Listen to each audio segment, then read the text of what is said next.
Let's see this through.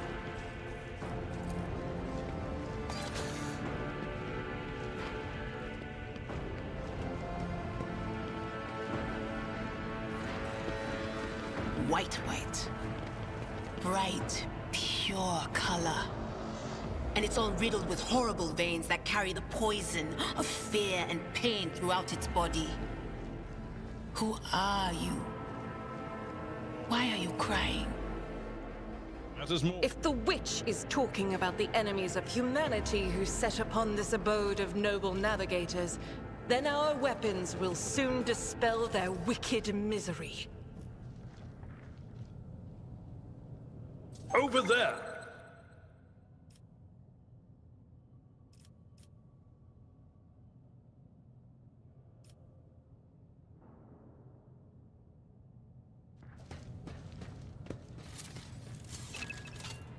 The Emperor favors me today.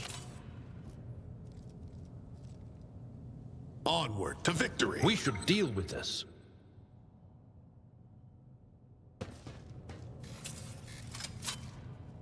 Never doubt me.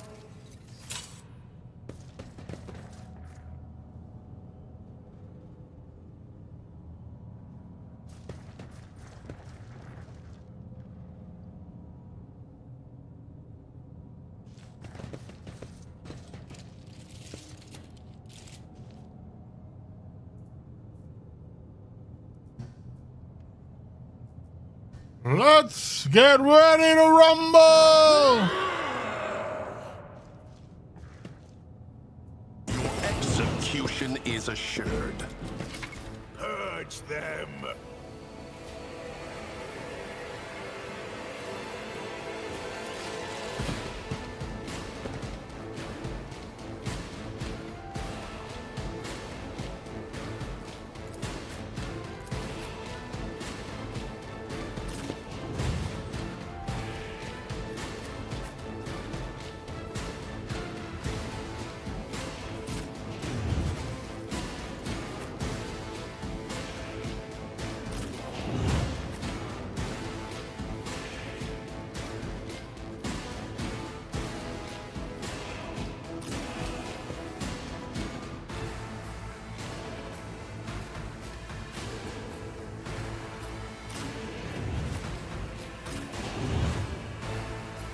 I think this is a good formation.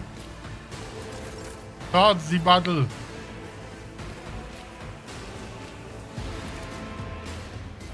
That's not the Seneschal's job.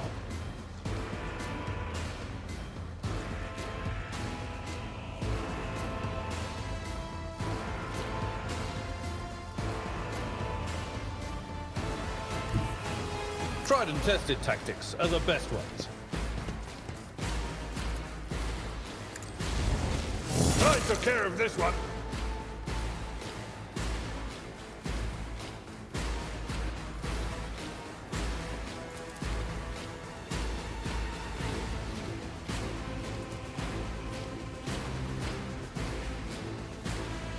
At your beck and call.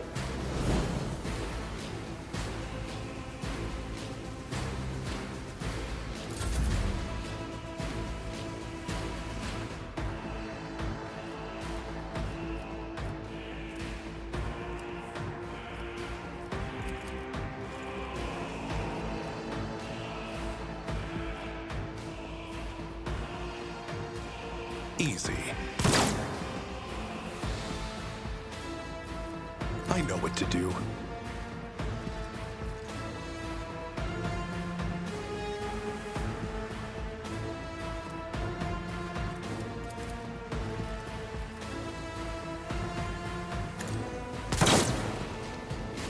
Nothing.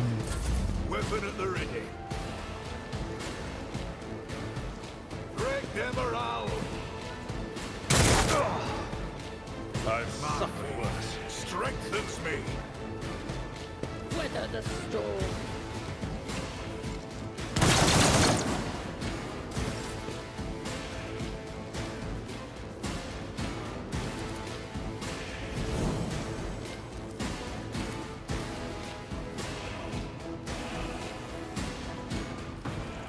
Guard nothing.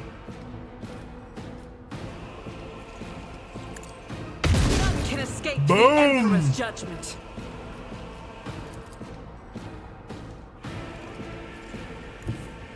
The enemies of the Emperor will be undone!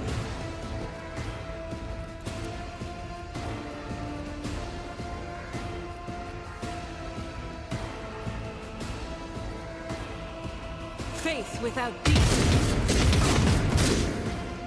Woo-hoo-y!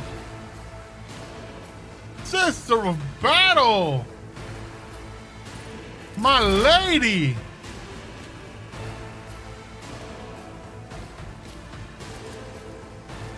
Oh.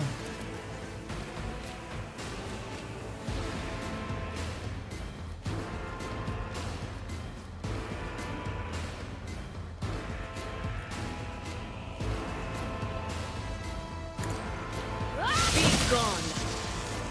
Boom! Double team!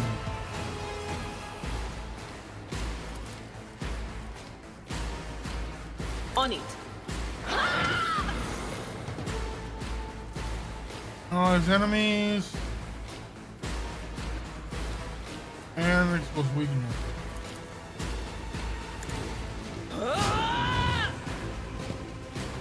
Good, good, good, good, good, good, good, good. Stay vigilant. I will endure! Follow my lead.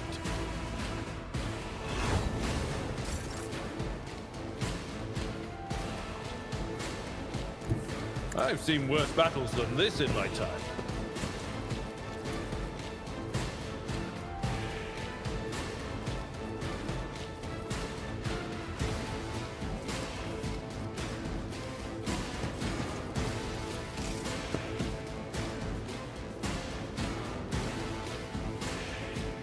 Oh no.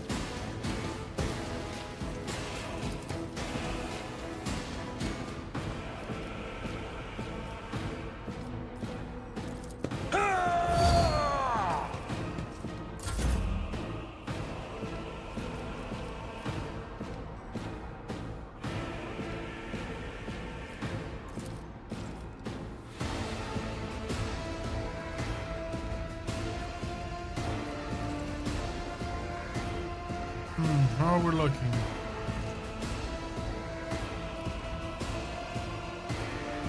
No.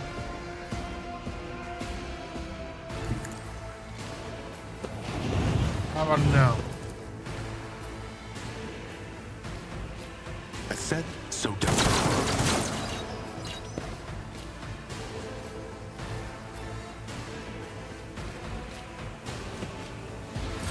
Follow my lead.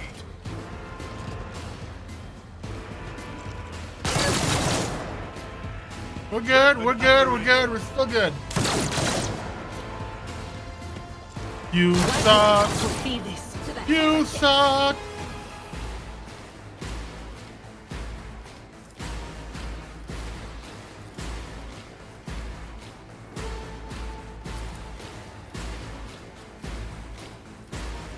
As the Emperor commands, I act. Ain't nothing. High momentum.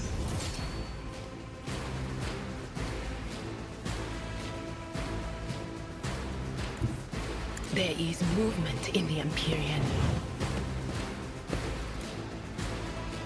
Gotcha. What an unfortunate turn of fate.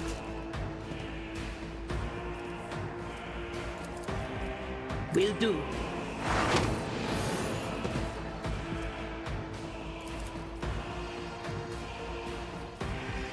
Anything else?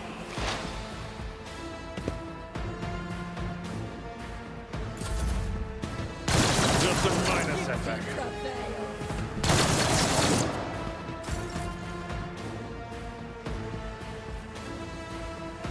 My place is at the fore.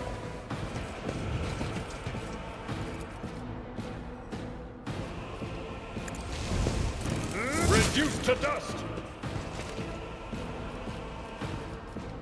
It will be done.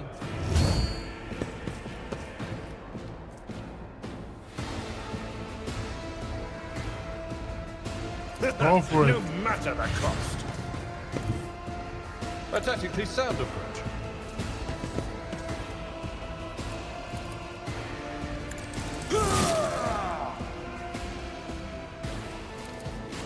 indeed. I took care of this one. Follow my lead.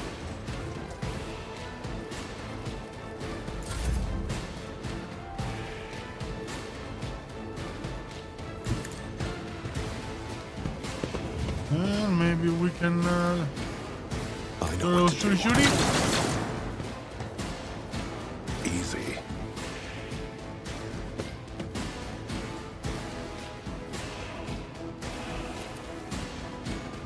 Let's set this in motion. Oh, nothing. I'll do it.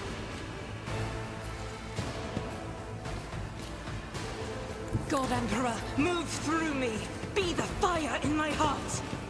And take out this As infidel. the Emperor commands, I act. You missed, sister. I'll do it. How embarrassing. You missed again. They who discern the future on the battlefield will do. Farewell. And that's one done there. Good, good, good.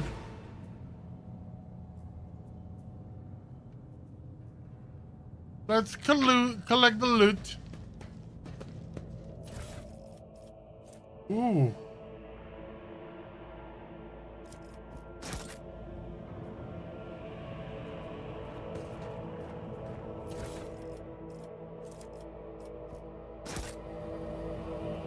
Good, good, good. The loot has been collected. Oh, there's still some left.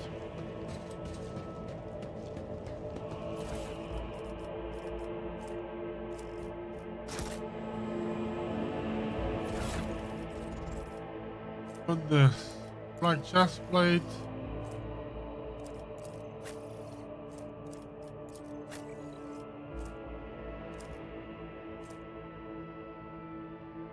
Yeah, same thing.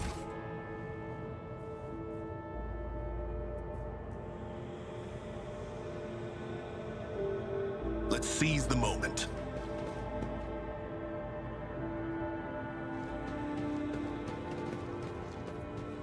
And opens the door. Okay, it's locked. What else can we find over here? Oh, an icon for. There we go. Now that was easy. My famous colors is color. Oh, there's another door. Keep your senses keen.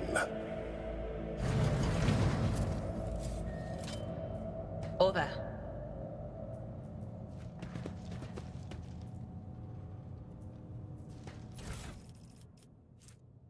Navigator flesh sample.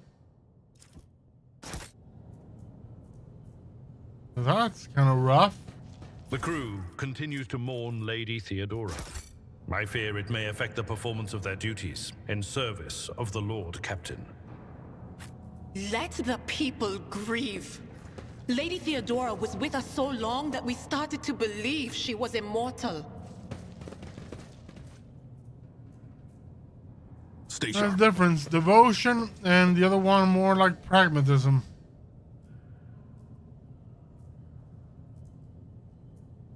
Let's see what this room has for us. Attention to detail is the key to success. Ooh, dodge. Nice.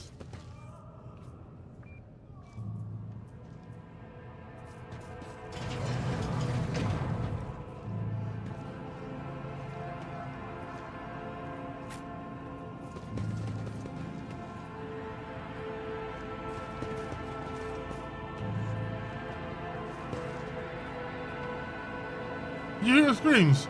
Move. Ah. Are you alright? We can't hear anything. Oh, you're warped. I see you're in league with him. Is this an insurrection? Yes, indeed. Death to the traitors!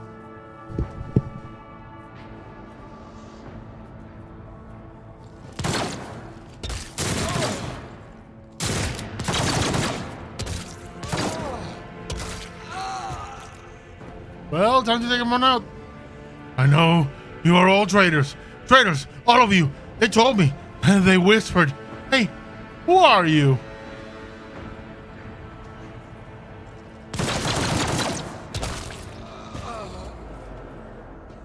Right. We shall loot you.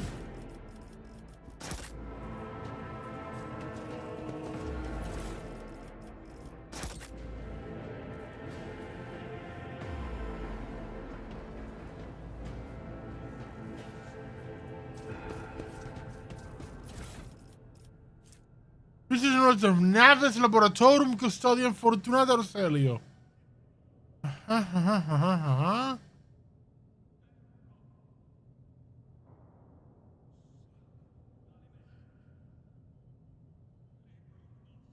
Keeper Theobald graciously agreed to provide samples of his skin growth so we could study the influence of the rebellious immaterium on the flesh of the Nabis nobility. As we thought navigators were possibly resistant to the restless currents of the warp. The God Emperor truly does shield some people against corruption and misery. But let us get back to the study of mortal flesh. Another servant will be carried in shortly. I must read the organ extraction. Ugh. Yeah. That description was not... It's kind of achy.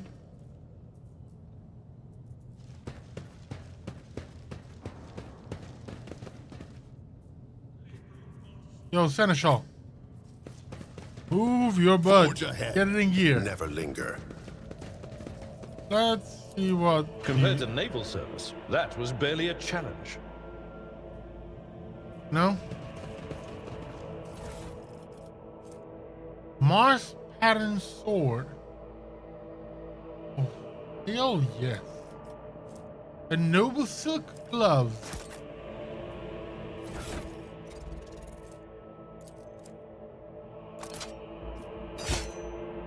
Yes.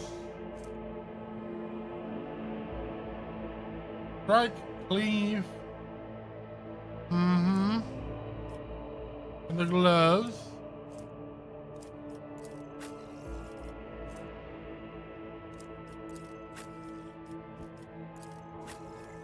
You will be good with this. Let's see this through.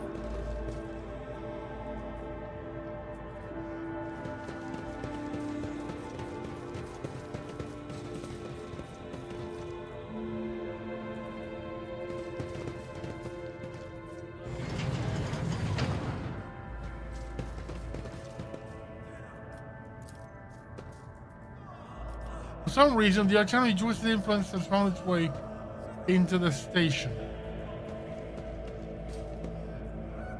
It hurts so much.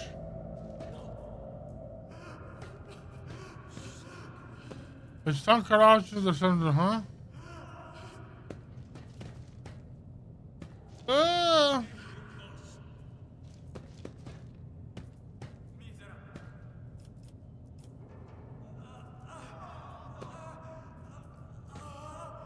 Let's leave the Venture forth. dangerous warp room then.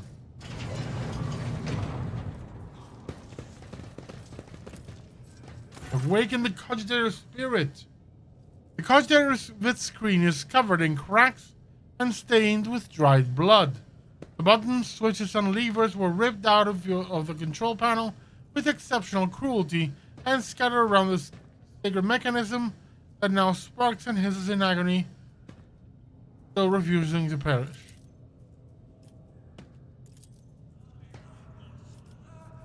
Can I collect the pieces of the cogitator? No.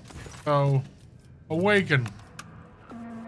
You turn a few of the remaining dials and pull the activation lever. The cracked, faded screen of the sacred engine flickers.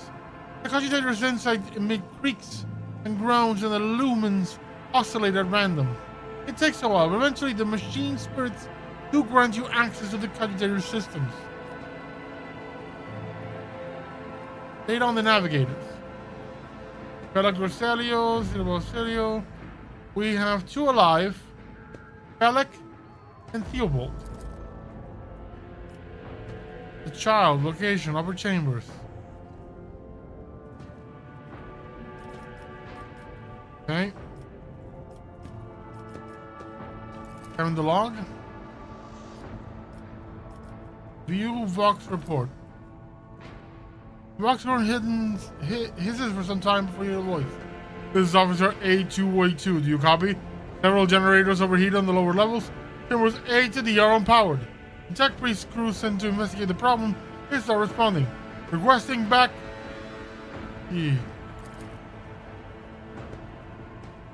Officer H123 speaking. 200 servants have perished due to explosive decompression of the living quarters. Yeah, sounds something bad happened here. Units have support logs. Encrypted data. Let's break through this. Most encrypted data has been wiped. You find traces of the purge protocol. Recovery is impossible. The list of the most recent commands having been embedded in the machine spirit consciousness now flit across the screen in a single creeping line.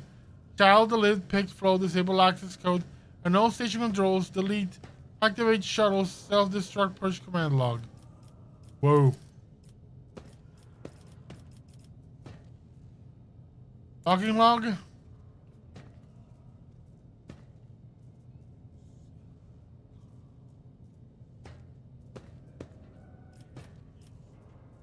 Incident log. The servants go to the child house are butchering one another again. Like this happened before. Oh, Rakat Benoris. Nothing. Which are the main elevator controls. Activate the elevator. Main chamber controls. Open all doors on the level.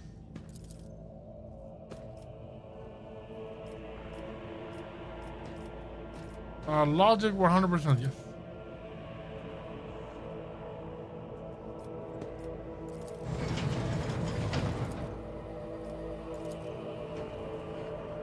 Cool. We have accomplished something. How about this?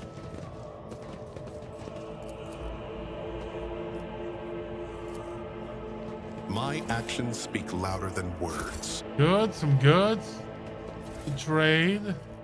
More goods to trade. Long last. Ooh. I like that.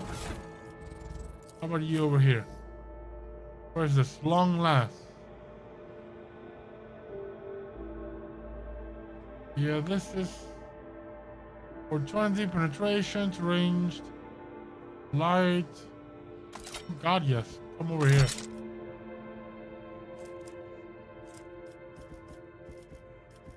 And let's put this over here.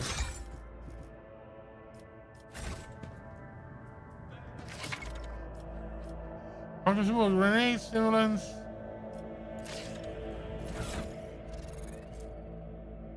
Oh yeah, fire grenade. Perfect. That's the way I like it.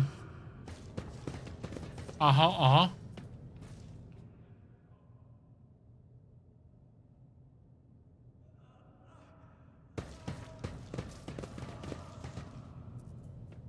Onward to victory. Why did you pause me? Did something happen?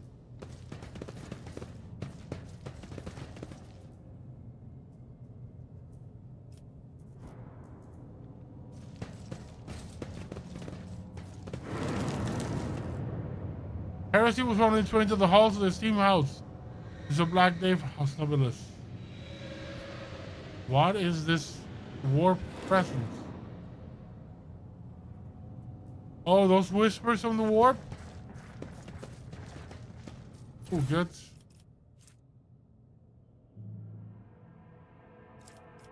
There's something about a child. Marching ahead. Probably a psyker.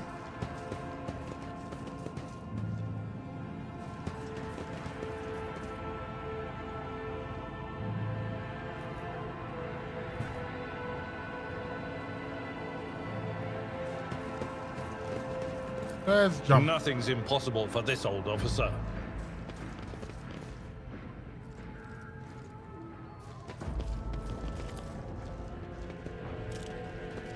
Look no further.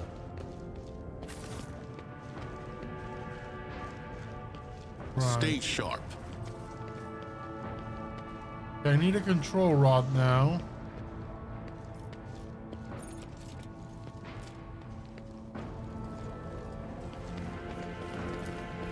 Experience. Nothing matters more.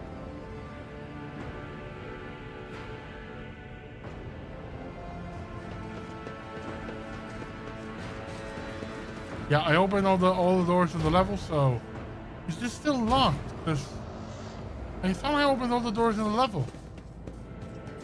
Forge ahead. I have to go back Never and check that linger. again. Then.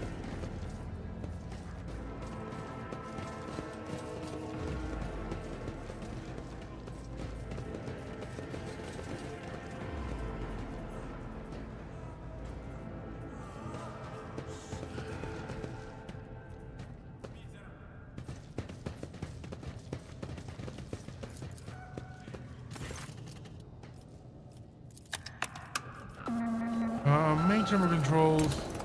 Open all doors on level.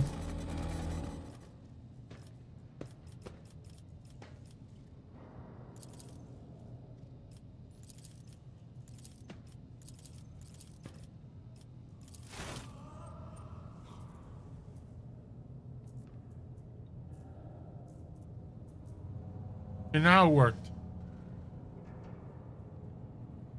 Because we got a cutscene.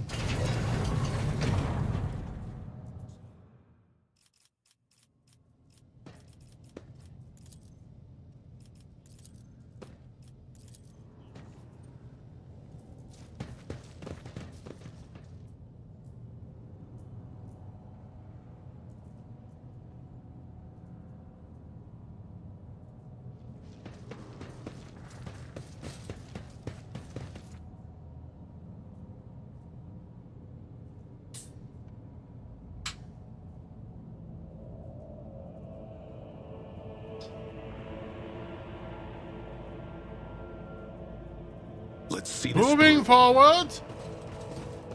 Onwards for the Empire. Perfect. The amniotic fluids across the board, barely discernible. Discernible traces stretched to the side of the entrance.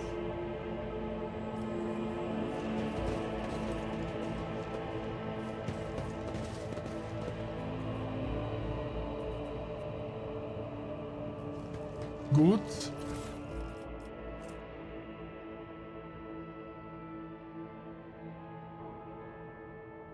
Data crypt. Oh, good. Tie crystal.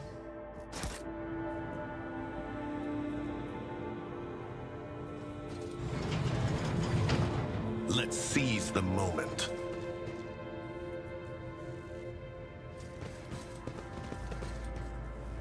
Did he cast his Medicaid?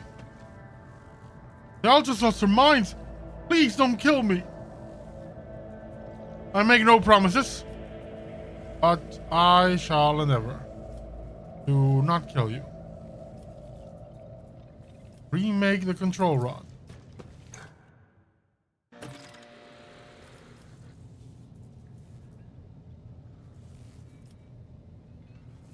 Okay, return to Felak. Transducer. Keep your guard up.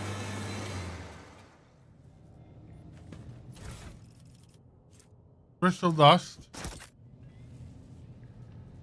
How about this?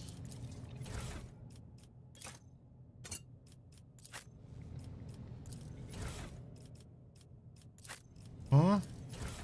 Regent flask. Catalyst flask, no idea. Tissue flask.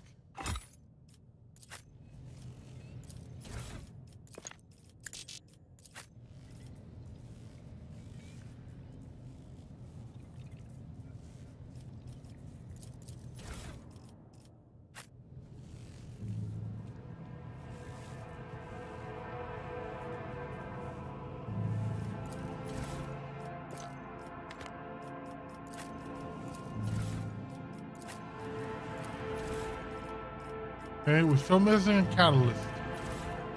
The reagent is a crystal dust.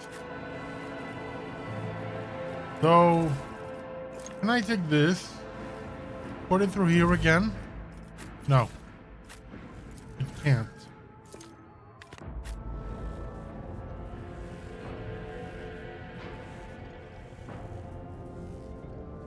Oh, there's goods. There it is, the adamantine. There we go. That's the last bit. No, maybe through here. Yeah, see the adamantine. Close. Adamantine dust. And then catalyst flask. No. Reagent.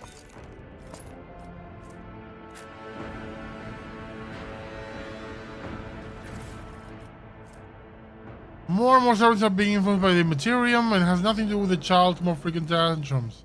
We discovered that the corrupted flesh of the mutated reacts most unusual to the crystals we purchased from the Winter Scale dynasty. I strongly recommend finally grinding the reagent to catalyze the reaction.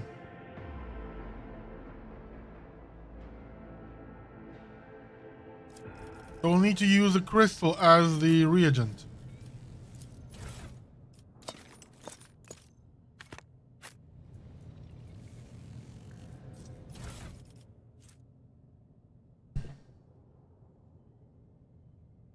The child's influence in the psycho-emotional state of the virus of the Imperium. Signs of acute stress. Yeah.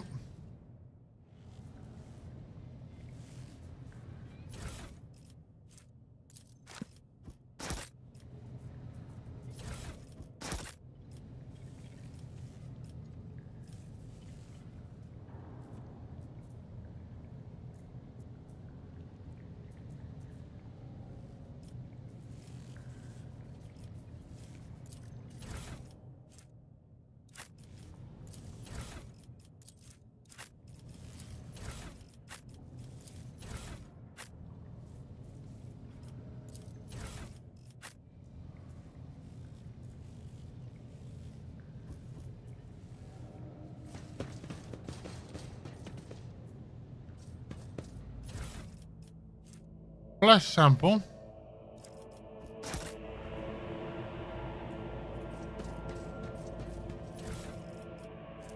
Biogel, black water.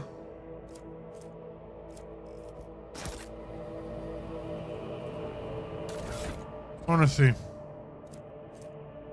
Okay, Amanta dust and black water. That was the worst idea. Okay.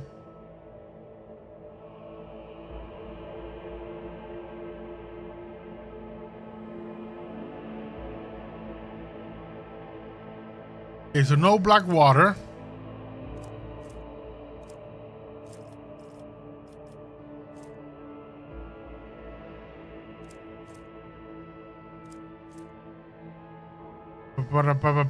Blast data crypt.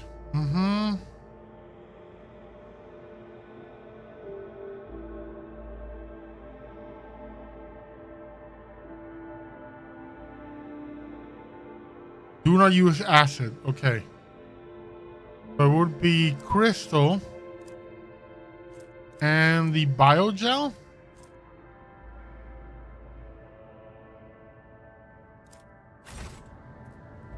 Venture forth.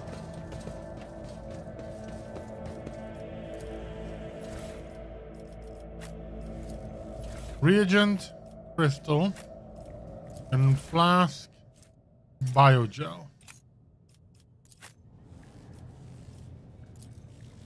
Activate the device.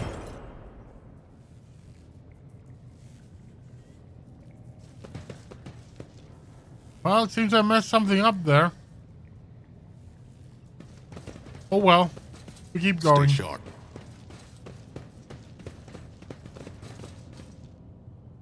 We can now return to Felak. Because we have activated the lift. Oh, there's someone missing. When the fate Should I divine our next step? Oh, no one's missing. Is there a way? Information. Is there a way? Option of selecting everybody immediately.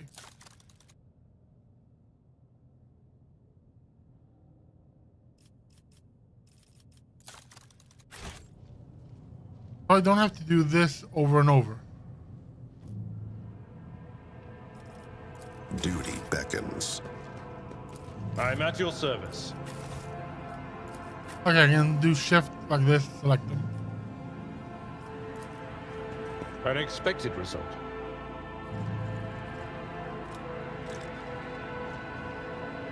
Forge ahead. Never linger.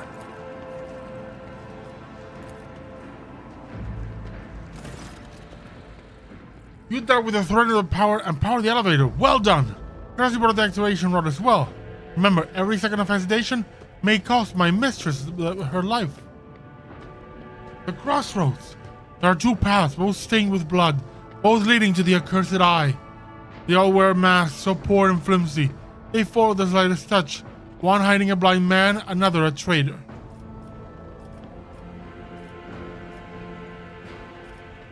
Tell me more, what paths? I cannot say. One is paved with blind faith, the other with hatred and treachery. Both lead to tragedy. You simply have to decide what kind of tragedy you like the most.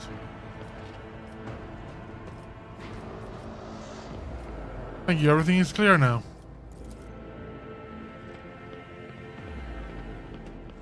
This station has enough problems whether you are sorcery, Psyker. I have many questions. Who is the child? You meddled with something that shouldn't have been left alone. The child was the station servant called Lady Cassia, but the commoner's dirty mouth must not sully her name by uttering it. You see, it is now beneficial for all servants to have their vocal organs altered. Some prove to be more useful when they are able to speak.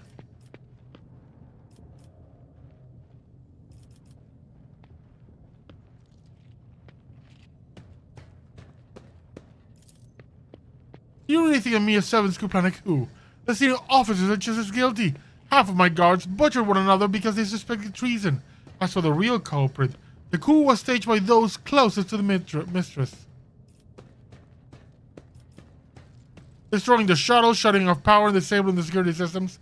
Too many things required special access. Access available only to the keeper of the station. As I'm sure you're aware, there were two keepers of the station. Your guess is absolutely correct. Theobald Orselli, the demented old man, obsessed with Lady Cassia and her power. And also the one to blame for the woes that have befallen Urek 5 and her noble line.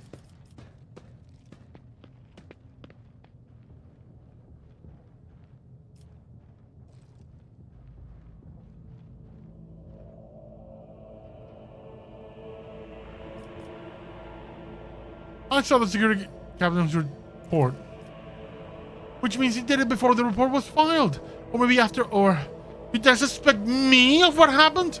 The one who is going out of his way to preserve what little there is still left?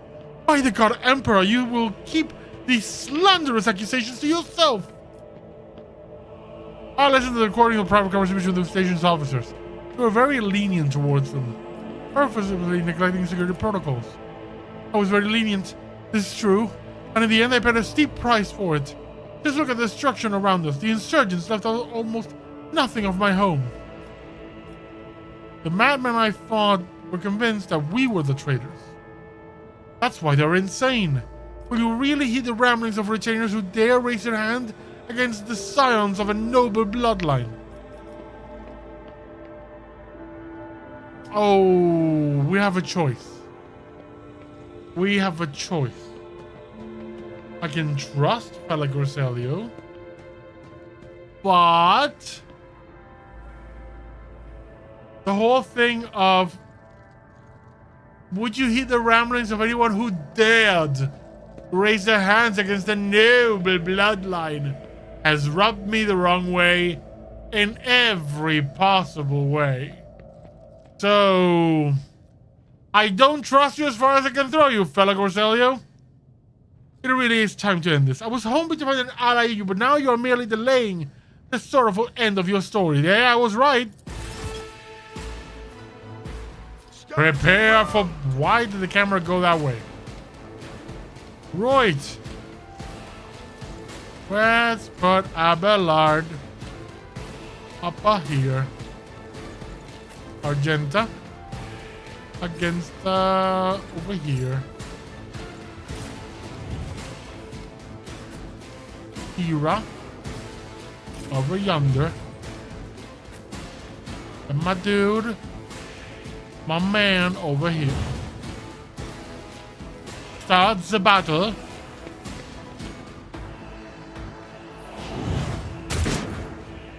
Break their morale. My faith strengthens me. Won't stop me.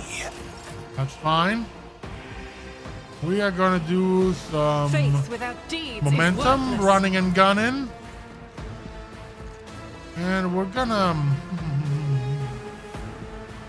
over here. Rejoice in battle. So I can do this.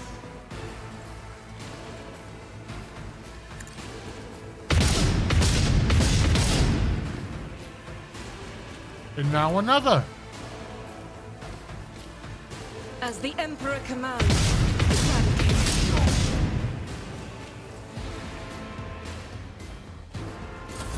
Follow my lead. Ooh, a shotty! Finally! Will endure. Ooh, that was rough. That's fine, that's fine, that's fine. Idira. Muffin, pumpkin. Destroy these fools. Can you take this one out? Or do we focus on this guy first? On it. This one.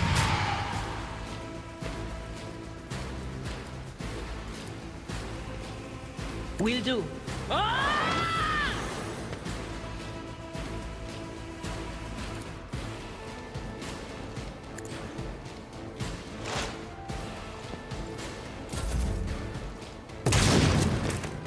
Ooh, buddy. Stay vigilant. You took a hit.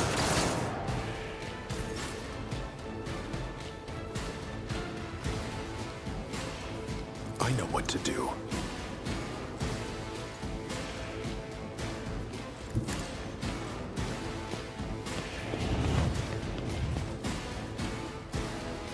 Dead-eye shot. Ascent. Didn't see that one coming, did you? Boom! Easy. And done. You're done, Bellic. Your name is Balak. It will be done.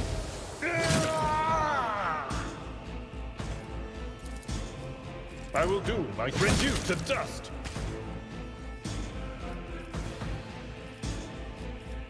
Let's do an endure. A heal up. Follow my lead. Yes, dodge. Follow my lead.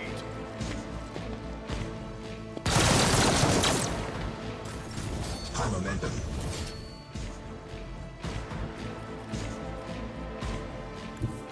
Guided by faith.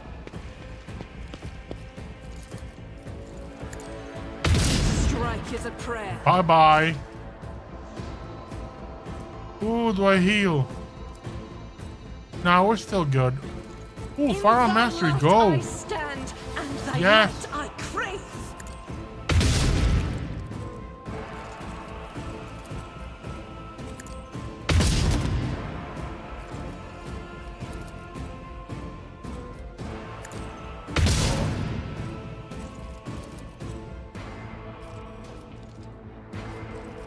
I will not. I'll do it. Well, that's the end of her. And Must not falter. yes! Anything else? What an unfortunate turn of fate.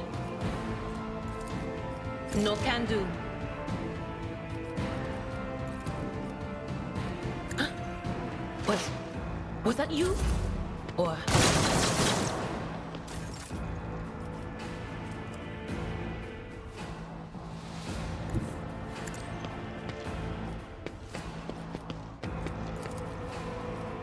Let's set this in motion.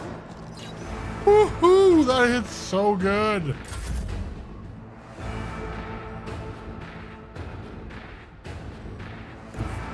I've seen worse battles Will than this this in allow my me to time. charge at him? It will Yes. be done. I took care of this one.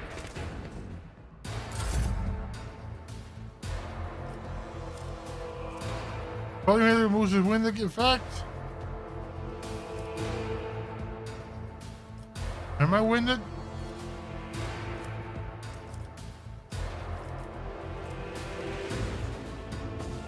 Doubt is for the weak.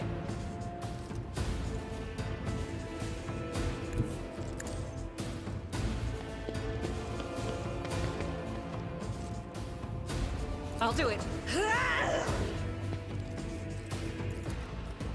As the Emperor commands, eradicated.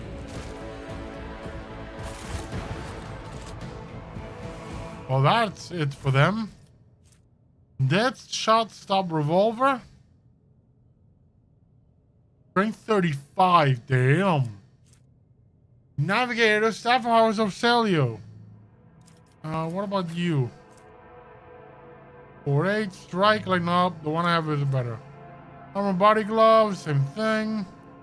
Keeper's controller, tactical goggles. Give me the tactical goggles.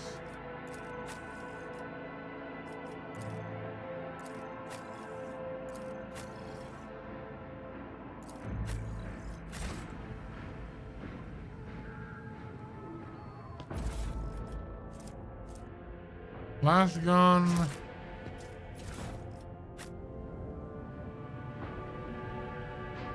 Anything else?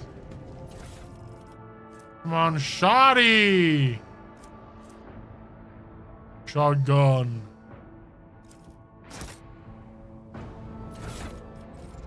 You, we're gonna give you not the...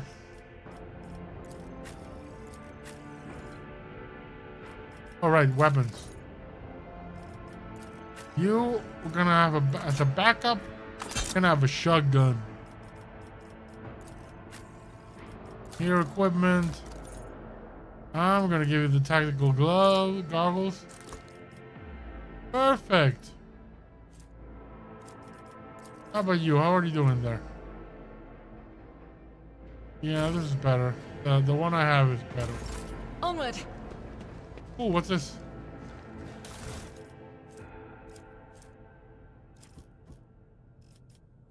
Mm-hmm.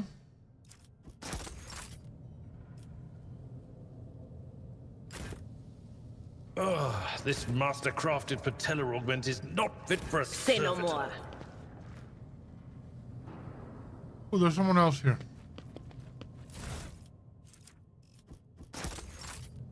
Bit annoying that you get an automatic collection for all the enemies that are close by, but the ones that may be a bit far away, you need to, well, figure it out.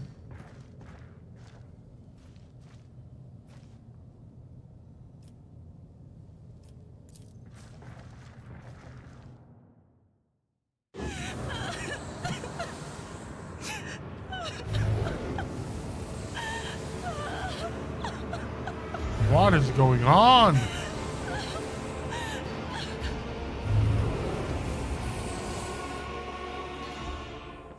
The pale figure with the natural long limbs covers her face with her hands, which are deformed like with talon-like nails. Her deathly pale face is coated with blood that continually streams from her scarlet misted eyes.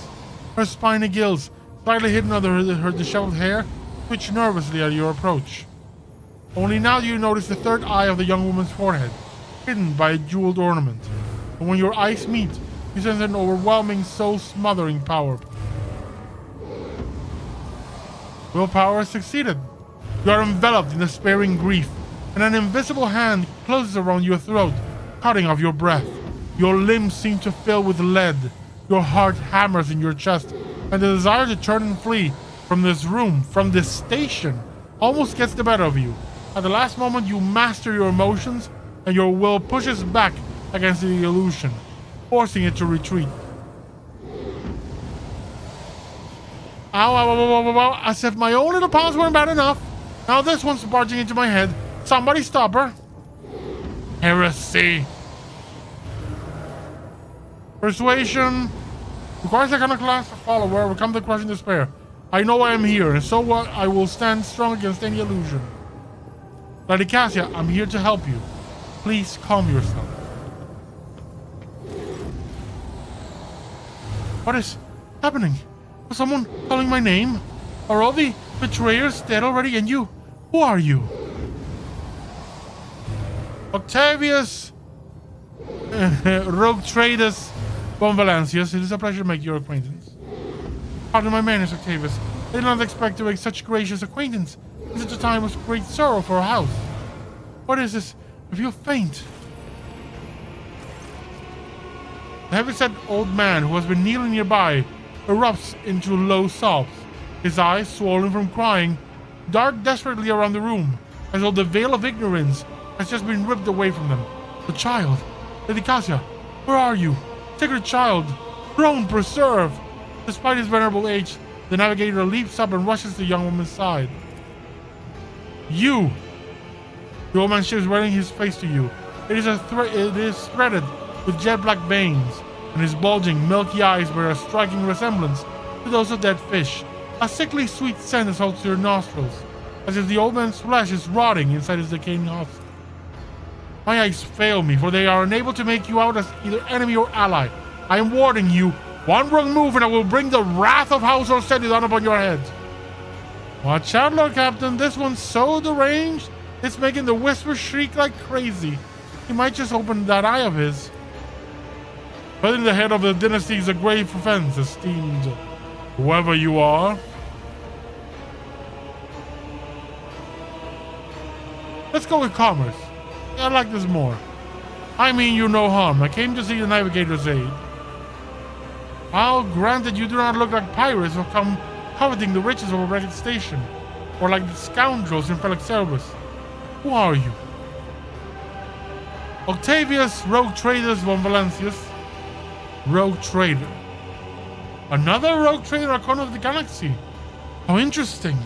Your kind always makes an appearance in desperate times, ready to cut a deal that benefits one side alone. Given that you have not so far drawn your weapons, your intentions are probably peaceful. And so our Orseli would now ask a service of you. Save the life of the child in exchange for future cooperation. Don't hurry to answer. Think on it. You're going to make yourself an ally or an enemy of the house today.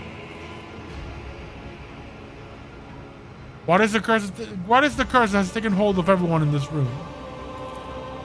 Curse. You do not understand the sacred gift given to our child. When the child is sad, we all weep. When the child smiles, we all laugh giddily. And if the child wants blood, the world turns crimson. The child's will is the will of great Tisiphone, for she is the heir of House Orseli. And they call me dangerous with my witchcraft. What? I want to know what happened between you and Felix. Felix is my wayward student. He came to Uruk 5 as a callow youth. I personally mentored him and entrusted him with the care of the child. He was like a son to me, but he proved to be just another traitor. He sought to steal our most precious treasure, the heir of our house, our sacred child, to revel in power with others like him, casting our house into the abyss, to pervert the centuries-long traditions of our family. You can see the fruits of his villainy for yourself. He decided he was not bound by his duties to the legacy of the greatest of our novators, Tisiphone Orselio, who led our house to prosperity for countless years. Foolish boy. The renegades clouded his mind. They sought to seize control of the dynasty before the sacred child had come of age and taken up the novator's throne.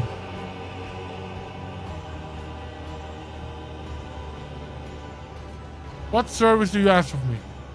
Save the sacred child. Take her away from the station. I fear I do not have long left. A bluish rivulet trickles down the old man's chin, and he wipes the mutated blood brusquely away from with his sleeves. You glimpse strange burns covering his flesh under his clothing. The slightest movement will be causing him unbearable pain. Save the child and deliver her safely to Regent Aronto, acting head of House Orseli in the Corona's expanse. Rest assured that the reward will be worth your effort. I know we came here for a navigator, but after everything we've seen, I've got some reservations about this girl. Such a fragile thing with such a heavy burden upon her shoulders.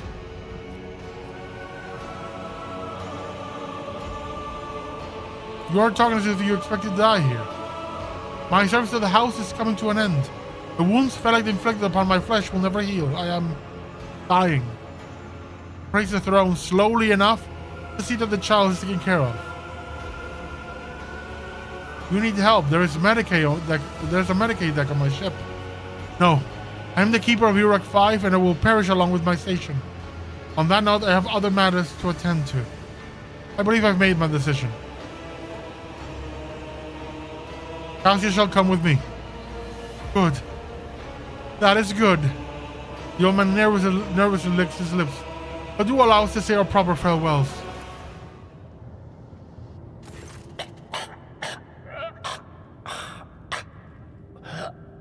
Wake up, my mistress, my sacred child. It is all over now. It is over.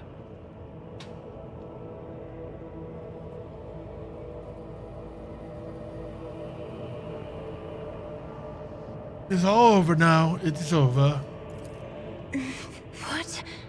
What happened? You. I remember you. Have you come to save us? Child, please, listen to me very carefully. One last time. You will now embark on a voyage with this lord to rejoin the house and its regent in the Coronus Expanse. I will not be able to accompany you on this journey. Poor man. No, not you too. Don't leave me alone in this violet-brown haze. You're coming with me. Your mistress is giving you an order. Do you hear me? A hot wave of despair that is not yours washes over you. Your palms sweat and your heart freezes in panic. Mistress, I fear this will be your only order that I dare to disobey. I am the keeper of Urag 5, and alas, I have less than a day left in me. Allow me to serve you one last time and honor my final duty to House Orselio. I will remain on the station and destroy the secrets it holds. Oh, Fearbolt. The crimson tears stain the Lady Navigator's white skin once again, but this time her power does not make everyone weep along with her.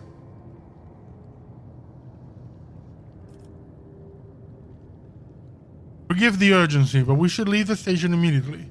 The systems are unstable and may fail any moment. But this is my home. Please, child, do not be stubborn. Remember your duty to the house, and let those thoughts bring you strength. What are you going to do to me?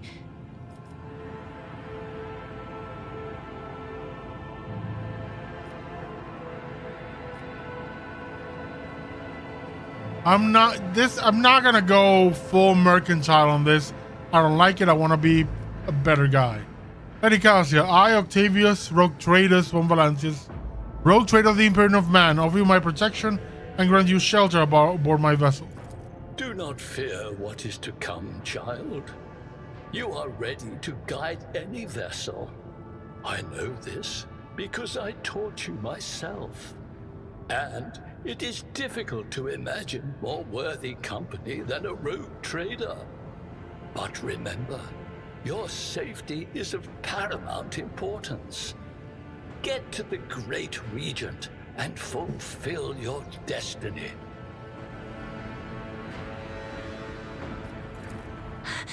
I beg your pardon, but what about my servants?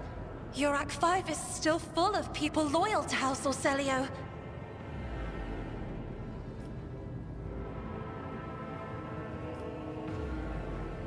I will provide you with every necessity. Naturally, this includes servants.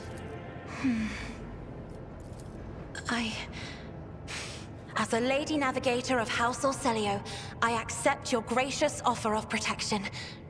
Please, take me to your vessel. I can no longer bear the pain of this place. Then we shall leave.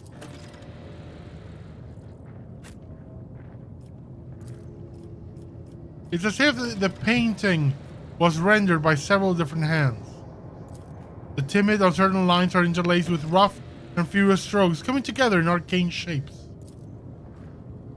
While no one appears to be living in the cage, somebody still filled the trough with dried food and fresh water. Every moment a chance for greatness. What do we got? Choose characteristic. Agility, perception, strength. I can boost strength to use better weapons. Nah, ballistic skill.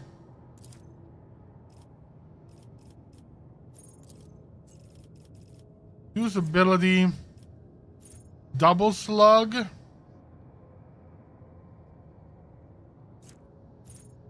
Shotgun has plus shotgun armor penetration, additional armor penetration.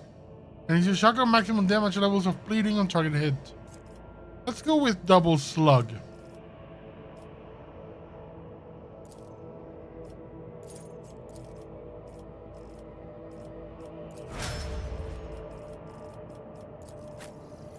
Warrior. Endure Reckless Strike. Okay.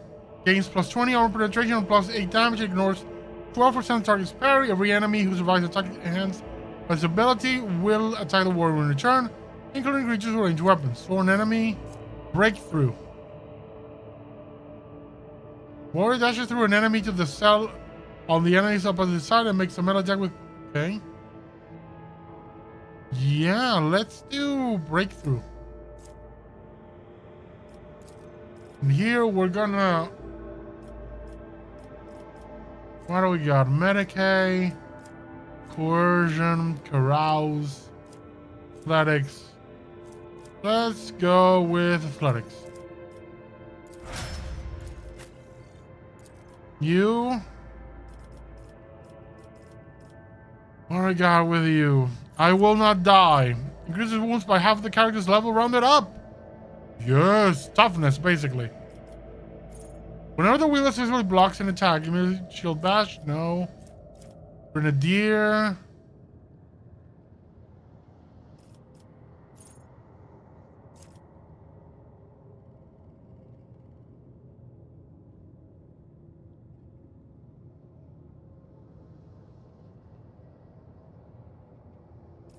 Arcana. Trigger the second phenomenon perils the warp. Next second power costs 1 less action point. Force weapon attack deal 2 more damage. No. Whenever you can use damage in second.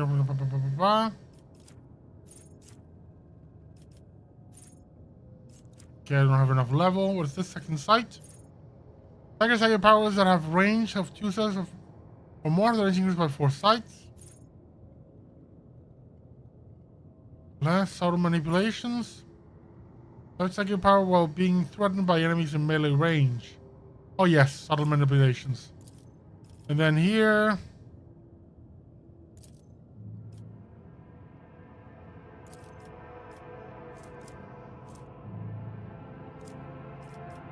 Willpower. That's gonna be willpower. Sister, Miss Sororitas. Ballistic skill for sure. And it's gonna be...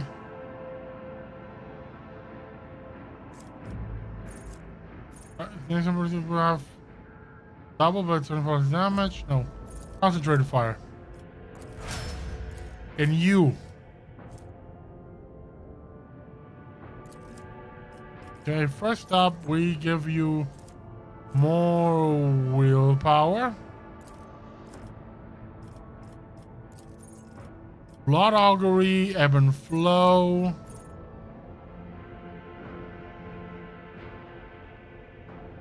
Mastery of time. Ooh, that's awesome.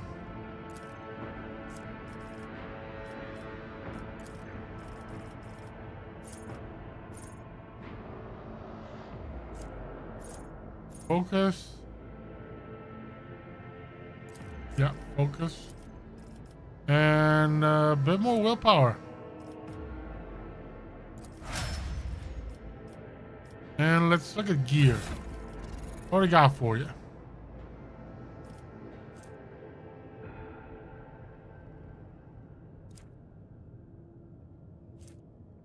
House of Celio.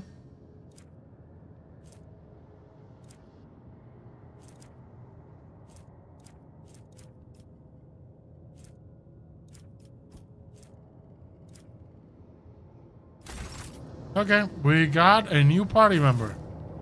Marching ahead.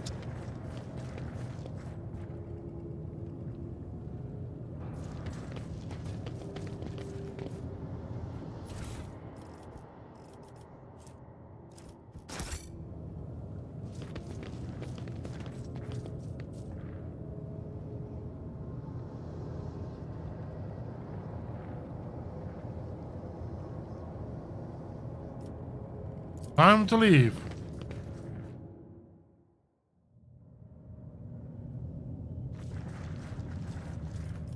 Onward to victory.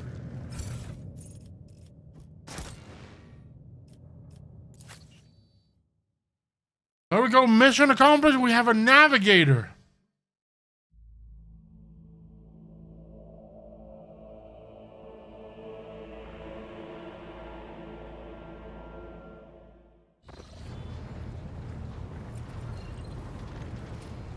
I think the battle sister has something in her mind. Lord Captain, Lady Navigator, welcome aboard. The Sanctum Navis has been prepared for the communion ritual, but if the Lady Navigator wishes to rest in her quarters first. Your heart starts beating furiously, your breath comes short and choppy, and your fingertips tingle unpleasantly. You notice that Victus is shivering slightly, and the crew are glancing around in puzzlement, searching for the source of this sudden wave of unease. First, I wish to speak to the rogue trader. Leave us. Of course. When you are ready for the ritual, please let me know. Please stop influencing my entire crew, please. Please. Cassie sweeps her pensive gaze over the face of Rigdis. Then, lowering her lashes slightly, turns to you.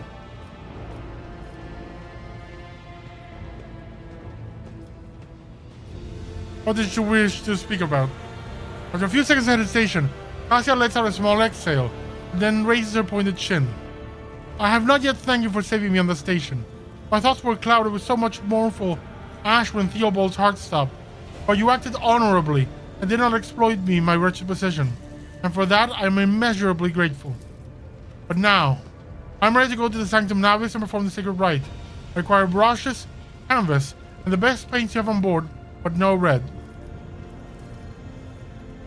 I shall show all the necessary supplies are delivered to the Sanctum Navis. I shall take my leave of you for the duration of the rite. I ask that you do not follow me. Few can survive the gaze of my warp eye when it is opened. Ooh, do we get a cutscene? Cool cutscene?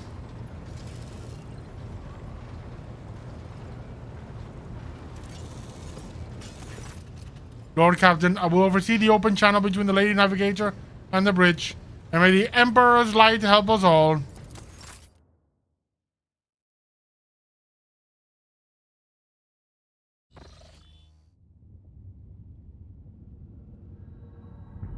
The Vox Caster in the Sanctum Navis picks up the susurration of close, pious chanting, and the mechanic clicking of implants. Then the serene voice of the Lady Navigator breaks the silence, initiating communion ritual. You hear the exultant ring of metal free from its scabbard, then the stifled gasp of the Lady Navigator, the rhythmic drip of liquid on canvas, and the faint whispers of a brush. I see violet vortexes lashing an ocean with a million flails, an umber shadow spinning over the surface in a fiery dance, a storm rising above foaming waters, armadas drowning in fog. The path from one end to another cannot be seen. And here, beyond the wall of glass, a daughter forsaken by her father yearns for her brother, and the sun's pale disk goes in tireless pursuit of her, No, of me. Explosion rays lie. That spring is here. The light is deadened. The great ruler is gone. The Vox Master recoils at Cassie's words and accidentally snaps one of the cogitator levels. The panel beneath her fingers emits sparks, and the Vox Caster falls silent. She quickly flips a series of switches and bows guiltily. My haptics, apologies for cutting off the broadcast, Lord Captain. I have never heard the warp speaking through a navigator before. The connection is restored now. It will not happen again.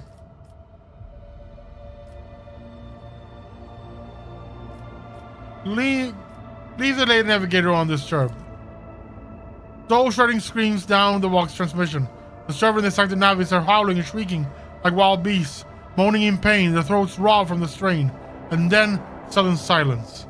The dull thud of dropping bodies proclaimed their fate. It appears that the servants were part of the Lady Navigator's right, as it was for her predecessor. I will arrange for the bodies to be removed from the sanctum navis after the ritual, or what is left of them. Rogue trader, I fear of unfortunate news. Endless blackness has spread across the canvas, dividing what should be whole in two. My sight cannot glimpse the light of the Emperor as clearly as before. I cannot turn around. My brush only draws me onward. The way is blocked. By the Emperor's grade, the ritual was successful. Your vessel's temperament presented a challenge. Its cold steel grip did not allow me to breathe freely, even for a second. It was as if the depths of the ship housed not only machine spirits, but something other. Now I will retreat to my chambers and recover my strength. Send for me if you have need of me. Lord Captain, congratulations on acquiring a navigator. Please spare me a few moments of your time, as there are several matters that require your attention. First of all, I wish to report the condition of the station, URAC 5. Had you opted to begin your visit to the Rycat system with different destination, the station could have become critically unstable. Fortunately, the decision to immediately visit the representatives of the Navis nobility bought us precious time. We can either focus our efforts on disassembling the station and procuring technological components for our own vessel, or attempt to save as many valuables as we can. I will not stoop to pillaging. Abandon the station, we are leaving. As you command, Lord Captain. With your permission, I would also like to remind you that we are still looking for an Engineer Prime. Both the vessel and its machine spirits are in desperate need of oversight by an experienced tech priest. We're also missing some crew, and much importantly, we have not yet located Heinrich von Kalox, the right hand of the Lone Inquisitor. Now we know for certain he was not on Iraq 5, so we should keep this in mind when making any future plans. Thank you, Vigdis. That'll be all for now. As it pleases you, Lord Captain. Rycat Menoris. Lord Captain, there is some commotion on the officer's deck. The Lady Navigator has left her quarters and is currently in the wardroom, where uninitiated crew members are shunning her in terror. Perhaps you should find out what has brought Cassia to the deck. Time to spread some lashings among the crew. Keep them in check.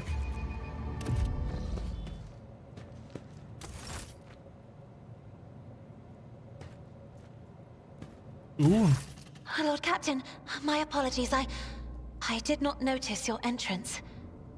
The Lady Navigator is engrossed in perusing the dusty tomes, which appear to have been neglected by the other officers, be it because of sloth or dullness of mind. When you walk closer, Cassia looks up at you, starts, and hides a weathered book behind her back.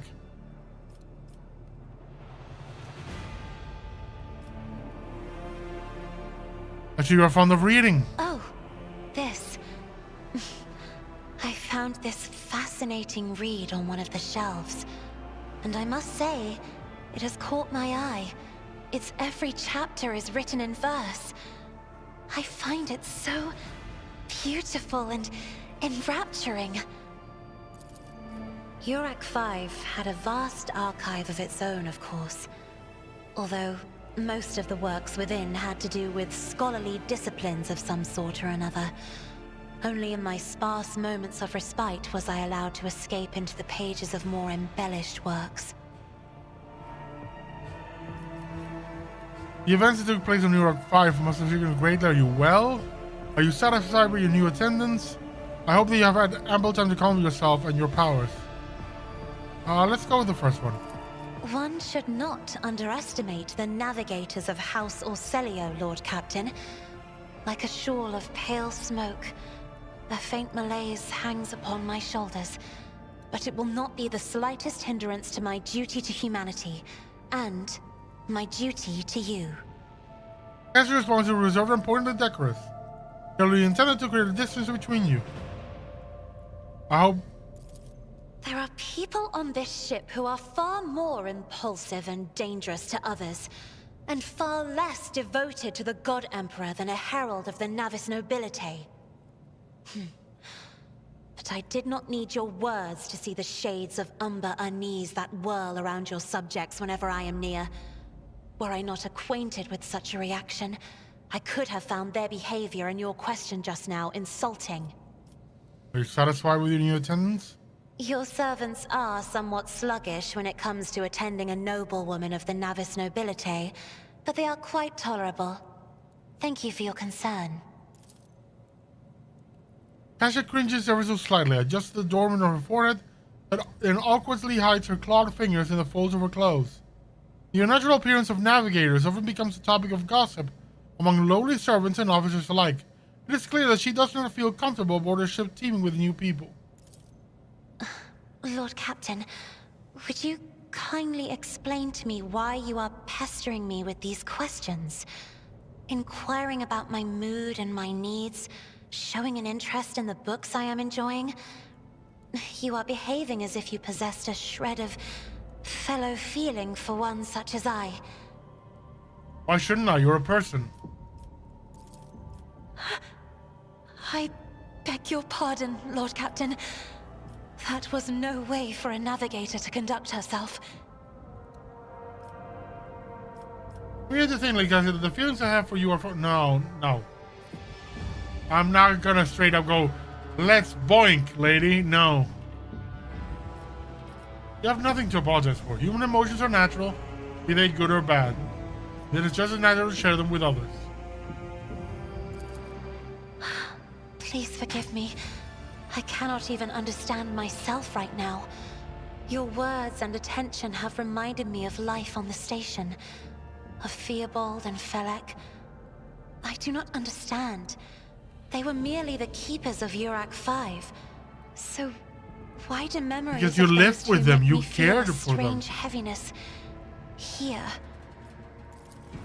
At the same time, I find myself overwhelmed with new excitement and anticipation.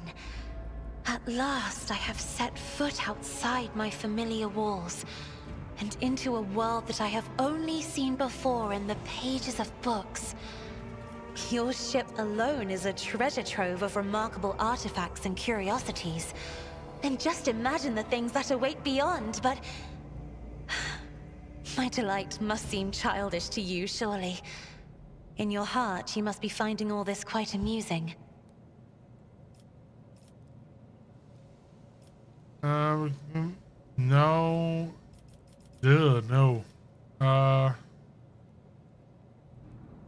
No, I understand what you were going through.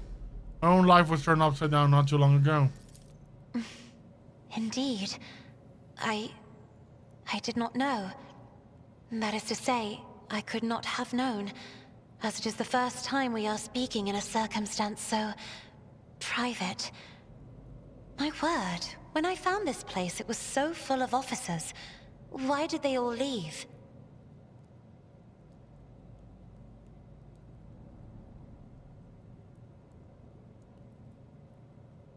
Perhaps my people did not wish to disturb you. Or because my presence offends them. Then I must take my leave as well. I am due to inspect the Sanctum Navis after the communion ritual and prepare the chamber for the upcoming warp jump. Thank you for your company. I want to be polite, but I'm not just gonna go, lady, I'm in love with you, or hey, let's go boink. No. That's, like we just met, lady. But I will straight up go and tell my people, hey, the navigator is a member of the crew, you treat her with respect.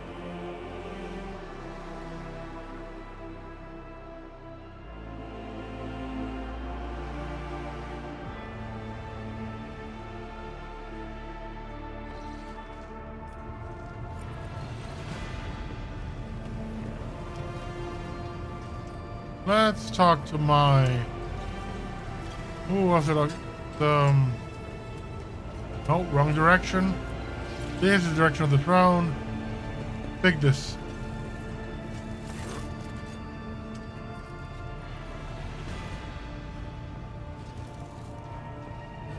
You are... Currently to the rest of my channel, wish to bolster the morale of my crew. It is done, Lord Captain.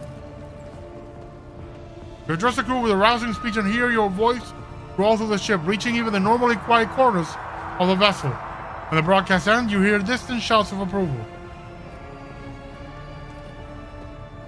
That'll be all for now. Abelard, my good man. Lord Captain? I'd like to know more about my seneschal. As you wish, Lord Captain. What would you like to know? Tell me about yourself. Where were you before you became Theodore Seneschal? I used to be an officer in the Navis Imperialis. Ooh. No. Used to be is not quite right. It was not simply a job. It was my calling. The essence of my life.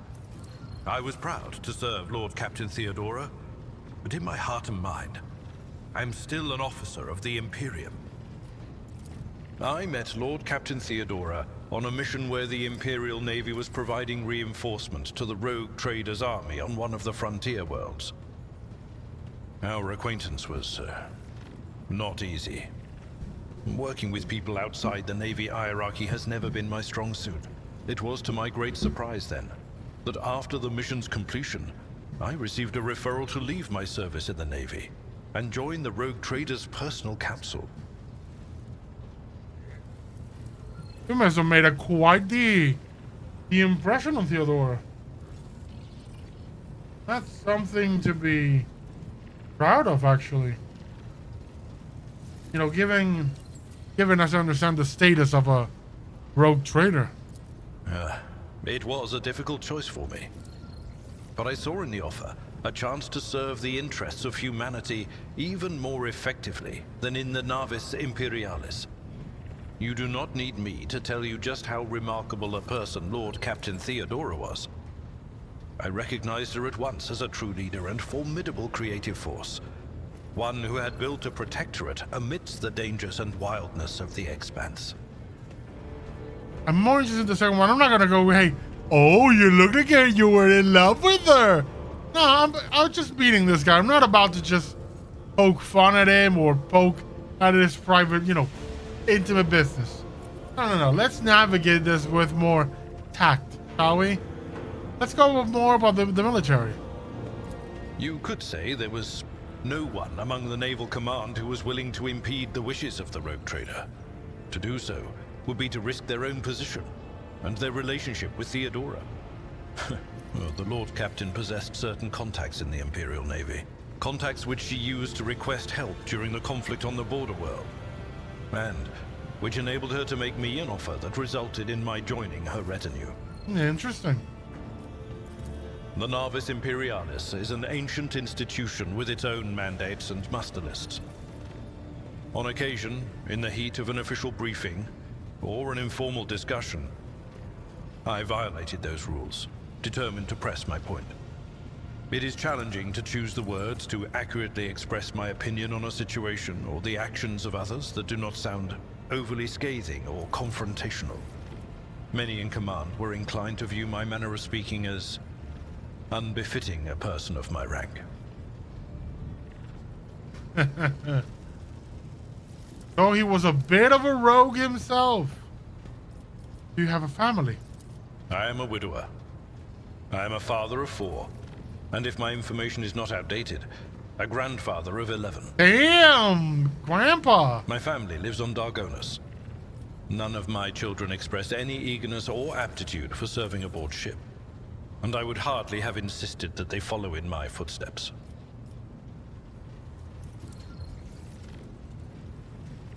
Thank you. I have no more questions. Of course. I don't want to ask him that. Lord Captain. Let's go talk with my other people. Oh, Cassia, you're here. Words cannot describe how boring the bridge is without our stimulating conversations. I thought you were being the Sanctus Nobilis, but I think there's a bit of contrived bit of having you here so we can talk. Tell me about yourself. I am a part of House Orselio, an ancient dynasty of the Navis Nobilitae. Since time immemorial, our family has served to advance knowledge, pushing at the boundaries of the dark unknown. The Starway Atlas contains 2,843 routes that chart the sectors of the Segmentum Obscurus and reach all the way from the Coronis Expanse to Holy Terra, and uniting the Imperium's thousands of worlds. House Orselio is bound by commercial pacts to houses Galeatis, Ortina, Drotus, and... There is a dark blue knot tightening on your neck, Lord Captain. I can see my reply is not satisfying your thirst for knowledge. What is it you desire to hear exactly? She's kind of more thinking what... Tell me something I want to hear. I just want to get to know her.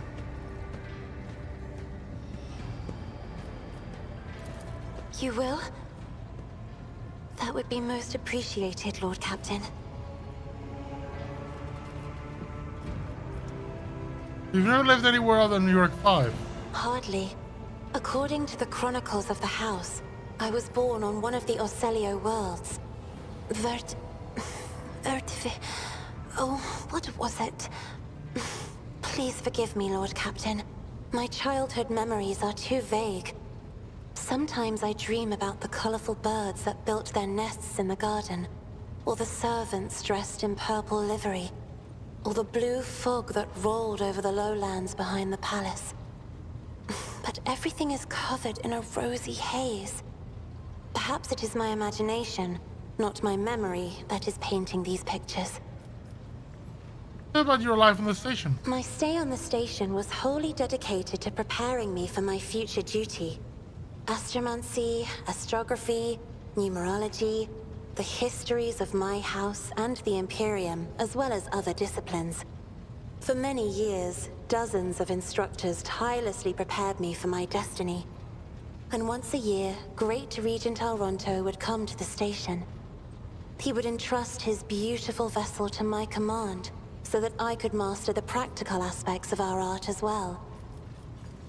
Do you have friends? Someone you could turn for a simple conversation? Or a discussion or yet another lecture? The Regent gave me a bird from a sunlit planet once. I tried to befriend it and make it sing, but for some reason, it refused and died soon after. The instructors were too lonely respectful of my existence. duty to my house to waste precious time on idle chatter. Aside from them, there were only servants on the station. And you know they have their vocal cords removed, so they cannot break their vow of silence.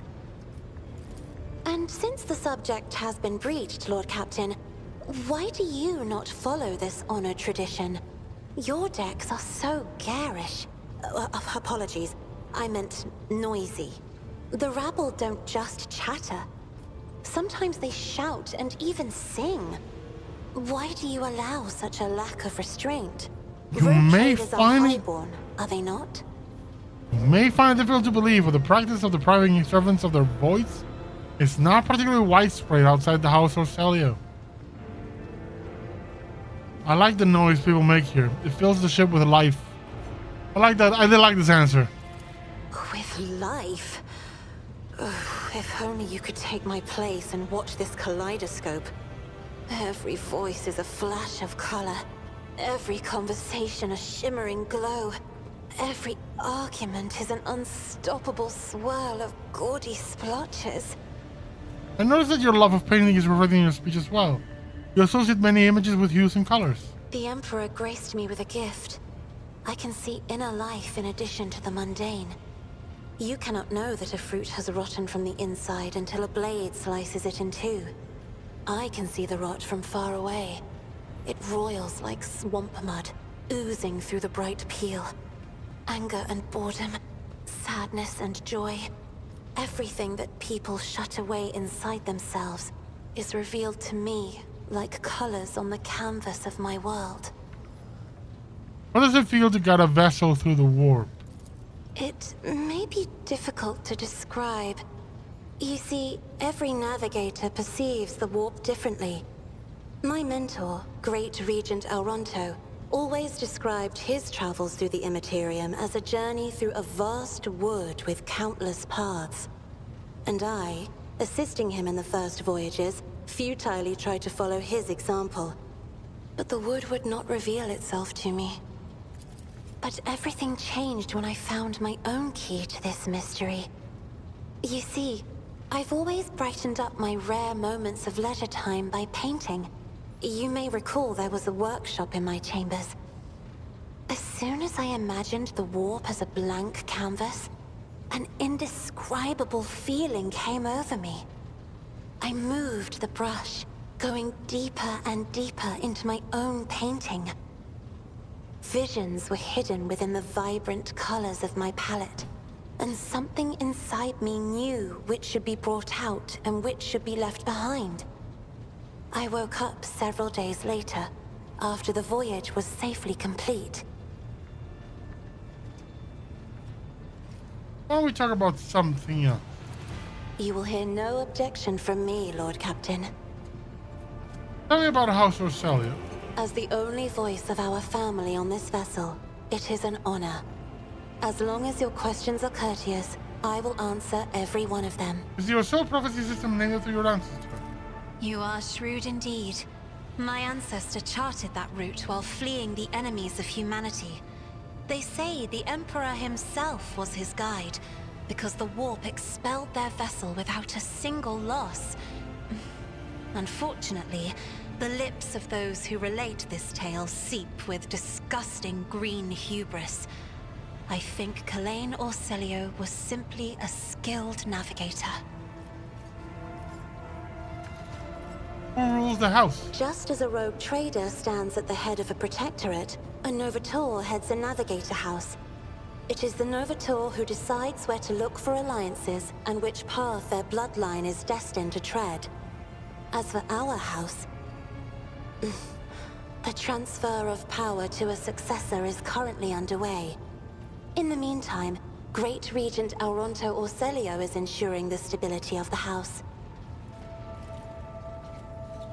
You lived in seclusion on a closed station until Felak committed his sabotage. Then you must be the Novator's successor. So says Regent Elronto. Nothing is decided yet. Some people in the house become enshrouded in rolling grey clouds at the thought of me becoming the Novator. But even more are bound with dull leaden chains. They think I am not ready for such a burden. Actually, House Orcelio has a rich history. Oh, yes. The navigators of the house came to the Coronis Expanse fairly recently, a mere 208 years ago.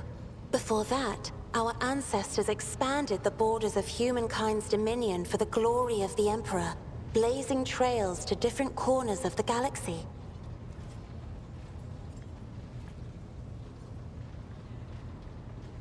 With permission, I would like to speak or talk about something By all else. means. What does your special sight reveal? Sister Argenta shines like a guiding star, inspiring resolve in those around her, seemingly inexplicably.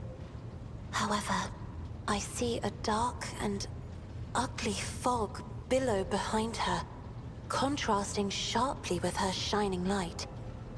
It burdens the Sister of Battle. It drags her down. Yet Argenta herself is hardly aware of it. Seneschal Viserion is among the few whose colors are a pleasure to look at.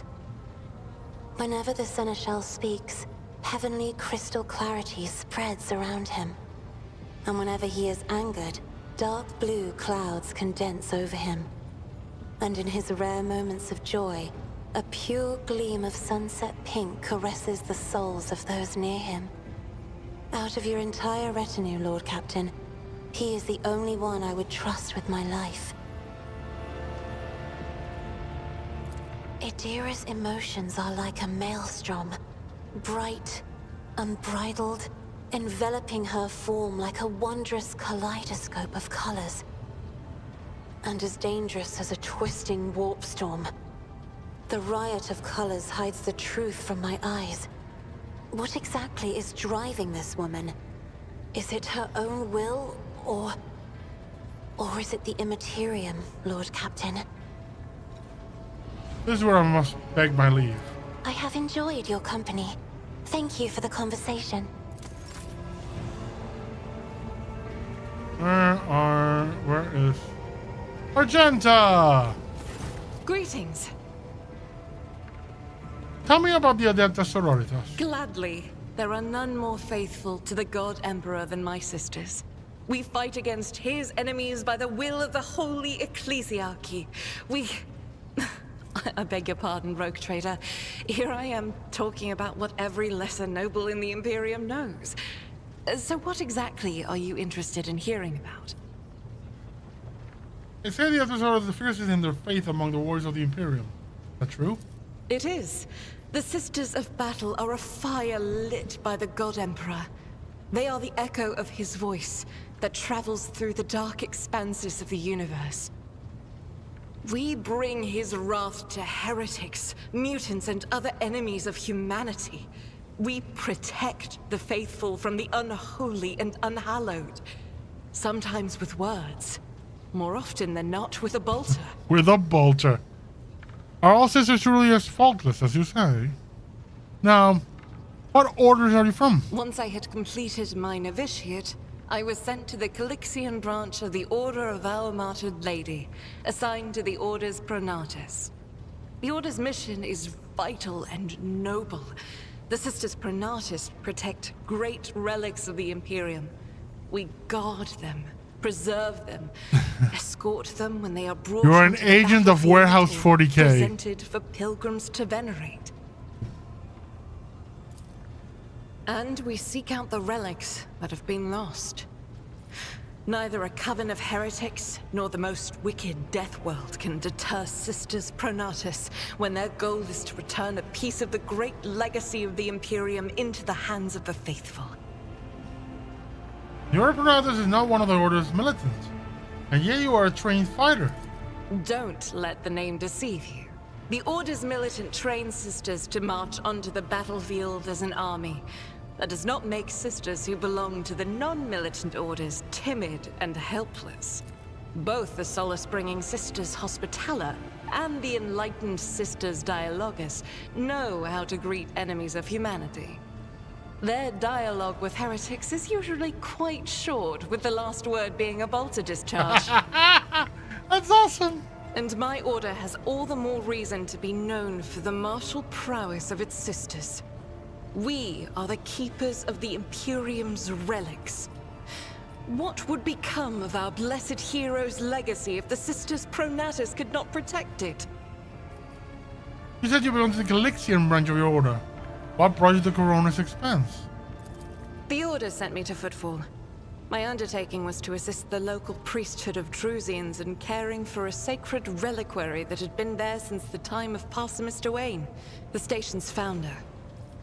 Are there any other members of the sororitas in the Coronis Expanse? None that I'm aware of, but the Sisterhood's orders are many, and can operate independently of one another, sending their sisters wherever their presence is needed as deemed by the Ecclesiarchy. Perhaps somewhere in the Lord Inquisitor's retinue, may his path be blessed, my sisters perform their duty as we speak. I wish it were so.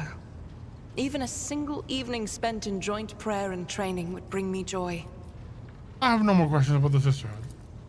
Should any more arise, keeping them to yourself would be imprudent. It is a virtue to take an interest in holiness. Tell me about yourself. About me? I am the Emperor's daughter and his servant. What else is there to tell about me? Oh, you're that into it, huh?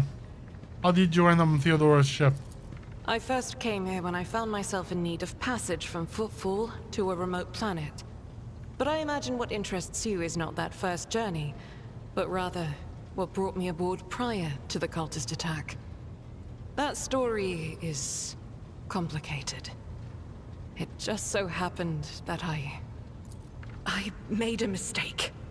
In a moment of laxity, I was ambushed by the accursed followers of the archenemy.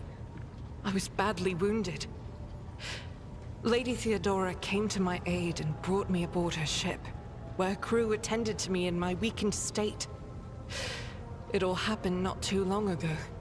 I had barely recovered from my wounds when the cultists struck. Truly, the servants of evil know no rest. There is no place where we can be safe from their machinations.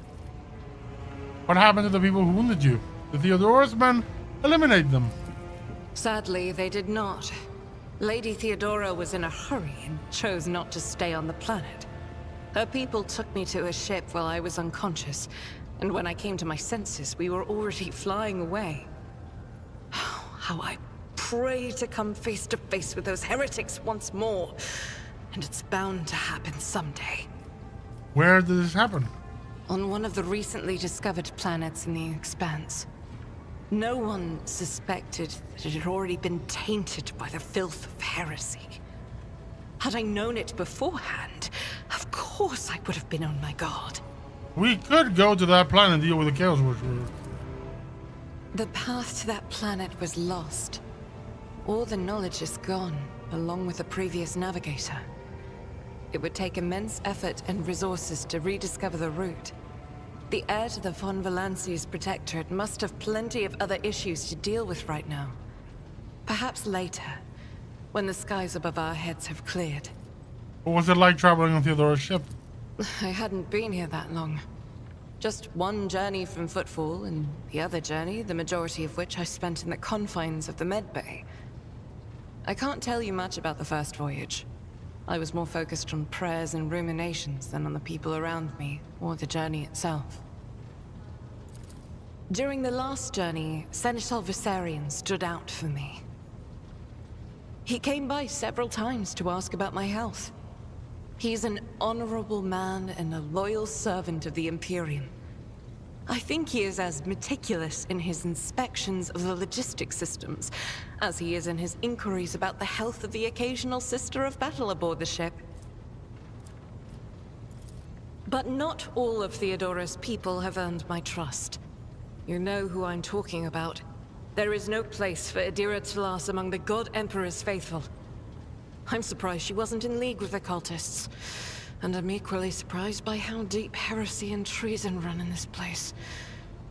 I'm glad we all made it through that dark hour. May the day that follows be bright.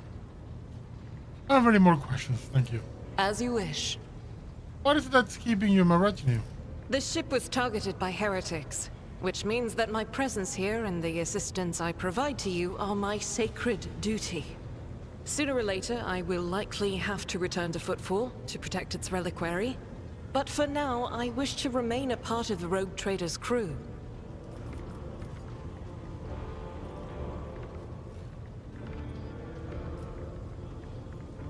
This is too cold.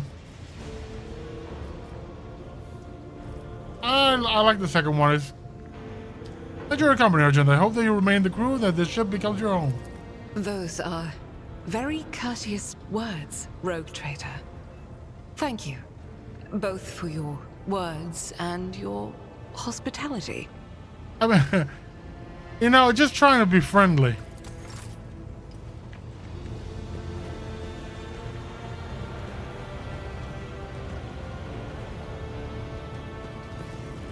Idira. Oh, Idira. You're over here? Let's have a chat, Idira. I wish to meet with my crew. What's it like being a psyker? Lord Captain, forgive me, but it would be like talking to a person born blind about colors. I could spend hours explaining, But it wouldn't make any sense to you. Every Psyker feels their connection with the warp in their own way. One person might see spots and shadows out of the corner of their eye. Another feels fingers running down their spine. As for me, I've got a door in my head. One that's open just a crack. There's no way to close it, no matter how hard I try. I've just had to get used to the whispers from the other side. When I need to use it for work, I listen in more closely. But I usually just try not to notice it. How do you live with this whispering in your head? Training, habit, and a little amasec and a couple other things you can get on the lower decks. If you put all those together, it makes things bearable. Sometimes I even wonder if I'm imagining half the voices I hear. You know, when life on board gets a little boring. Better than listening to the living, anyhow. What would happen if your door burst open? Well, if the door opens, that means somebody's planning to come in, right? But screw them. They're not coming through. Trust me. I know how to keep my valuable head locked up tight. Can you see my future? All right. That's what I'm here for, after all. So, I'm just going to lean on that door in my head a little more, prick up my ears, and listen to what the warp's got to say about you.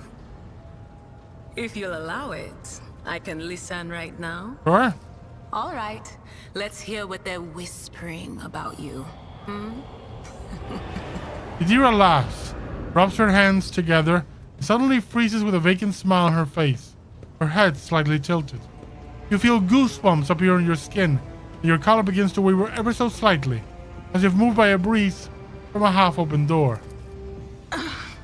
I'm sorry, Lord Captain. The voices are going wild. I can't make out a thing. I'll try to rein them in, somehow. But for now... Okay. Where do you come from? Lyra, an outlying world in the Heathen Stars region. In the Coronis Expanse, the deeper you go, the less visible the Astronomicon gets, and the less people know about the Imperium. The arrival of a rogue trader is the best thing that can happen to a world like that. The very best. Tell me about your world. It's an out-of-the-way planetoid between two faint stars. On Lyra, a dozen local tyrants fight over 5 measly continents. But they use everything they can to win, from poison to psychers. I haven't been there in many years, but there's nothing for me to miss. That's rough. Trust me. But here on the ship is a different story altogether. I saw more wonders in my first year serving Lady von Valancius than I'd seen in my whole life on Lyra.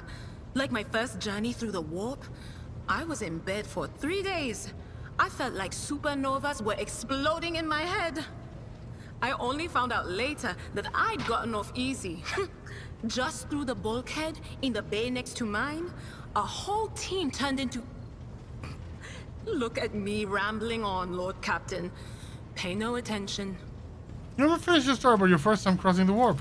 It wasn't like it was a very fun trip, Lord Captain. But look, if you want to be entertained, I'm the woman for the job.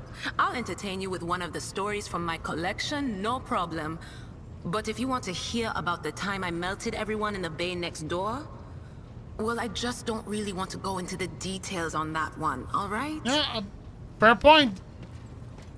What did you do before you came out to be on the ship? Oh, I embroidered wall hangings in honor of our national heroes. She is I such a did brat. the same thing I do here, Lord Captain. Divining. Our rulers prized the ability to see into the future. Every psyker that could be found was worth a small fortune on Lyra.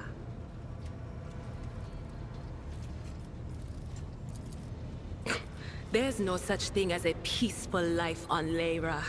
People like me were especially sought after. They'd pick psychers up wherever they found them, buy kids off their parents, even just abduct them. Take me, for instance. I got taken from my street gang. The older kids sold me when they noticed there was something off about me. The ruling dynasties had schools where they trained us and beat us black and blue. And then they packed us off to serve.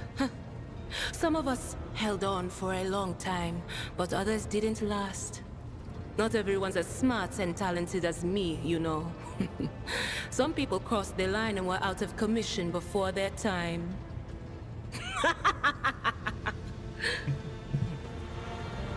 Adira looked at you expectantly. Then, as though clarifying, she uses her hands to indicate a head exploding and laughs. I like Adira. How did you end up in the Rogue Trader service? Theodora von Valancius paid a visit to the ruler I was serving at the time. I don't know what the visit was for, and it's no business of mine anyway. I can still remember the way the voices in my head changed when I looked at her. They were practically screaming. She had so much behind her, and plenty ahead of her too. And as I gawped at her, all of a sudden I heard a whisper.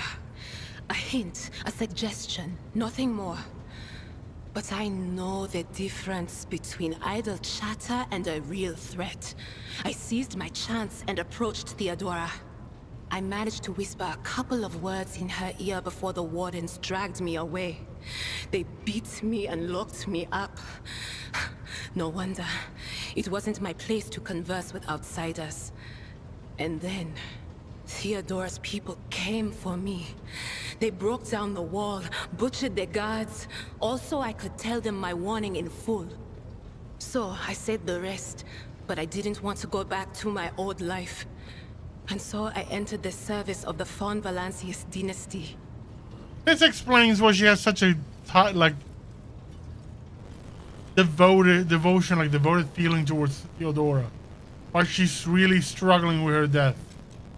Seems like Theodora really saved her from a much worse life. Have you ever been off the ship? A few times. Not many. And if I think about it, why would I want to? I've got everything I need here. All the whispers I hear, a million ones. They almost feel like family. And if I want to hear the nightmares off the ship, I can. After some sick. But don't get me the wrong idea. If I have to, I'll follow you to the edge of the galaxy. Let's talk about something else. Of course, Lord Captain. And you got a new story for me, Adira? You bet I do, Lord Captain. Adira becomes much more animated in her expression. Turns slightly dreamy as she recalls one of her stories. Okay, so we went to Fort once. Well, I mean Lord Captain Theodora went to Fort a lot. But on that occasion, she took me with her for some reason. My day had gone off to a bad start. My head had been younger since I woke up. But there was nothing else for it. I had to go. We arrived at the place. And what a place. All gentlemen and ladies dressed to kill, showing off their encrusted implants, all clustered around little tables. Well, turned out it was a gaming den. And not just any gaming den, but one run by somebody with deep pockets for people with just as much cash to splash. You should have seen it. People gambling away planets in a game of regicide. Anyway, so the Lord Captain wanted me to help her beat some guy. So I tell her, the chips won't land in your favor. You'll get a bad hand. Don't sit down at that table, your ladyship. But did she listen? Of course she didn't. If there's one thing she never lacked, it's stubbornness. So they sat down and the cards were dealt. I'm hovering around like I'm not involved, but I'm keeping my eye on things. And everything in my head keeps getting louder and louder. Anyway, it's a good thing I realized in time that my mind wasn't going haywire over a losing hand, but something else. I made some excuse to drag the Lord Captain up from the table and took her away from that place. And a few minutes later, the room where we'd been... It turned out some wise guy had the same bright idea to bring a pet psyker along with him. One of those ones who just scuttle around in Footfall's underbelly. And the psyker just freaked out. I guess. After all the commotion, people went to see what happened in the room. And they'd all gone for each other's throats. Literally. With teeth. And I think they completely detached that asteroid from Footfall and pushed it off into open space so it would head off toward the local star. I must take my leave. Of course. Always at your service. Whenever you need me. Okay, it's time to go to the map. We need now an engine steer prime.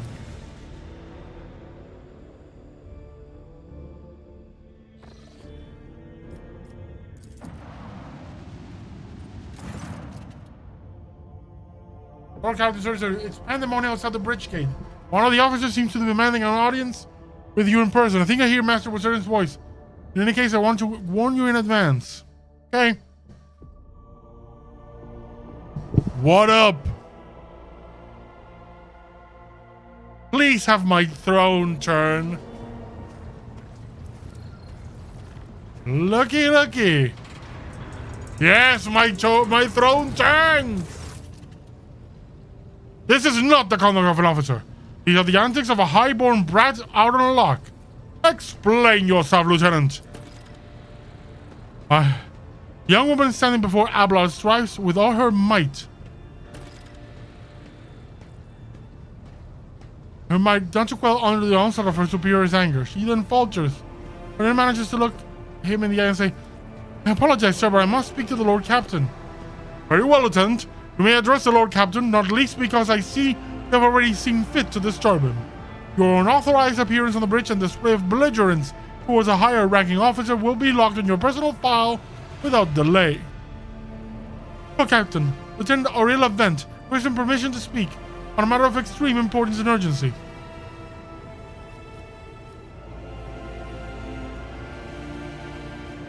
You may speak, but I want to hear a report, not a shouting match. Having two officers bickering in full view of the bridge is unacceptable. I am very sorry, Lord Captain. I thought the drastic times called for drastic measures. This matter cannot wait. Any minute now, an assault unit will be dispatched to the lower decks in order to crush the workers' strike by any means necessary. But I am convinced this step is unwarranted, and that the crisis itself was provoked by the actions of one of the senior officers. Bent is almost trembling with tension as she delivers her speech, her face extremely pale. Abelard, in no hurry to intervene, lets out a skeptical huff. He glances at Sourback, who is standing not far from him, but she maintains a stony expression. Lord Captain, I urge you to investigate the actions of the Seneschal Versarian, and to intervene in what's happening on the lower decks, because very soon we will have a mutiny or a massacre on our hands. Ben reels off the last words as though she knows them by heart. She has clearly been preparing to say them for some time. When she is finished, she casts an anxious glance at Abelard and at you. There's an insurrection in the making aboard my ship, and no one informed me? I would not deem it a problem worthy of the rogue trader's attention. The lower decks, as it happens, are in revolt. 30-some years ago, we even had a revolutionary leader rise up who dared to establish a workers' rule across the entire ship. It took a month to restore order, but even 8 years later, we're still battling rumors that the hero had survived its execution and was on the verge of gathering people to fight against tyranny once more. Needless to say, the rumors were baseless. As for the current situation, we have sufficient enforcers to deal with it. But on this ship, the word of the Lord Captain carries more weight than a salvo from 100 vultures. I'm sure if the rogue trader addresses the malcontents directly, he will quell the unrest. I dread to think the problem you will discharge the rogue trader with next. Perhaps you will ask the Lord Captain to break up brawls in the mess room? I've already given you the means to resolve this problem. You simply need to use them. If I may, your lordship, sending a hit squad to crush the rebellion is a means of ignoring the problem, not solving it.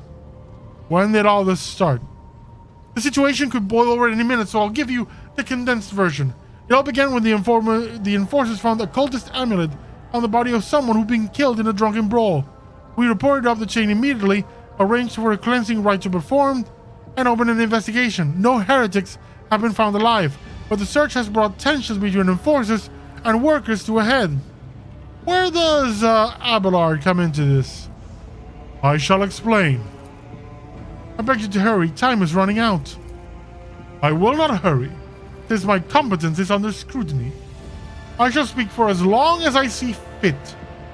There is an established order to the way things are done on this ship, and one of the pillars of the system that the rogue trader's attention is not distracted by trivial matters. It is the Seneschal's role to ensure that.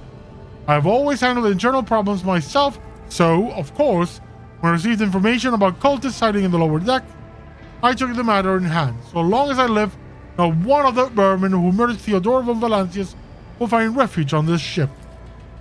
You were far too heavy-handed, Seneschal Warsarian. Arrests, interrogations, mass punishments for entire sectors. It has driven the people to the brink. Now there's a strike on the lower decks in Depot 4, to be precise. 3 worker clans are involved, but many more are passively supporting them. The situation could degenerate into an all-out insurrection. But when I reported my concerns, the only response I received was an order to dispatch an assault unit and crush the strike with maximum force.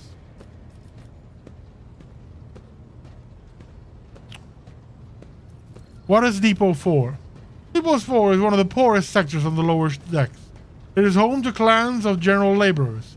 They are not as valuable to the ship as the families who have served its specialized systems for generations.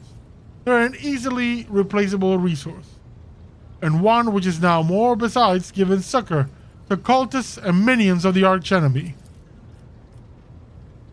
Master of Arms, the ships and forces report to you, and yet you seem hesitant to provide your own perspective. Lord Captain, unlike Lieutenant Vent, I respect the chain of command and realize it is not within my right to challenge my superiors. Tarback bows her head in Abraham's direction. However, a moment later, a serpentine smile appears on her lips. That being said, while I entirely share Master Warsarian's opinion of what the fate of Depot 4 deserves, I must know that this insubordination is a direct consequence of practices that he himself has introduced. Mistress Sarback, I see you have decided to follow the lieutenant's example after all. Such behavior does you no credit.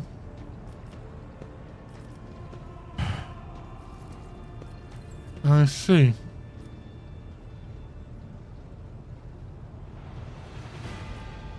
Sarback, explain yourself. The ship's regulations say the Master at Arms is responsible for resolving all matters related to ships and forces. And yet, it is no secret that the Seneschal has a tendency to show partiality. Those in forces and officers whom he has deemed particularly promising are at times given permission to approach him for tutelage.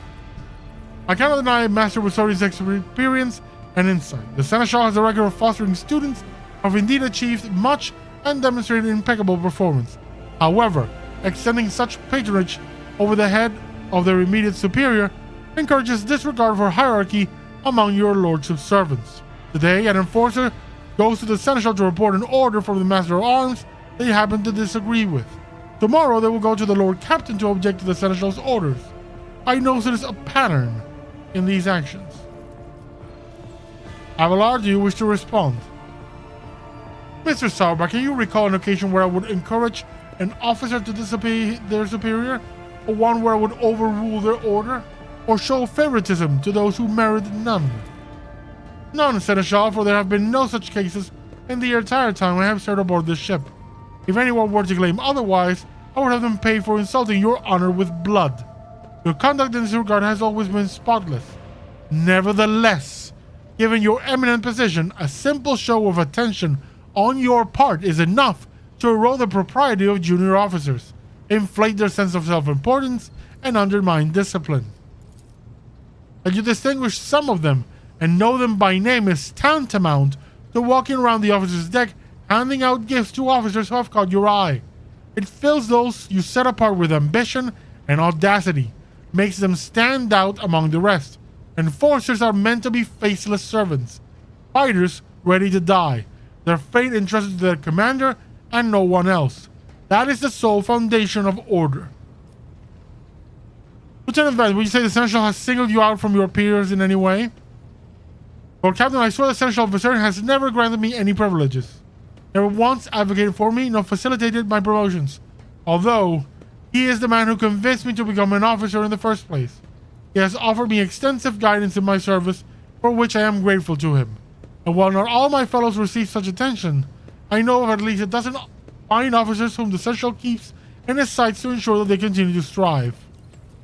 To prepare new generations of the dynasty's servants, to instruct them, and to separate those with potential from those who have exhausted it, that is my duty as Seneschal. This ship has a base worth of pilots and forces, officers, technicians, and stewards whom I have raised personally. By the throne, every third person standing on this bridge right now was my student at one point.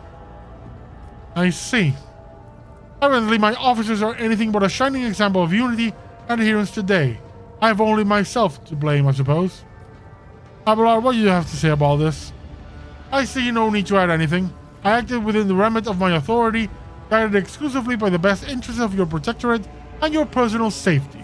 If you wish to confirm the rectitude of my actions for yourself, I have no objections.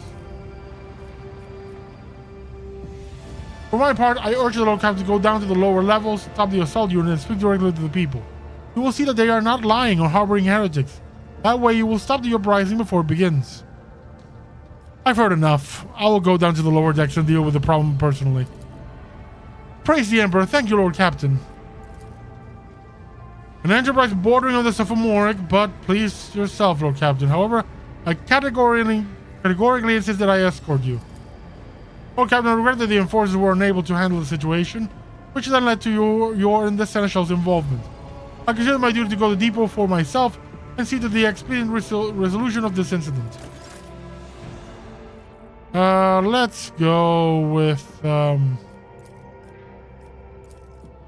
party members. Yeah, everybody. Something tells me I'm being drawn here, for a surgical strike. Greetings, Your Grace. You look shady as hell. Hey, it's Rosarian. Take that, scum. Look at this. This is all his fault. All of it.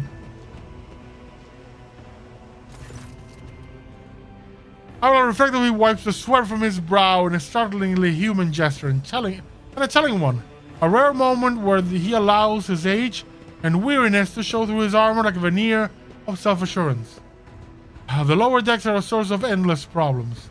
Sometimes, I dearly regret we cannot replace all the locals with servitors.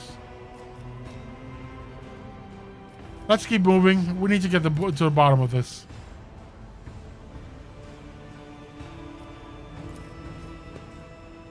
After assembling a nest made of thermal insulation material, this must be where the workers sleep between shifts. They don't even have beds. They have makeshift sleeping quarters.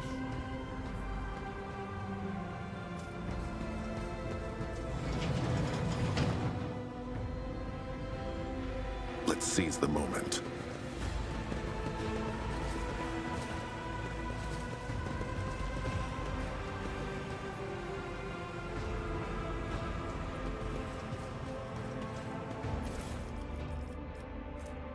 Machine right set. Ooh.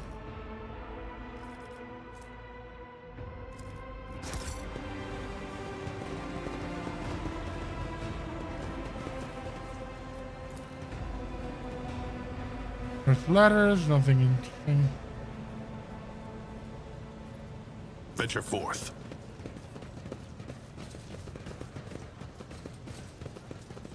See what else we can find around here. I still do not see our purpose in coming here. Wow, Nova's from the upper decks Relax, old down man. here to see Going for a us. stroll on the lower decks every once in a while is good for you. Lets you see how the simple folk live. Huh? Kadira dropping the barbs.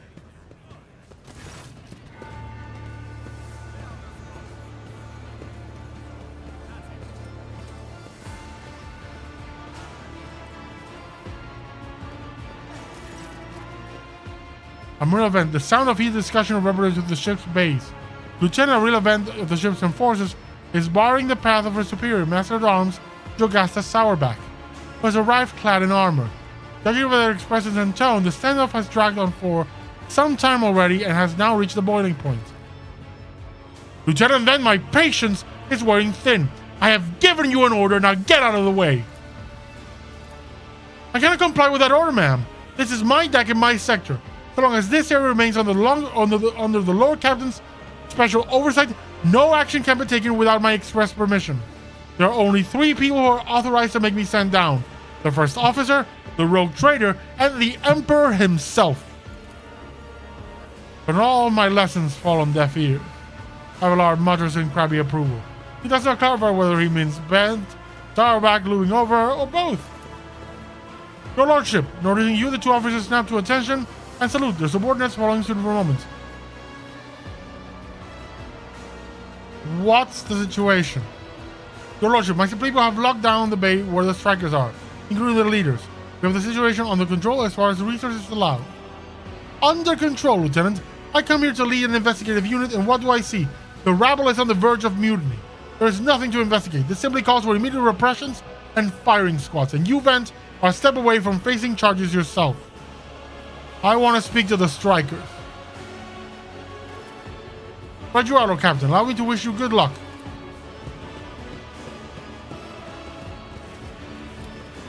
The burdens of leadership. Carry the Emperor's will as your torch.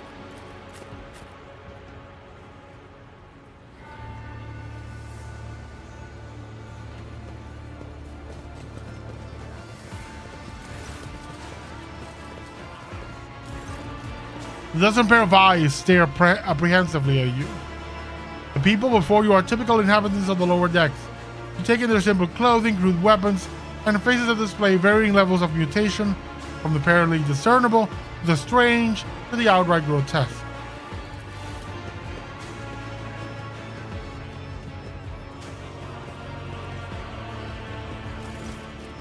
Rivet, a whisper passes through the crowd, and you detect a mixture of fear, astonishment, and joy in their reactions.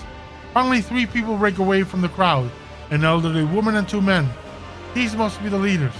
They bow clumsily before you. Lord Captain, you have come down to us. Tell me what is troubling you. Why are you striking? Striking, that's news to us, Lord Lordship. All we're doing is asking questions, saying what we think. Shut up, Rivet. Here's the deal, Your Lordship. Your damned enforcers are all over us down here. They say they're looking for cultists. Wrong one word and they're reaching for their batons. If they want to punish someone, they turn off the heating to whole base for a week at a time, so we get sick and freeze. In my clan, 2 little ones died from inflammation in their lungs, all because of those enforcers. The old woman spits on the floor and rubs at the spittle with a toe of her worn-out shoe. Magenta does not interrupt the workers, but you see the sadness well in her eyes when the children's deaths are mentioned. The choir whispers a requiem prayer and makes a sign over herself. It's all true. Bent is the only enforcer officer who's stood up for us. It's clear as day who had a mother from the lower decks and who grew up amidship has no fellow feeling towards us. The grim man with scarred face throws up his arms. Your Lordship, we're no villains here. We're honest workers. Your servants. We've plotted no disorder. We went on strike openly. Now we got guns pointed at us.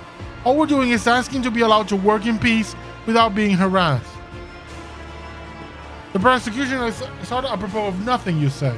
I was told that one of you was found in possession of a cultist amulet, and that there were heretics hiding here. A cultist amulet? What's that? The gewgaw they found on the dead drunkard? If it was something evil or forbidden, we shouldn't know. The enforcers just said they were looking for heretics among us, and anyone obstructing their investigation would be punished. But how could there be heretics here? We know our own people. There have been no new faces around. That definitely not. If there were, we'd be the first ones to report them. And as for this amulet, or whatever it is, they took it off a dead body. There are no cultists still breathing in our sector. That's for sure. But when that fight broke out, some enterprising folks looted the bodies. The boots they came back with, nobody ever tread these decks in boots so fine, I can tell you that. Seems to me the cultists have better commanders than us.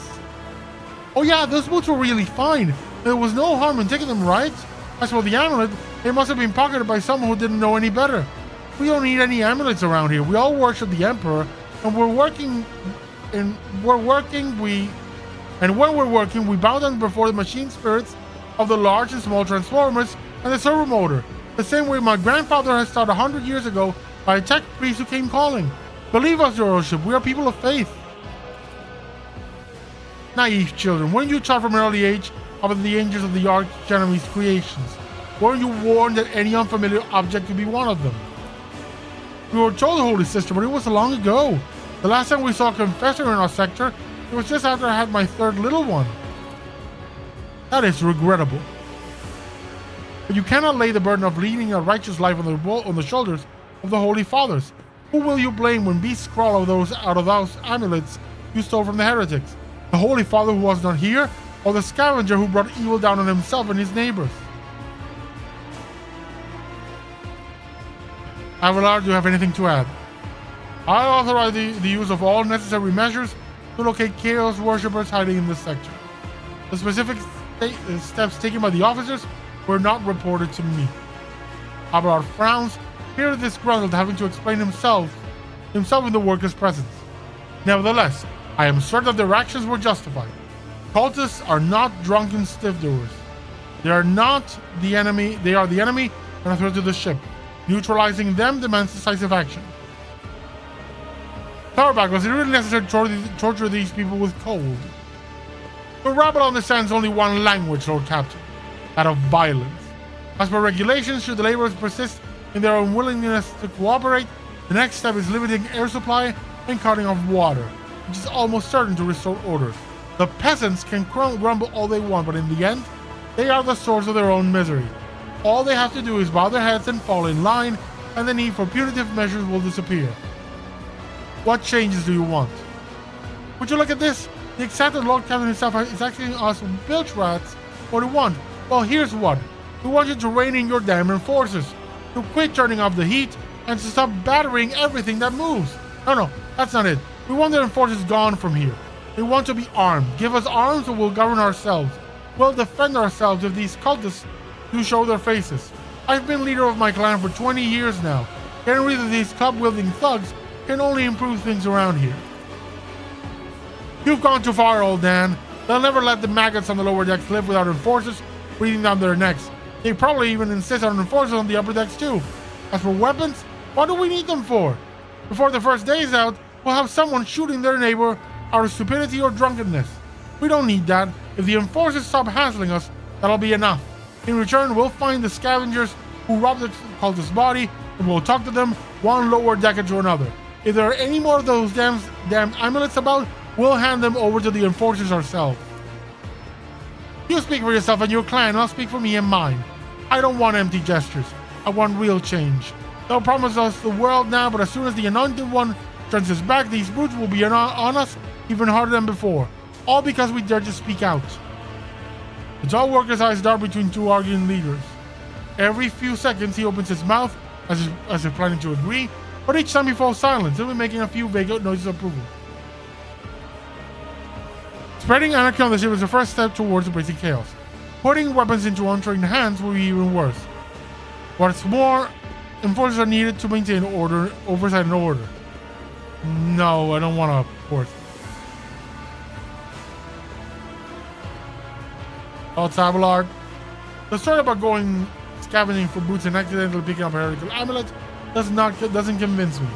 These people were moments away from rebelling and possibly becoming minions of the archenemy. We must not give them what they want.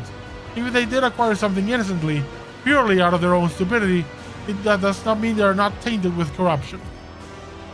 What begins as petty thievery can turn into a far graver problem. I have seen it before. In my second war, there was a sergeant in the Imperial Guard regiment that was stationed nearby. The sergeant took an ordinary pocket knife from the body of a heretic, and his whole unit lost their lives for it. When they finally managed to break into the barracks, they found not a single survivor, only the pocket knife, which had grown through all the rows of beds like a metal choking vine. But when it comes to scavengers, malcontents, strikers, or whatever they'll turn into next, my verdict is simple. Give them no quarter. Master at Arms, where do you stand? Give the rebel a grox and they'll take it in the agri world. Lord Captain. They only understand brute force and will interpret any concession as a sign of weakness. Give them weapons and recalling the enforcer would be folly. It will only be a matter of time before we have full-scale mutiny in our hands.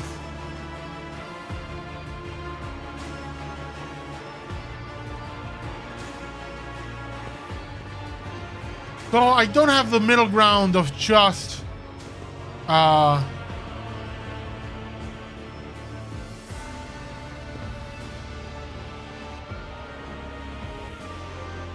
would love to say we'll remove the enforcers, but you're not getting weapons. But given that that is not an option, the coercion one is the best choice. Oh man, listen, Lord Captain himself has come down and is offering us concessions. There's no a single person in whole Depot 4 who's ever stood next to the rogue trader, let alone talk to them. Back down, now's not the time for you to be a stubborn old crone. Listen to us, old man. The 3 clans of Depot 4 ought to act as one. We've made our minds up, it's your turn to decide. Don't ask them to disband the enforcers or give us weapons. We don't need any of that. You two are ganging up on me, is that it? So brave you are against an old woman. But I'll shut up. I will indeed. I won't go against 2 clan leaders on my own. If you want to make peace with the enforcers, make your peace. That's great. Just fantastic. Lord Captain, we all agreed. Then it's decided. The persecution will stop, and I will expect you to assist in locating any remaining amulets or weapons left by the cultists. Your Lordship, thank you. You have not abandoned us lower deckers. You came yourself and settled everything. I'll tell my grandchildren about this. Of course, Your Lordship. We'll root out any nasty business faster than the enforcers, and will leave no stone unturned.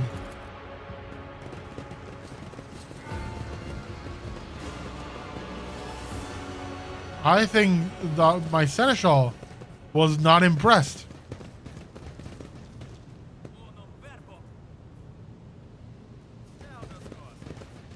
Stay sharp.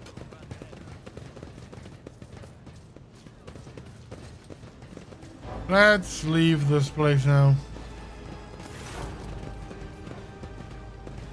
Oh, seneschal. Stop being unexpected. Abelard imperiously dismisses the unit to stand at a distance. Addresses your other companion saying, I have an urgent matter to discuss with Lord Captain. Please give us a moment. Abelard looks at you. The last vestiges of restraint vanish. Well, are you pleased with your investigation, Lord Captain? You kowtow to the disloyal rabble. You believe their lies and show them leniency. Next time the ship is attacked by cultists, the rabble will welcome them in with open arms and allow them to wreak whatever havoc they like because they see you as a weak leader. Is that how you see your future at the helm of the Von Valance's protectorate?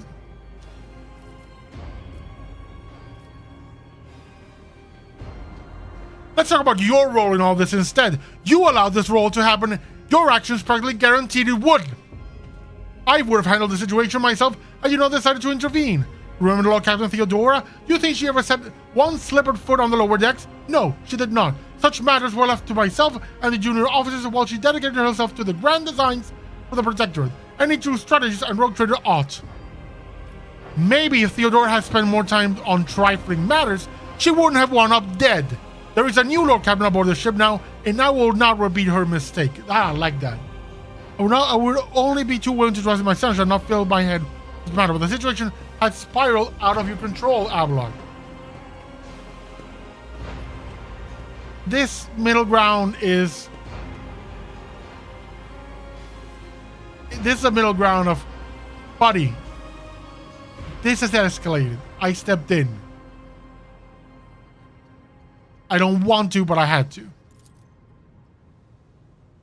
Ablard's face reacted like, you're right. At least it's concerned Union's officer making complaints directly to you. And I lost my temper, Lord Captain. And I believe I ought to explain myself. The prosperity of the Von Valance Protector is not just an empty phrase to me. I left the Imperial Navy for the chance to see it flourish. It was the most momentous decision of my life. I did it because I saw in the Lord Captain Theodora's deeds the sign of true greatness. Rogue traders do not simply forge new routes and capture worlds. They created order out of anarchy. That creative impulse was entirely lacking during my time in the military. So I left behind everything. I had known. Everything my family had known. I came from a long line of officers and I embarked upon this incredibly reckless adventure, Lord Captain. Lord Captain Theodora entrusted me with all the concerns she had no time for. She will go off on her flagship for long periods, the distant frontiers, on scouting voyages, and the advancement of the entire Protectorate rested on my shoulders. And then suddenly, everything that had been built over the years and years began to quake, rattling like flimsy hangar on a seismically active world. One of the senior officers betrayed us all. The rogue trader was killed, and who knows what is happening on the planets. I'll tell you this honestly, without fear of appearing weak, all this has come to a grievous blow to me. I am not panicking or grieving because I cannot allow myself to panic or grieve. I am duty-bound to aid the new rogue trader, to aid you, to find your footing as quickly as possible. And to do that, I must insulate you from problems that in the past have been dealt with by tried and tested procedures set out in the ship's regulations. Procedures were established long ago and have functioned smoothly for decades, cannot seemingly suddenly be deemed excess to requirements.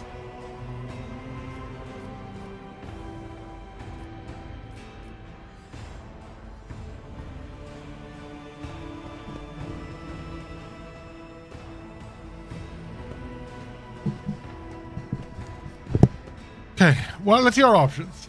Here are trusting in established procedures, and she died. I won't make the same mistake. If you want to keep building the future of the Von Valence Protectorate with me, stop living in the past.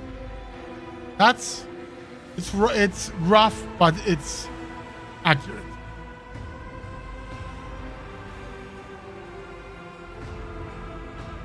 I understand, but you need to learn how to respect me as your Lord Captain and Rogue Trader. Accept it and start living in the new world. A world where Theodora is gone and where you and I have new decisions to make. You probably have knowledge of how things are on the ship. I think the 2 is the best one because I want to work with him. Abelard solemnly inclines his head. Yes, Lord Captain. After a moment, he adds, looking at you with interest. Your resolve is admirable and demonstrate strong leadership. I shall remember this moment, should my old habits ever begin to creep back in. Now, please let us leave the lower decks. If the rogue trader decides to stretch his legs, there are far more suitable places. Yeah, Forge let's go, ahead, buddy. Never linger. That was cool. I like that a lot. That was so cool. It's like I could have. The cool thing of the writing is that all the options were in my head were really feasible. Because, you know, I could have just. He was snapping at me. I could have just snapped back. But no, I figured. I already understood it from the way he talks about Theodora. He's likely in love with her, or, you know, just a deep admiration. And so he's clinging to that. And his entire world is shaken. But I had to do it with a bit more tact. Right, so we are now at...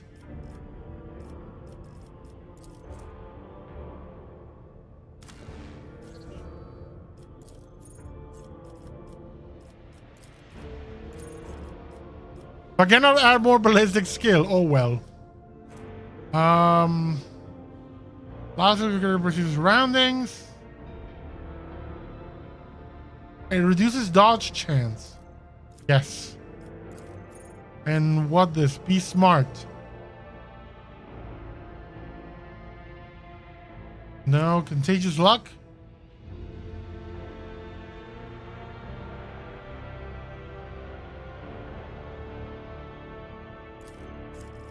I will do contagious luck. And my dear warrior, we're gonna go weapon skill, my dude. Better to die for the 104% wounds in real world characters. Ooh, nice. Doing my part.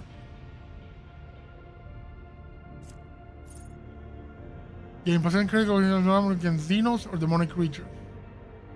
Ready to serve.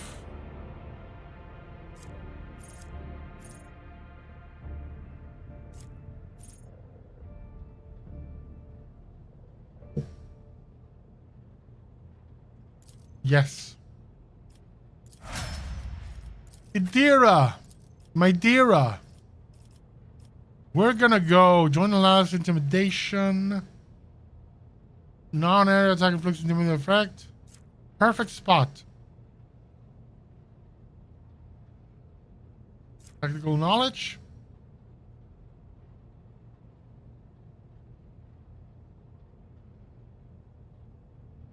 Ooh, I like this one. That's a real good one. And we're gonna go with logic, tech use, awareness, lore warp. We're gonna go for lore warp. My dear assistant of battle, we go agility. And here, litany of hatred. You'll deal in the effect of Warhammer for recital, get 1 damage. Shield of Faith. Yes. And you will give us Notch of Purpose.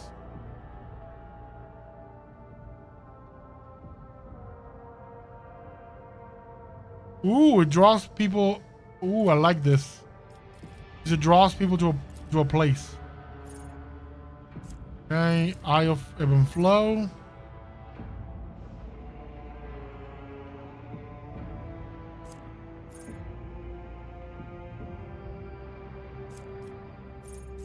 Eye of Oblivion for sure. I like all these challenges. Pretty cool. Makes me want to run a tabletop RPG of this.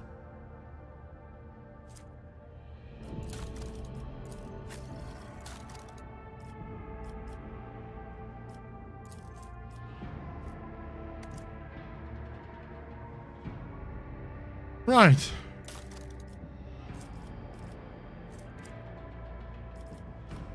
We're Iconoclast, the Dogmatic, purely heretical, purely dogmatic, and dogmatic as well. What's up, Avalard? Are you okay? Lord Captain. Lord Captain. Okay. Can we finally move? Begin scan.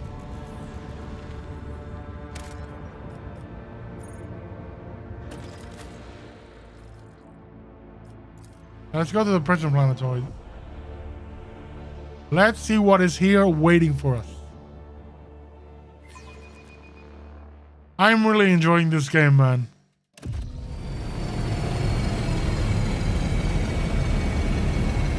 One thing I always love with Warhammer 40k is that the ships all look so clunky.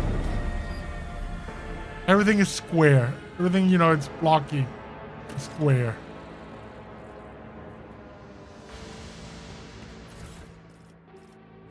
Omniscope.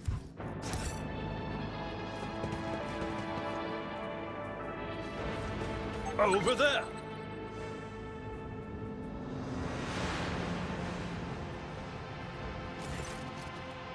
Who are you? You come from the planet? Are you reinforcements? Saint's Teeth, I thought you'd never come.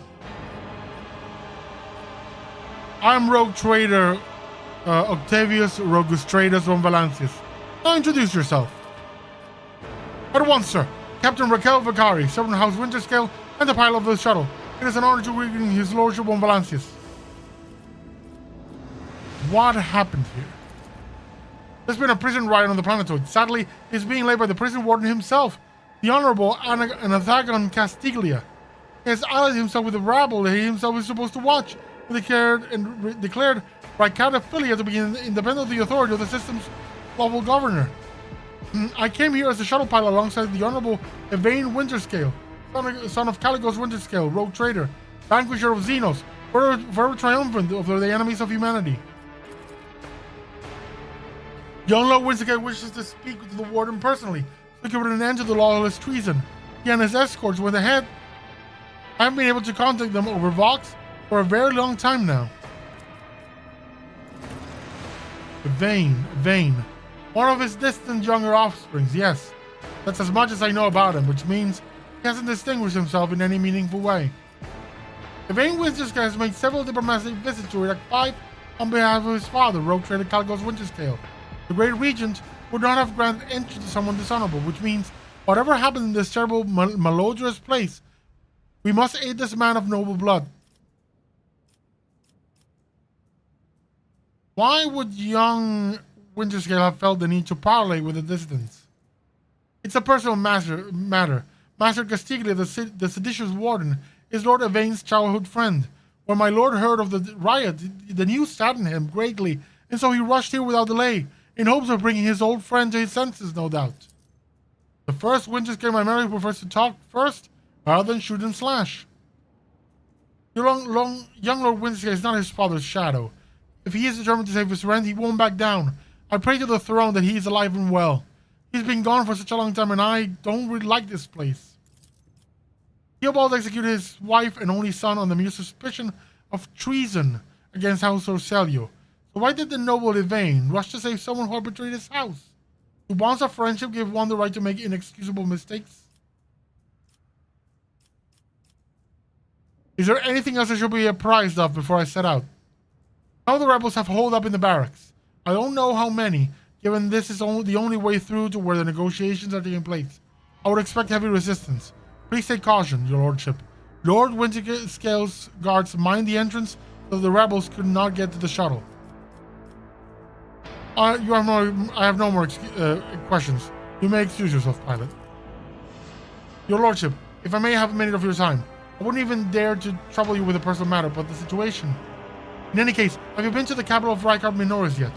I wanted to ask if you saw a man there, a communications officer by the name of Jaspar. I have not yet been to Rykard Minoris. I know nothing of the officer's fate. That's a shame. May the Emperor keep that fool from harm. Thank you for your time, your lordship.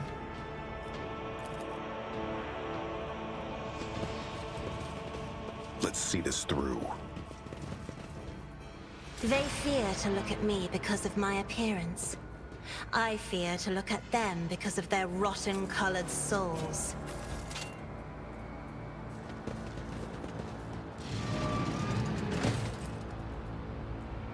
Gardevoir has been vacant for a long time. Okay, let's get ready to rumble!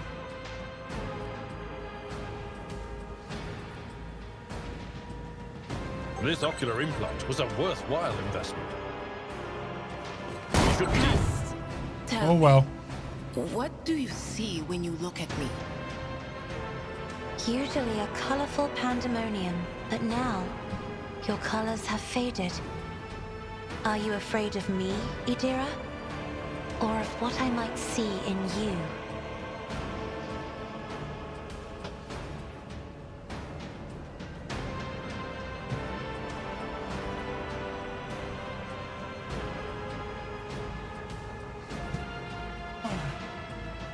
I was getting a drink. I'll turn on the light.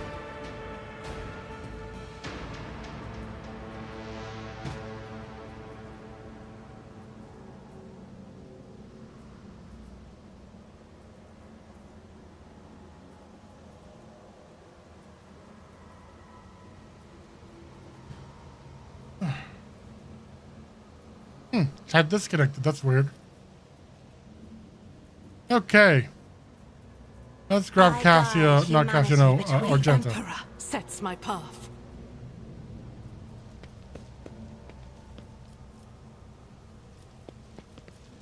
Duty prevails. Oh. Goods. Prisoner of Adishan, part 1. Why me? Blah, blah, blah, blah, blah. My better back's about the Hazard's lab. That's all information that could be useful.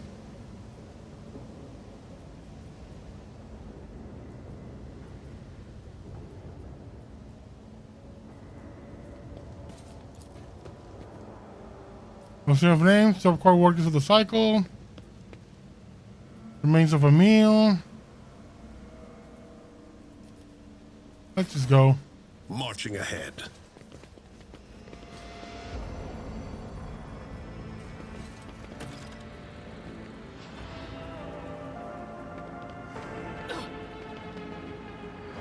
Charging me was a mistake. Cast abilities. Cast an officer and your ship's navigator.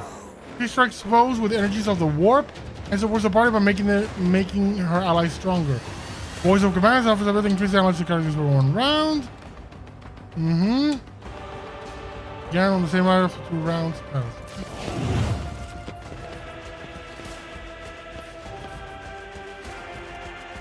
Right. So for the battle.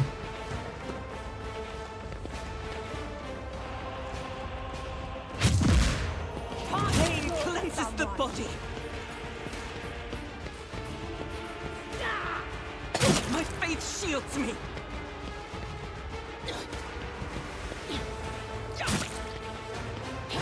Stop mocking. I serve the ruinous powers. Death to the weak. My passion has failed me. Death to non-believers. Chaos guides me. Ooh, it's saying chaos a lot.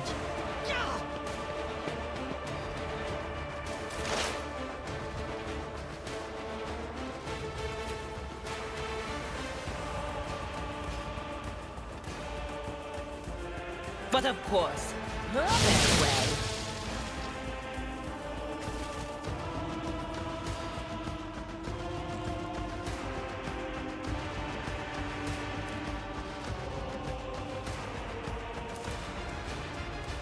Will do.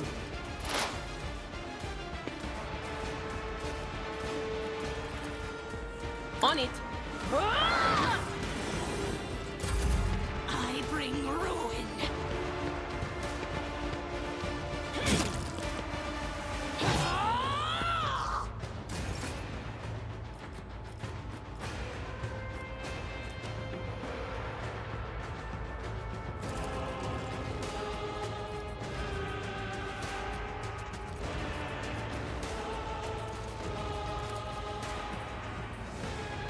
Me? If you insist, you... One fewer target.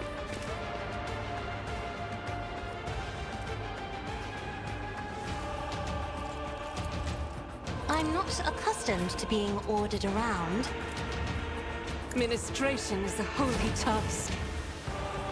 Yeah. Suicidal. Emperor, give me strength. Whack him. Isn't this a job for the serfs? You did not whack him. Okay, Outlaw. Time for you to do your thing. My place is at the fore.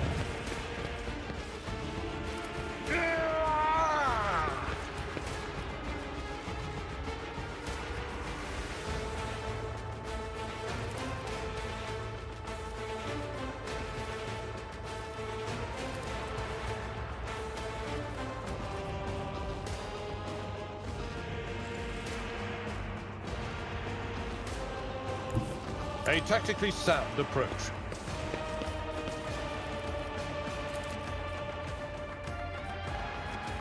I think I messed that up. Oh well, let's At your beck and call.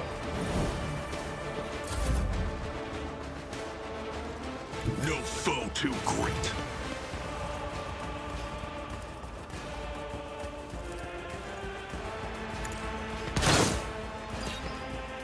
As said, so done.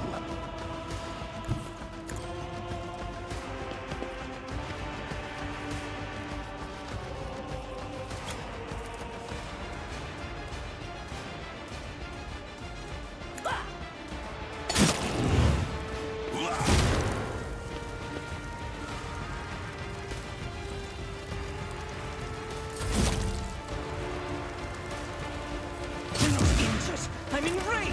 Show me what you've got.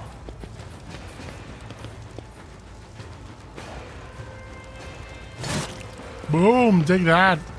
Chaos guides me.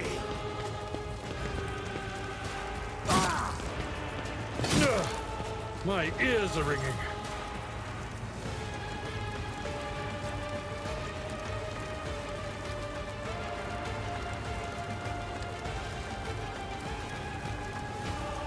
Faith without deeds is worthless. I will bathe this battlefield in righteous fury. As the Emperor commands, I act. Oh, she still has what? Fatigue? What is it? Winded. I serve the ruinous powers. Nothing.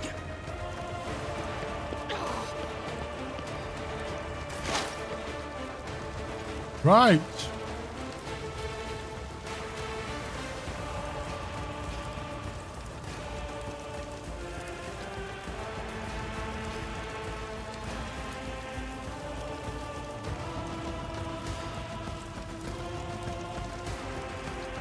Will do.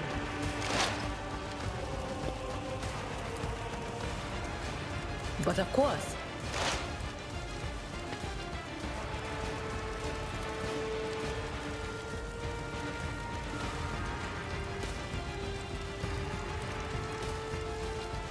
No, it's gonna have to be second screen. Anything else? What an unfortunate turn of fate. High momentum.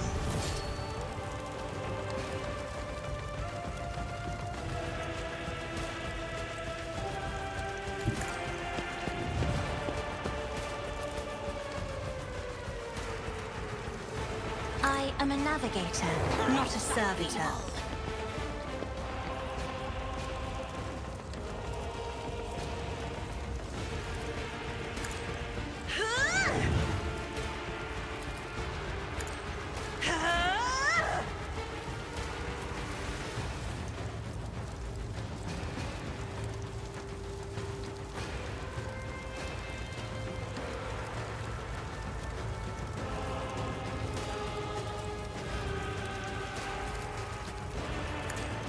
Reduced to dust! Victory is imminent.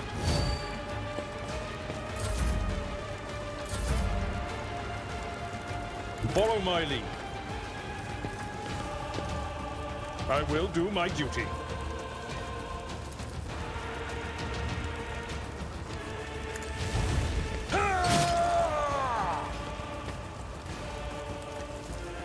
I'd rather not. It will be done. Victory is ours.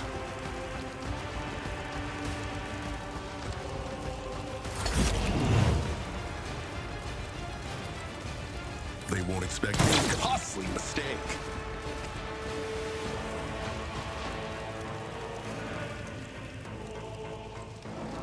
Oh.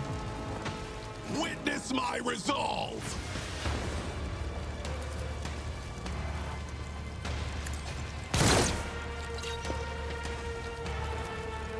And you're down. On in, maggot. Gah!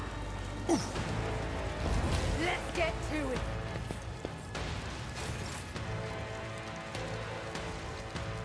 God Emperor, move through me. Be the fire in my heart. I'll do it. There we go.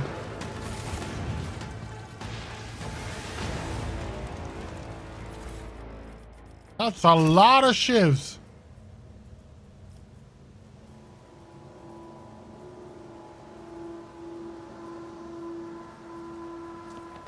Ooh. Some goods there.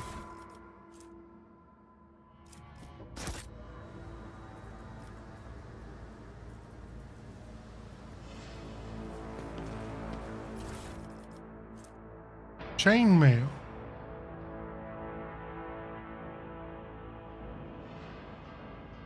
Will dodge 18% of the enemy with this chapter. Now let's grab this and look at him. When this will dodge armor 35%, 30%.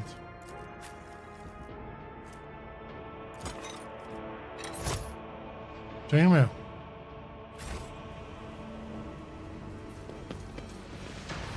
The future you see could be the whispers of the archenemy. How can you trust your visions, Adira? I don't think that's the question you wanted to ask. What you wanted to ask was, how can others bring themselves to trust a despicable psycho like me? Face it, sister. Not everybody's as pig-headed as you are. Yeah, these two are gonna come to blows eventually. I'm scared. I should have known the charity from the water was going to bring nothing but trouble. One will come by to talk.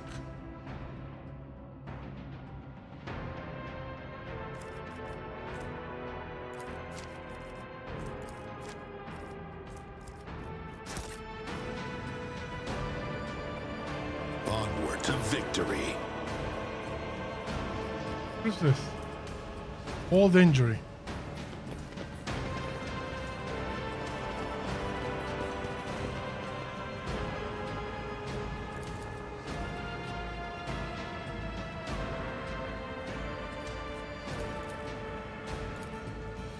My actions speak louder than words.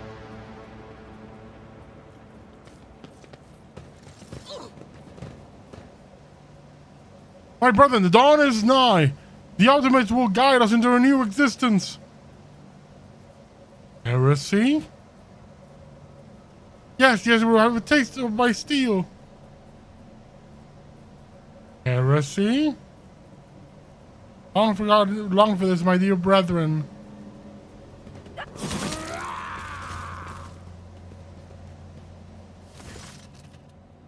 Thank the throne. Normal looking faces. We thought we were going to die with these nutters. Please don't shoot us, Your Nobleness. Let us speak a word. Well, this is a welcome change. Talking before shooting. Hello, Captain. Look at this ragtag bunch hardly inspires trust. Give me a reason not to execute it on the spot. Here's the deal. We're honest, quiet inmates. We didn't want to riot. But, well, sitting it out wasn't really an option either. The warden's lapdogs made short work of those who refused to join the festivities. So we had to, you know, play along. That's all it was, play. We never meant no offense to Governor Medina, nor the lawful authority of House Winterscale. Give us a chance, eh? We just want to wait until everything blows over and we can go back to our cells and quietly do the rest of our time. A repentant, honest heretical. Oh, novel. Then but Avalon, the seneschal is utterly unimpressed by the old man's ingratiating monologue. The lowbrow speech is modeled with colors that conceal his true, darker hues. This old man has a long history of lies, and he's using his wiles on us as well, but I see no foul corruption or ill intent in his words. Tell me more about the warden and the riot. Also your tongue talking about that heretic, but if you insist. Here's how it is. The warden of this here prison, the Honorable Master Castiglia, was a crackpot from the start. The previous warden ran things the proper way. Prayer, 1 meal a week, work, a punch in the chompers from the guards, work again. But the new one? You know what his first decree was? He introduced lunches and dinners. By the 9 devils, that's 3 meals a day. The man was obviously stark raving mad. Things all went downhill from there. The guards quitted with the teeth punching. The warden forbade them. Instead, the overseer started counting which prisoners were digging up more things in the quarry or throwing the axes hard or whatnot, and then, would you believe it, they put together a list of best workers. And if someone on that list also showed good behavior, then they get promoted to an optimate. That's the upper crust amongst those jailbirds. Well, that's how it was at first. And the warden decided it's the optimates and not the guards who should be in charge of punishments. But it wasn't the overseer's job to watch the prisoners work. It was the optimates. Well, let me tell you, that's when these goody two-shoes really start to shine. The guards aren't even in the same league as our dear fellows, the optimates. In the old days, there may be 5-10 stiff kickings a week, and now, well, we were lucky if it was only 50. And that wasn't even the end of it. Warden Castiglia moved out of his chambers to live right in the quarry under the dome. And I think something in his new home really scrambled his brain. He began shouting the wildest things about the optimates are saints who will behold the truth. And he started taking them to the quarry. Not all of them returned. The ones that did, you wouldn't recognize them, more beast than man. They were butchering people left and right, even guards and overseers. The warden himself had armed them. And that's the whole sub-story. But I knew it from the moment he let us have dinners. Oh, this won't end well. The old country's right. Whenever nobles start giving handouts to commoners, something always goes wrong. I mean that with all due respect, your lordship. No offense intended. If I spare you, what do I gain from it? Now, how can lowly jailbirds hope to thank your noble self? I have an inkling, you see. I see where, how should I put this? Different from the rest of the prisoners in this place. They're all pretty thieves from like minorities, debtors, gutters, dimpers. They're no serious. Now, we, your nobles, are cut from different cloth altogether. We're fortune seekers from the void. Why don't we tell you we're on Footfall Station, you know, Footfall, the only shipyard, and the best market in the old Crown Suspense. Yes, so wonderful, you can find some serious business-minded people, and you can get yourself very special discount from them on very special goods. What kind of very serious people? The most serious kind, your nobleness. Have you heard about the Fellowship of the Void? It's the largest part of the alliance in the Expanse. There is no leader, of course, but there are some terribly serious captains who decided that cutting each other's throats over loot was, what do you call it, counterproductive. But cutting throats together, now that's anti-counterproductive. And well,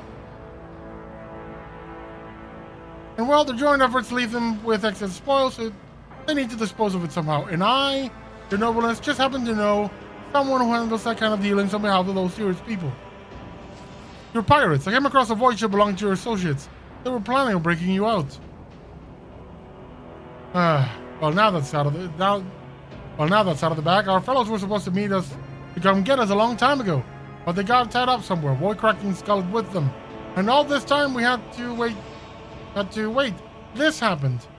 Pardon me for trying to pull the synth wool over you. It's just that we want nothing to do with this whole warden nonsense. So what now? Will you let us go? Sure, no problem. Today, you tell us a little lie to want to take a torpedo in our sight from that ship of yours. If it doesn't fall apart the moment the helmsman sneezes in its general direction. Very well, I shall spare you. Oh, that's so great to hear, your nobleness. Just so great. Now, there's a true aristocrat, not that warden creep. Now, your nobleness, where was I? If you're ever on Footfall Station, there's this district there, the Shadow Quarters. It's called that because it's located behind the statue of our holiest emperor. I've known folks who call it something else, also on account of being behind the statue. Don't repeat their mistakes, I tell you. Reverend Hieronymus wasted no time finding and burning them all. Forgive an old man for getting distracted. So, Footfall, the Shadow Quarters. There's a bar there, built into the remains of an old ship. And in that bar, in the back room, a certain Riza does her business. Tell her Grandpa Backfall says hello. You'll be her favorite client in the big blink of an eye. There we are. Well, your nobleness, we'll be going now if you don't mind.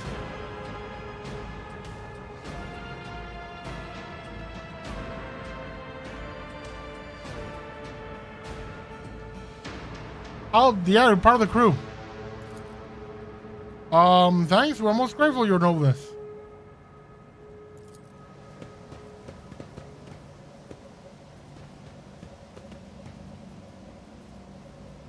I'm sure Abelard would disagree, but... Ooh. Auto pistol is crap. Ooh. I'm restless.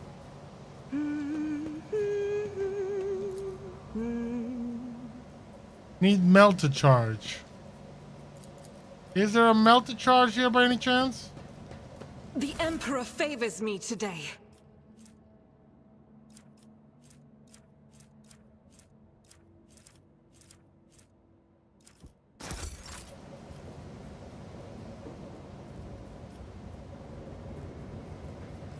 Oh well, no melt to charge.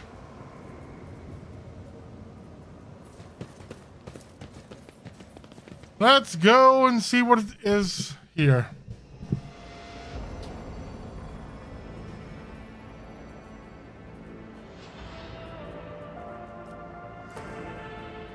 We're going to with this guy go to farms. Stay sharp.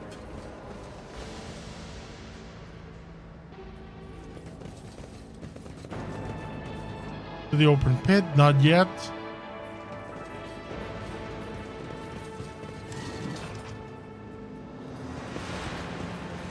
Pick the lock, go.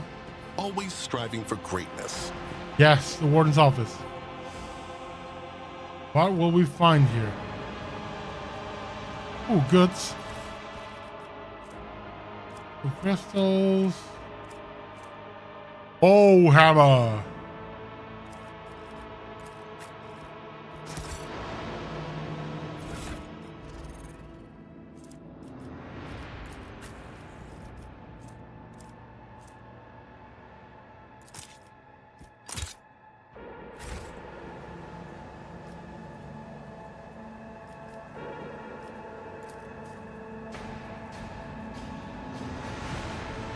Alright, so this was the other thing.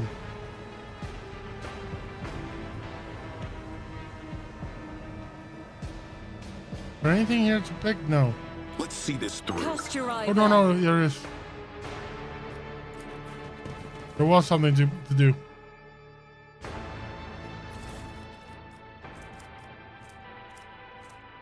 Diviner Staff.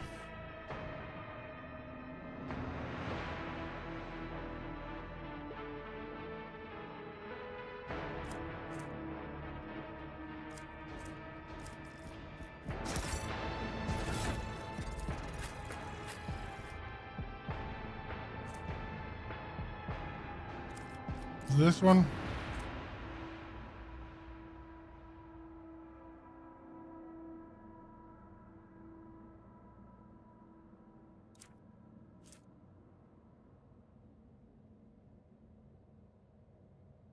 Sign.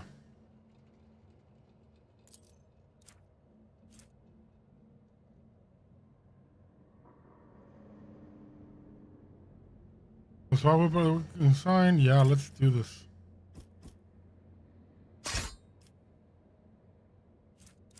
And your other one, your normal one.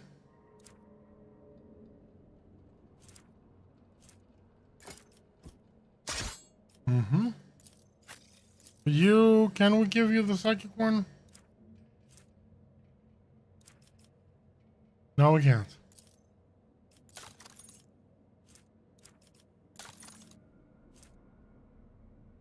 We're going to do, ooh. Yes, immunity. Endure.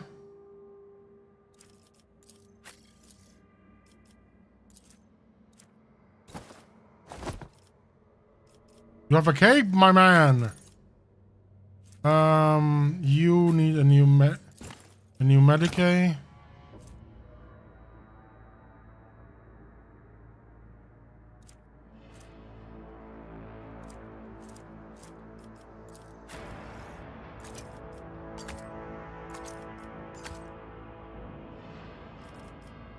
Okay, we got this. Everything is cool now.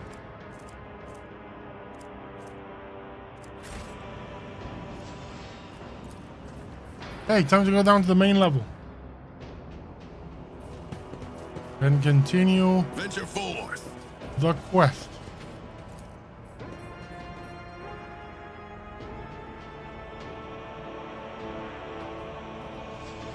Yeah, this feels very heretical.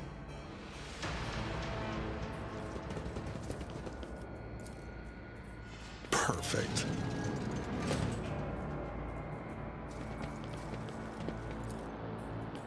Now that was easy.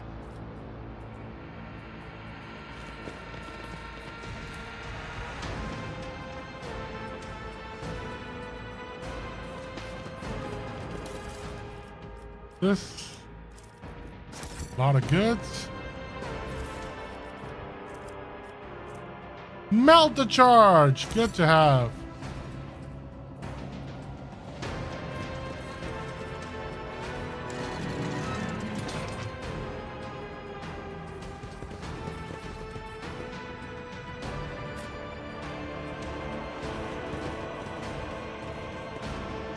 Onward to victory. I told you, Evie. They are hiding so much from us. Arrogant mentors, holy brothers and sisters, what have they ever given us? Nothing but a pile of fibs and useless ammunitions. The voice of the man standing with his back to you sounds almost soft, heedless of everything but what is in front of him. He leans over the prisoner dressed in expensive clothing. But Aurora, she's different. She spoke with me like no one had ever before. She revealed the truth to me, and now I can reveal it to you. You just stop struggling for 1 minute. What? The final realizes he is not alone just to you. He's searching a long thin metal rod with blood dripping from it. We have guests? On the Wombalance's ship, I will wager. Evie, my dear, we will have to wait. Do not faint, I beg you. It is important that you feel everything, including your other eye. The warning words are suddenly drowned by a chorus of voices in your head. The entity that still dwells in the recesses of your mind rejoices in the cacophony of cries. This place, it holds great significance for the entity. In the frantic chanting of the voices, you can almost make out words that speak of an ancient grave, one that was opened, for it contained a priceless treasure, a most coveted prize that was retrieved by the faithful after a centuries-long search. Such dreadful shades. The colors in this place, they are putrescent to the core, and these people, their colors are oozing with madness and despair, pain and doom.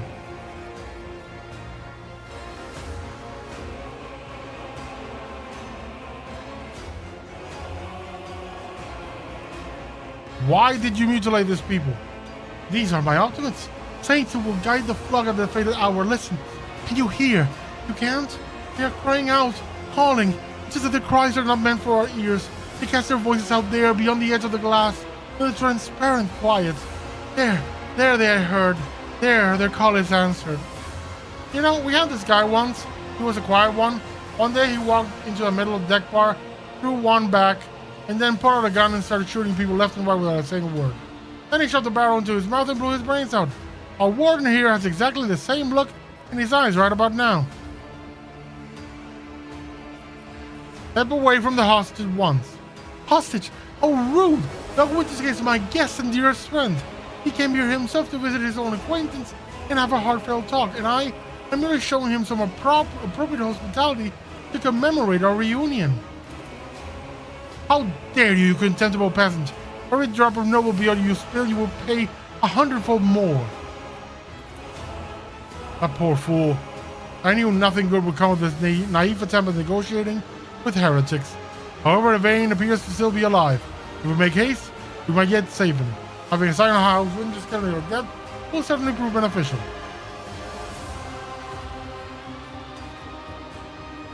Screw it. I'm here to quell a riot. By means far from diplomatic. The time for words has passed, Optimates. Give your power to this Harbinger of Aurora. Let our foes see the truth or become awash in blood. Your execution is assured. Argenta over here. Flanking. Cassia. Here. My buddy. The Lord Captain here. And Idira over here. Actually, Cassia, come over here. And there we go. And I'm gonna put me at a high vantage point.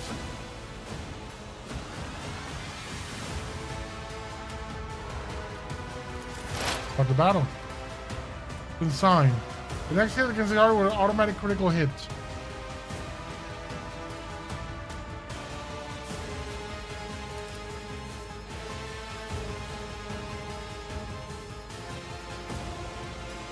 Will do.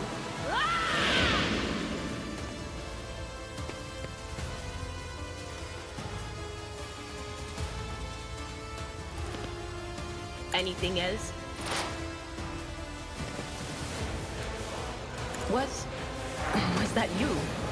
Or Death to the weak. stop it! Let's get to it.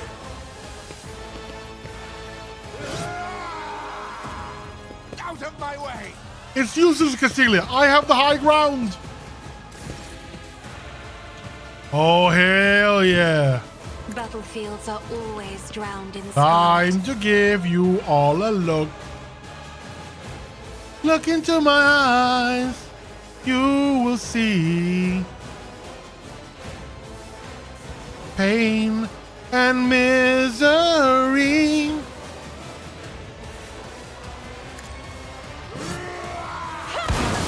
Painted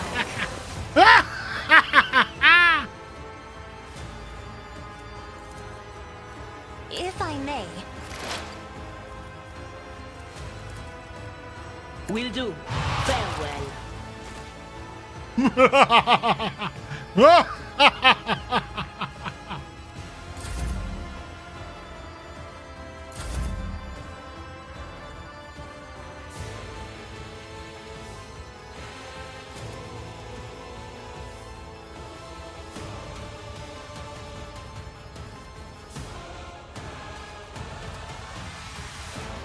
Tried and tested tactics are the best ones.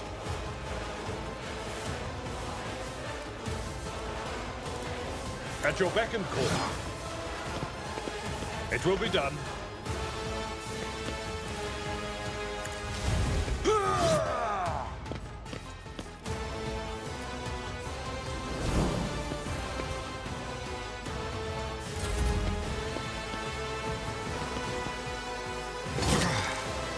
Gracious of death to non-believers!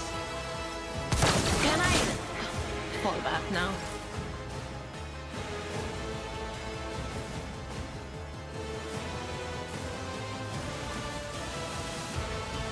Rejoice in battle! As the Emperor commands, I act.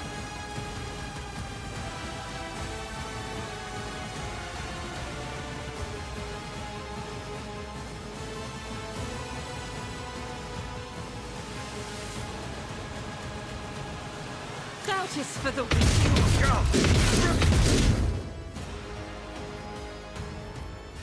As the Emperor commands, I act.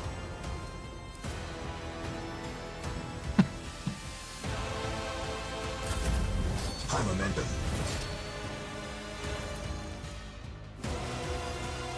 I said, so done. Done and done. I know what to do.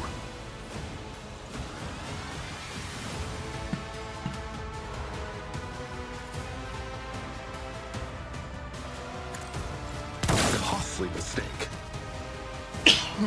Hell yes. I serve the ruinous powers.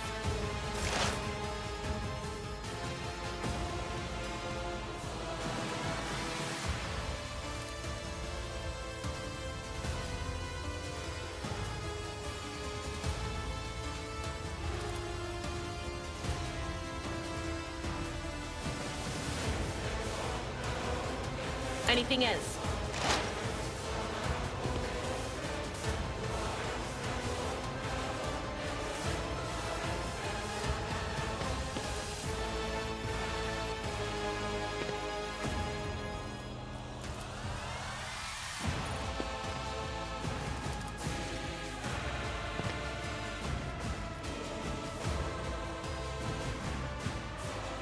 But of course.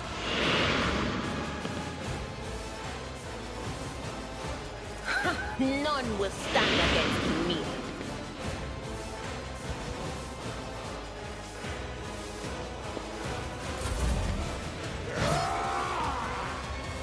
Chaos guides me. That's fine.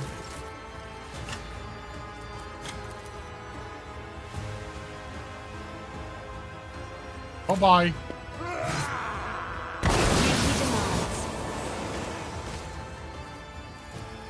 I'm not accustomed to being ordered around. Abelard, take care of the riffraff. Victory is if target well struck. Boom!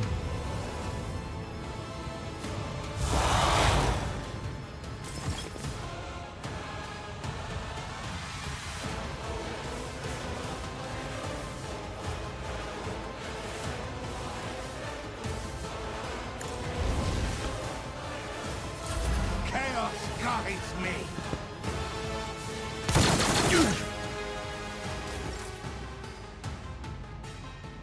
The enemies of the Emperor will be undone!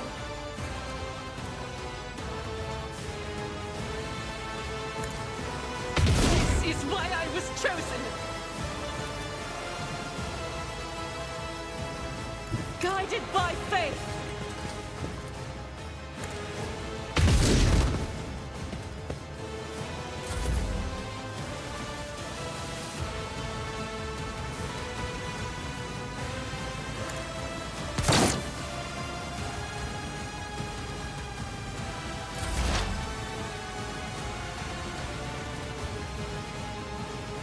That is not my destiny.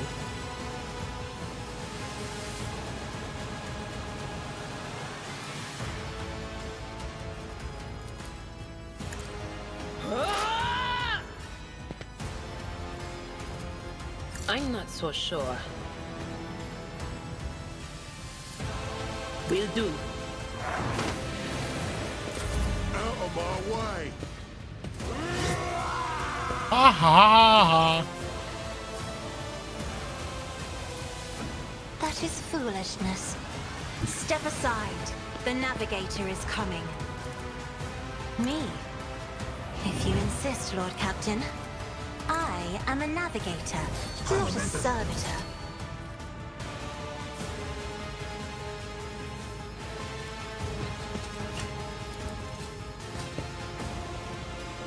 I'll do it.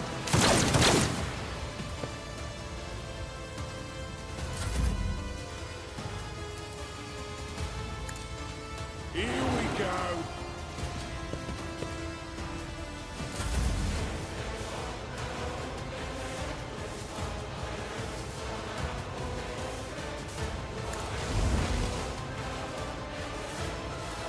Indeed.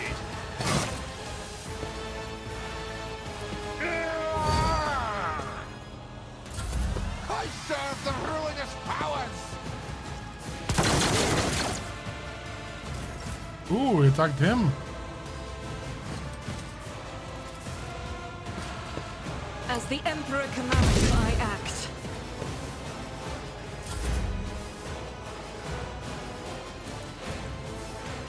They won't expect this.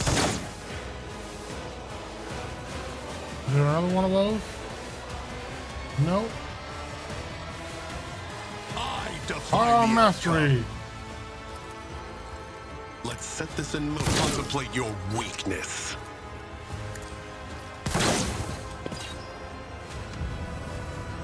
Oh, there is another. Okay. I know what to do.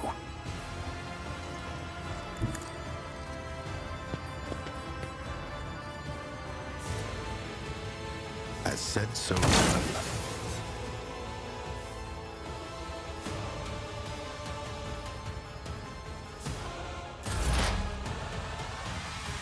I know what is to come.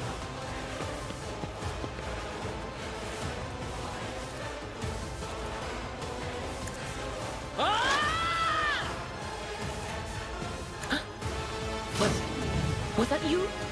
Or...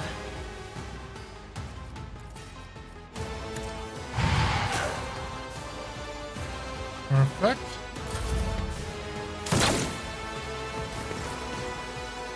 Any other of those lenses? Don't want any more surprises. Ah, there it is.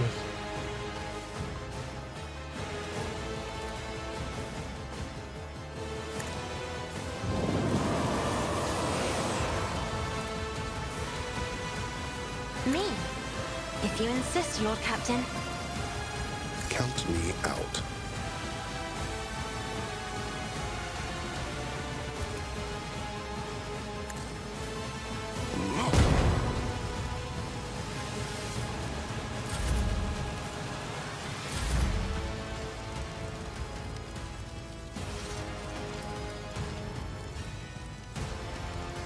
Pro hammer.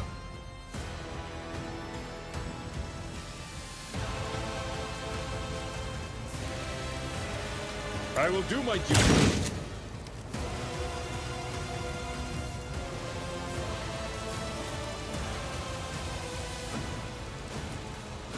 At your beck and call. How dare you!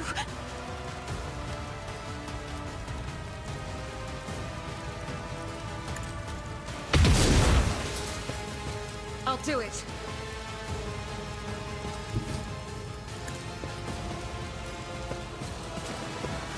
As the Emperor commands, I act. Faith without deeds is worthless. You suck. You suck.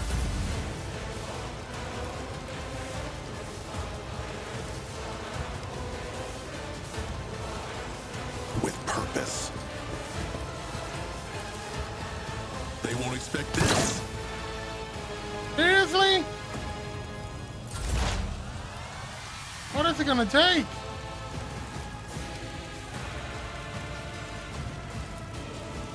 Not this Scryer's job. Cover me.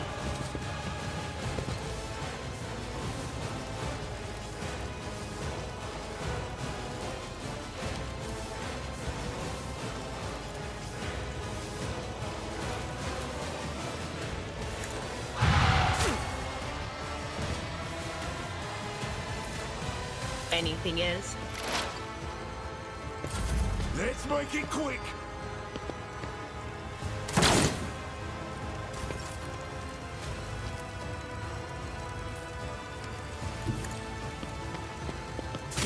No! These ruby flashes are choking me.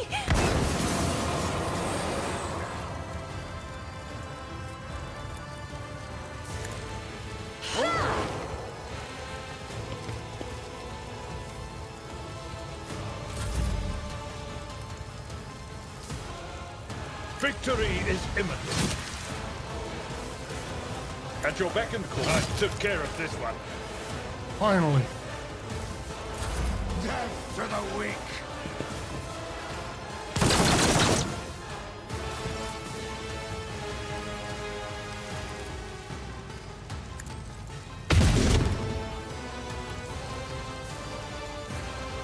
Doubt is for the weak.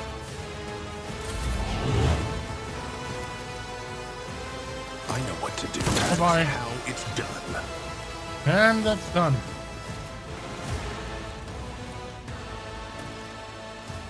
I don't believe we've been properly introduced. Yvain, Winterscale, Acaranus. Pretty pleased to make your acquaintance. On the rare days that Lord Winterscale visited your 5, the station was awash in a mist of warm hues. We were forbidden from meeting each other, but I was delighted still to see such rare colors in my home. Now, however, his colors are darkening, twisting from pain and bitterness. We must help Lord Captain. We must save the clarity of his soul, for he whose presence makes the words a little brighter deserves no less. Lady Cassia, I presume, the sacred child of House Aurelium. How disgraceful is it that the day we finally meet, I find myself not at my best. There is no disgrace in your predicament, Lord Winterscale. Lord Captain and I met under a similarly dreadful and tragic circumstances.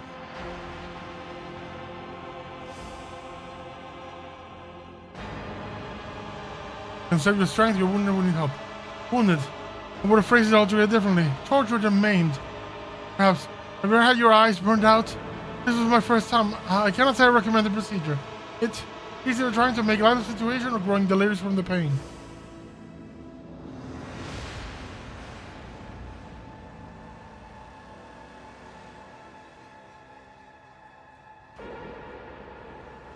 I must take my leave.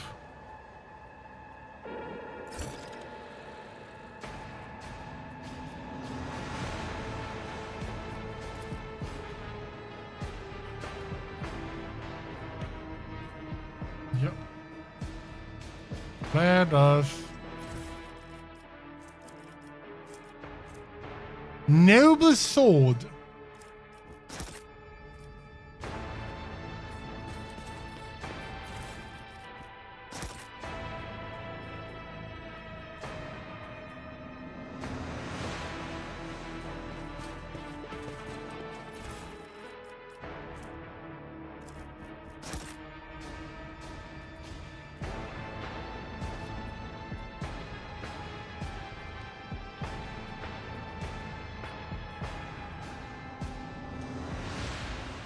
Forge ahead. Never linger. We are the spearhead of the Imperium. Do you require an audience?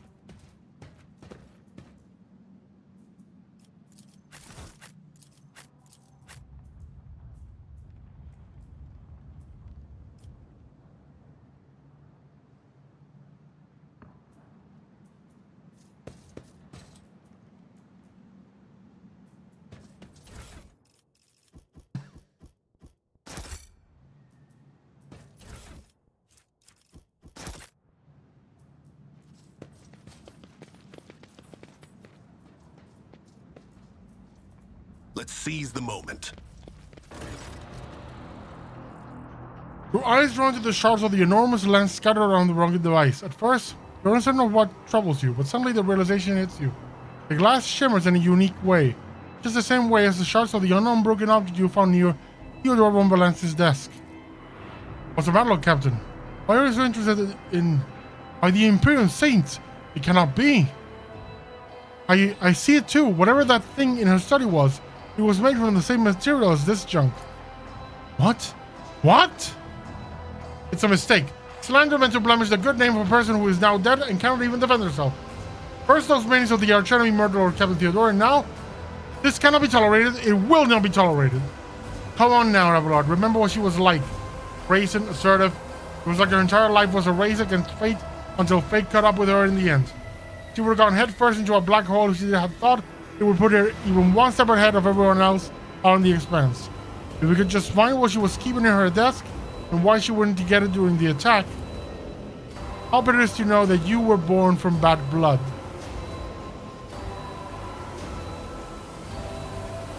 How bitter it is to know that you were born from bad blood. But do not let this knowledge drag you into darkness. The sister's words ring with a genuine, sincere hope that you be blessed with a worthier fate. Does not appear to be shocked by the news of Theodora's possible heresy. Life must be so easy for you sanctimonious creatures. A dubious trinket, and you no longer see a person, you see bad blood, an annoying hindrance. There is enough venom in Idira's voice to poison an entire regiment. Argenta recoils, but the next moment her dark eyes ignite with fury. How dare you admonish me? You are speaking of abetting the archenemy. How a person who has stained themselves thus can never justify her actions. Sure, why go through all the trouble of trying to make sense of anything when you can just label them a heretic and call it a day? Except, dear friend, I seem to remember you didn't mind Theodora so much while you were aboard her ship. You didn't leave her side for even a moment. She rescued you, aided you, and your adoration wilted the moment you heard an accusation sullying her memory. You weren't surprised or upset. You just gave up on her and moved on.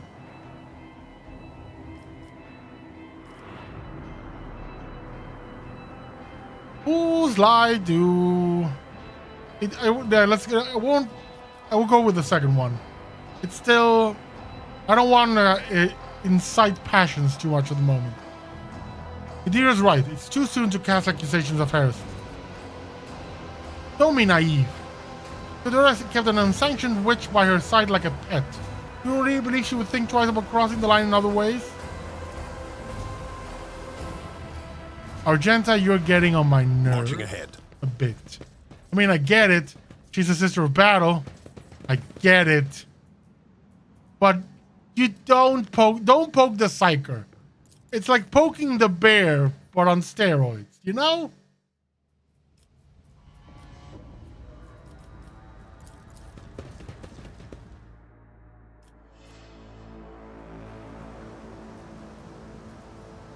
Ooh. There's a body I didn't recover. A revolver. Let's go out.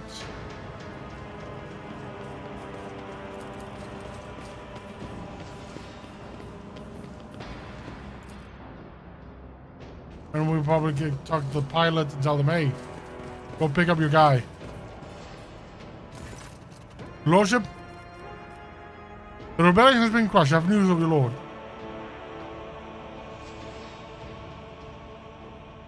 Is Windsor alive? Is he alright? He's alive but badly wounded. Help my people get him to my ship. It will be done immediately. Thank you for letting me know, your lordship.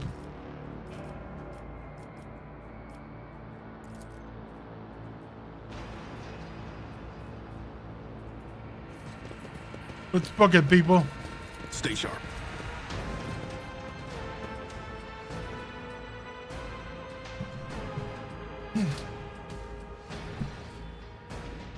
Permission to report, Lord Captain. Over the past few days, I received several messages from different decks complaining about anomalous behaviors in the ship's cogitators and servitors. The machine spirits are restless and rebellious, and no tech litany or ritual of pacification can rid them of this obstinacy. The deck priests can deal with the vessel systems, but the servitors, they make errors in their tasks, disobey orders, change the assigned rituals, or sometimes downright freeze as if in a trance. Lord Captain, occurrences such as these are caused by the errors in cogitator calculations or some other sensible explanation. I beseech you not to take after those who whisper about the ship being cursor possessed. Oh, don't start, old man. All those peculiar happenings have long since turned to local legends. A door slams shut, a lumen stops flickering. Folks have grown used to all that, and so our resident ghost has decided to up the ante. I'm telling you, things are only going to get worse from here. The necromancer inspected the servitors and concluded they pose no danger. According to the servants of the Messiah, such behavior is caused by the echoes of minds not completely eliminated, or by the manifestations of the machine spirit's will. Nevertheless, the faulty servitors made the crew's task considerably more difficult, and High Factotum Janris Danrock would like to discuss how you should deal with a defective property. He's awaiting your audience at the bridge.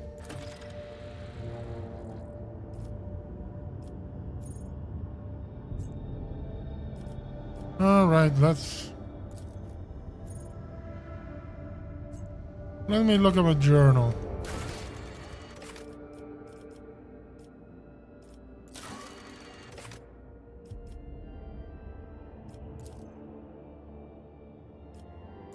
Yeah, so that's done.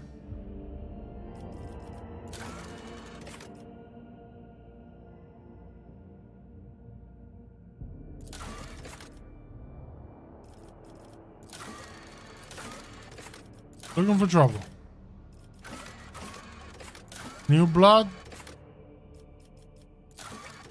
Yeah, engine sear. Back to the bridge.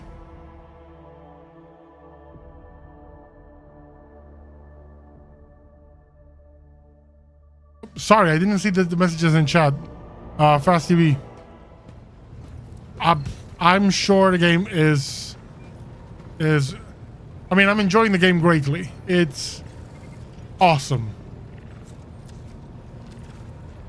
Really makes me want to play like a run-up tabletop game of Rogue Trader or Imperium Maledictum. Where was I? Oh, yeah. Who wanted to talk to me? This.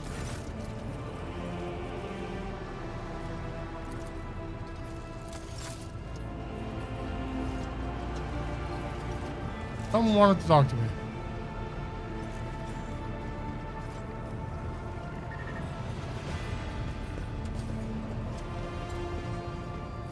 Did you cast the sour crack?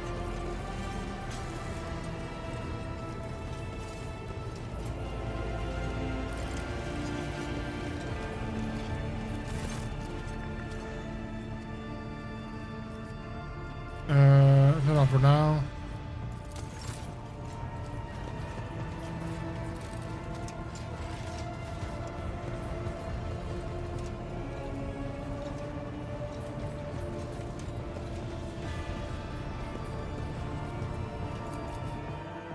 Good.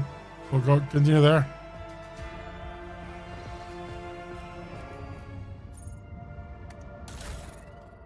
Ooh! I didn't see that we could level up.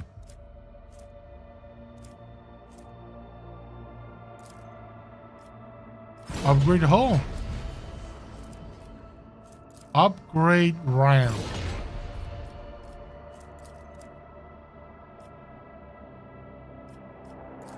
Anything I can do?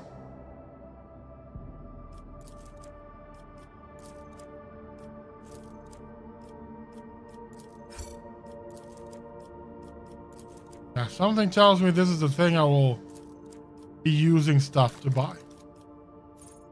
Flagship, covers abilities.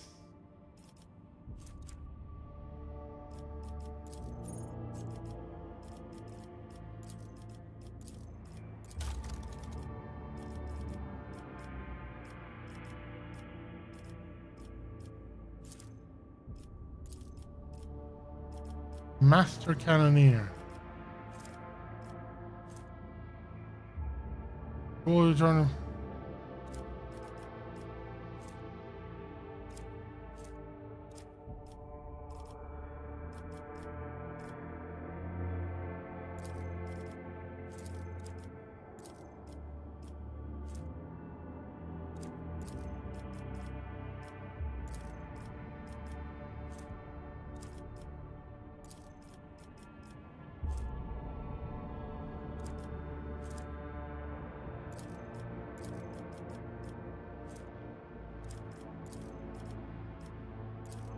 There we go. That's everybody at their posts for now. I don't know why I didn't ever check this menu. Right, so Thunderfang we done. Rykad Majoris. Over here.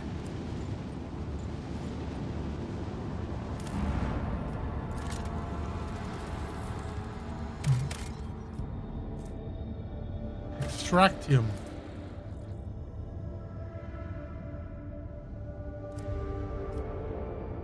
Dead world. In other words, it's been plundered to hell and back.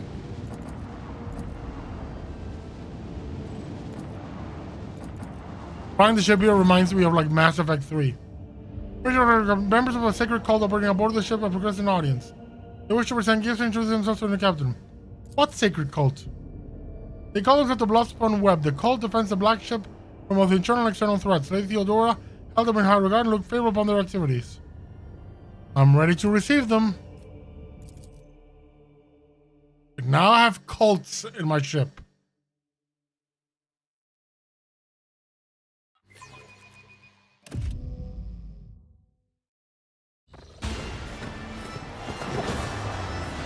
Damn.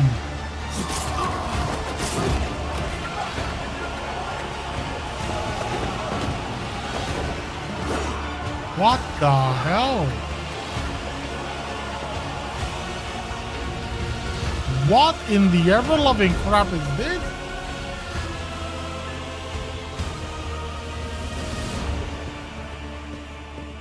Am I gonna have to quell this, these people? The hell?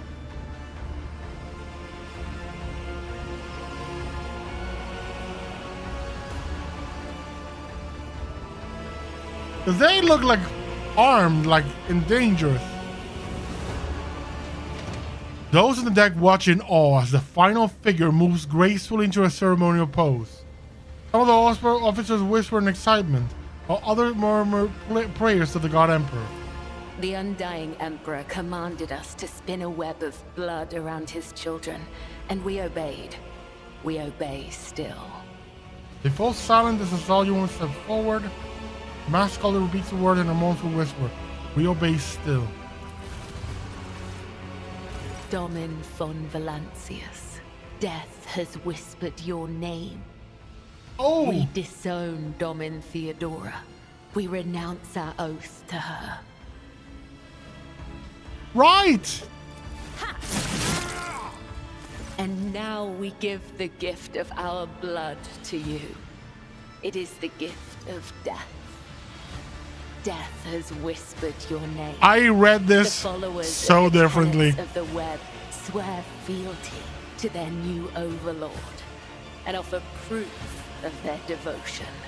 When she said we renounce our vows and pulled out swords and said, okay, we're gonna throw down. But no, apparently not. I can only imagine myself sitting there in the throne going, what the hell's going on here? We give you a blade, the silent verdict. The Undying One has chosen you to wield this instrument of death. We give you one of our own, Kibella. She will be your shield and shadow.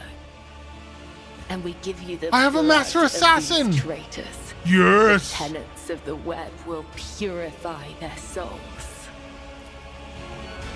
You have heard many stories about death cults such as this one. These devoted holy assassins of the Imperium and have turned death into a form of worship of the Emperor. They are exemplary slayers, invisible executioners, and the scourge of traitors, heretics, and fallen souls. Many righteous people honor them as votaries of the faith, while others see their fearsome rituals as frenzied spectacles touched by madness.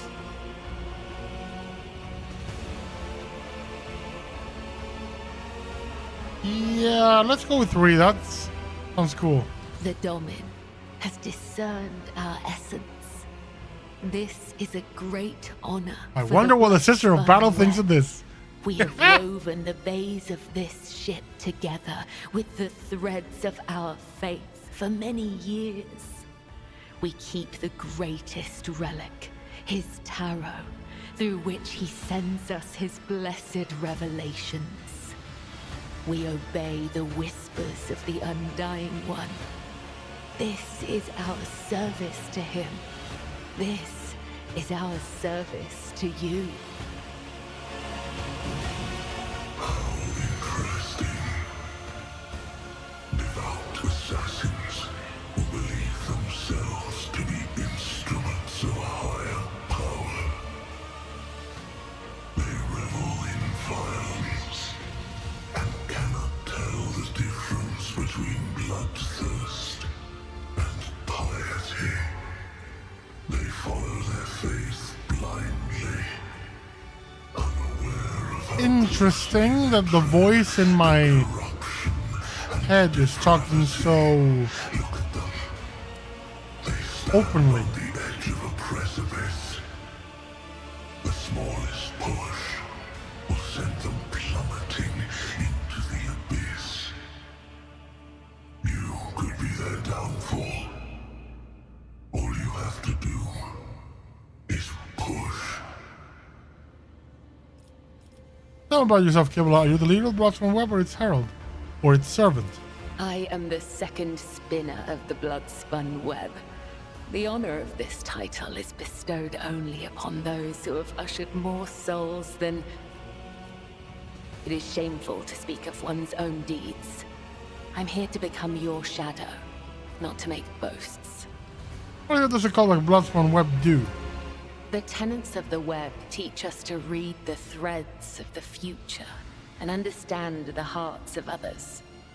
When a soul is filled with the poison of corruption, we know its time has come. We bring liberation.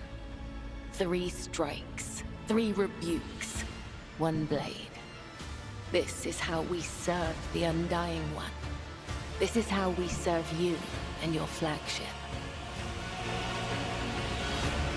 But there are others, the virtuous martyrs who contravene his design without realizing it. Those who have come too close to faltering or committing an apostasy, but have not erred yet. We present such souls to the Undying One. I'm not gonna go heretical. No, we're not heretical. I'm not gonna listen to the voice.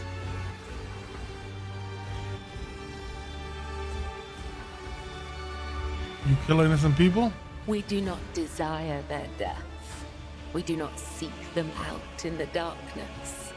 They come to us, and we usher them from this life. If his sacred tarot reveals that the Emperor wishes to accept these martyrs. Yeah, the voice is right. It's a slippery slope. You mentioned the tenets of the web. What are they? Our laws and teachings. Are they? Is the tenet of the web philosophy, with and great way of power life, comes great responsibility? Our art of combat and spiritual dogma.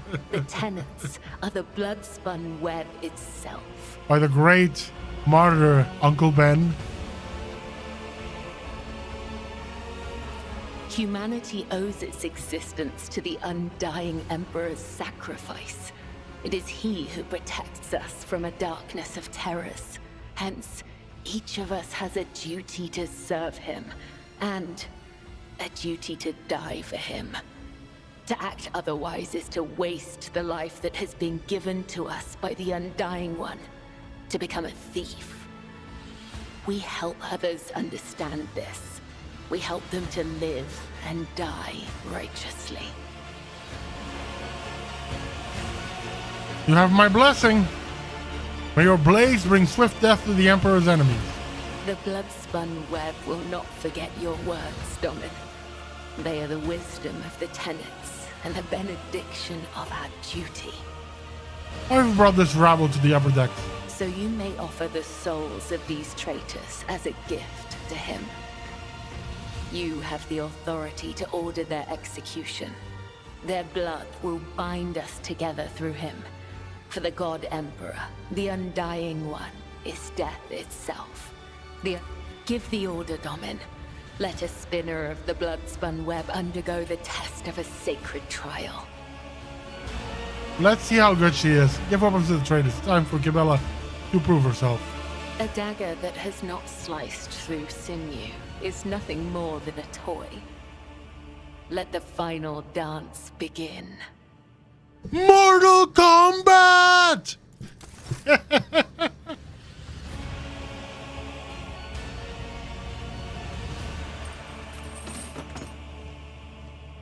Straight up gave him the last rifles. Damn. Your Emperor won't save you! I will be your end. I did not expect this.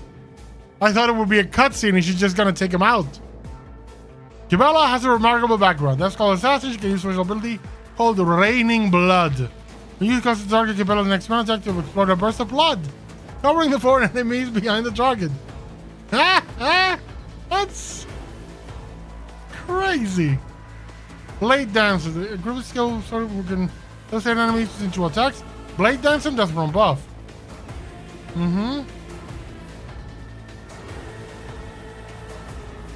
Okay. So she's essentially a Final Fantasy XIV Dragoon with extra gory, crunchy effects.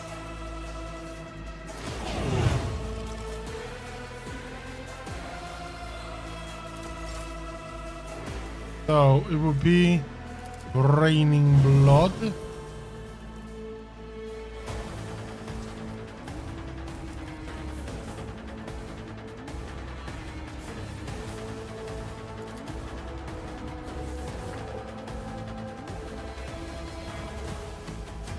As honor ordained, thy blade be drenched in blood, Oh! and thy blessing flow through my veins. Trust me. Blade Dance. Brings you no pleasure. Oh, I like her. I like her a lot.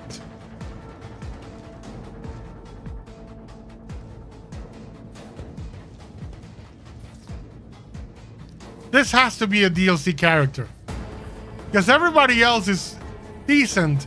And then here comes Lady Broken. Embrace. All of you will bleed!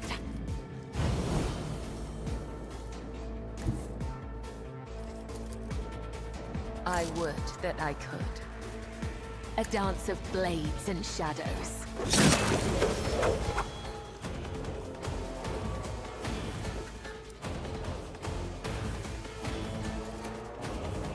I shall not. That is a blessing.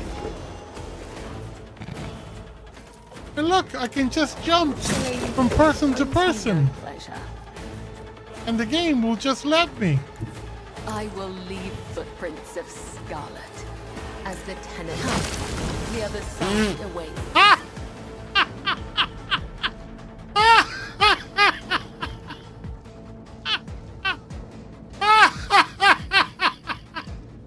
That's insane, man. I cut to the heart. I cut to the throat. I cut to the stomach. These wounds have been inflicted according to his pleasure. The blood of the apostates will wash away the stain of their treachery, so that their souls may prostrate themselves before the Undying One's throne and beg his forgiveness. I have acted with reverence and shown proof of my loyalty. Will you accept me, Domin Octavius? Will you make me your shield and shadow? Your lordship, the spirits of the Bloodstone Web were watching, tracking, and killing one Valance's enemies long before the Warrant of Trade passed to Lady Theodora. However, the blade has also been known to cut short the lives of highly upstanding persons. I certainly do not in any way condemn the deeds of the deeply esteemed cult. I'm sure they must have had a very good reason. The cultists are the scourge of the seditious, that bring the righteous to ruin. He enforces respect the Bloodstone Web, but we share a common goal to bring his light and his harsh justice to the darkest depths of the ship. The scourge of the seditious are not. Folk are afraid of them for a reason. A couple of watches ago, these spirits took a train driver to pieces for some kind of ritual. I don't know what old Malak did during the privilege, though. And who's gonna feed his family now? That's lower decker problem. What matters is the Bloodstone Web serves you faithfully, Lord Captain. My predecessor once delivered a sermon about how the spinners saved this vessel from the servants of the arch enemy. The Bloodstone Web paid the price in blood, a river of scarlet that flooded the decks from rich to bilge. They became the blood of the flagship, the pulse in its veins, and the beat of its heart. The great sacrifice earned them the favor of House von Valancius. I will wish to hear what my retinue thinks. Yes, I want to know the gossip. Spill the tea, folks. I've heard, though only at a distance, the prayers the spinners offer up to him. I've seen how their deeds fill the people's hearts with confidence in the inevitability. It's getting late. I can't read anymore. The inevitability of his wrath. The Bloodstorm Web's loyalty to the Emperor is without question, as is their willingness to lay down their lives in the fight against the archenemy. Hey, we gotta vote in favor.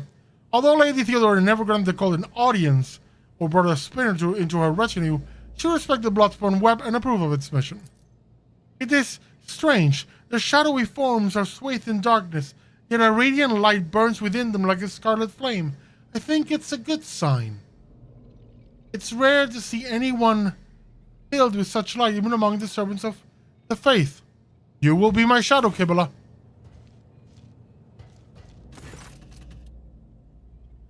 Kibala's movements are slow, almost rhythmic, as she removes her ceremonial mask. The dark shadows of her eyes accentuate the deathly pallor of her skin, which is covered in ritual scars. One could say she is Goth Mommy, and they would be correct. Henceforth, I am your shadow, dubbing Octavius Rogus Traidus von Valancius, an instrument of death placed in your hand by the Undying One, for it was so ordained and so his tarot forspoke. The young one bows her head once more. Also come bearing an invitation from the Vizier of the Bloodstorm Web. He wishes you to know that the doors to the Undying One's temple are open to you. Are you suggesting Lord Captain should go down into the depths of his flagship to search for this temple? With all due respect, the lower decks are for servants and crew. They're not a fitting place for his lordship. Where's your temple located? I am not permitted to say. If you wish to find the temple, you must walk the path of Saint Ariane, the matriarch spider. Hers was the thread that would welcome the Bloodstorm Web. Her path began deep within the flagship, in the dark tunnels of the freight line. And that is where yours must begin as well. This journey will bring you closer to the thread of the web, closer to the Undying One, closer to understanding death. I will walk in the footsteps of the matriarch spider. Your journey will begin in the darkest of the deepest tunnels. The Vizier awaits you. Your blade awaits direction, Domin Octavius. We will speak again when the time is right.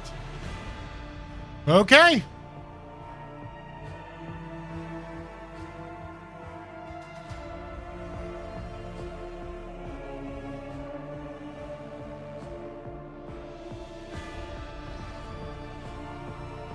Ship is available. City for sale, but the company can visit.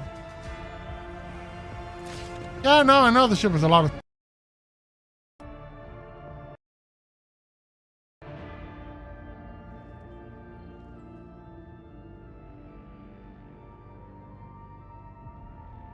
Let's level my dude. Okay, first up, exploit surroundings, cover efficient. Oh yeah, I like this. Because I'm spending a lot of time in cover. Choose skill, awareness, athletics, coercion. Coercion has been great so far. Let's do that. Lady freaking broken.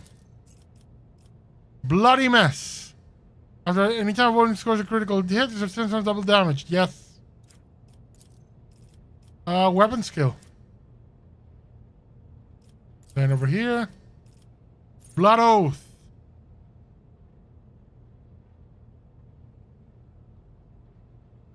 Damn. Who's bleeding? 9 on all targets hit. Yeah, captive audience. You only had to say all targets hit and it was good enough for me. Let's do... What do you got high? Let's go with athletics.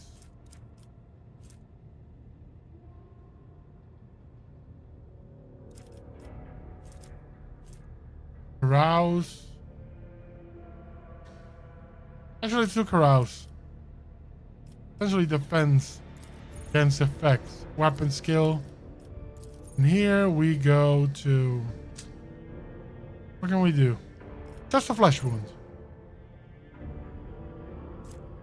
Jinx.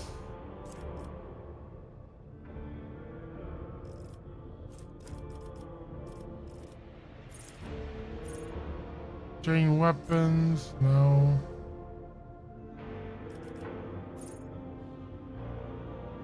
Gain no melee superiority bonus, yes. This would be... Yeah, athletics.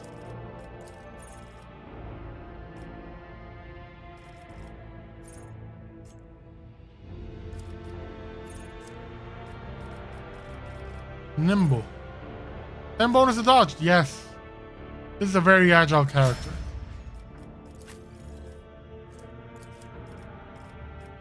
Now you, carouse, athletics, coercion. I'm gonna raise your Medicaid.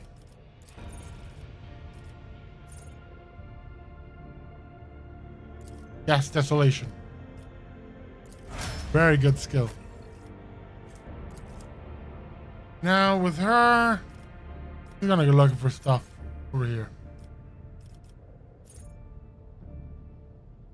The first dodge attack of every enemy in combat. That's great. And here, oh, she has double. Interesting. Mental breach.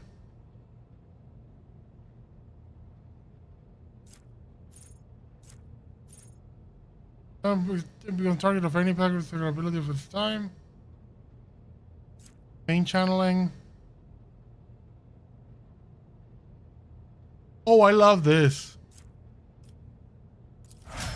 Essentially, if I overkill, it goes over into another target.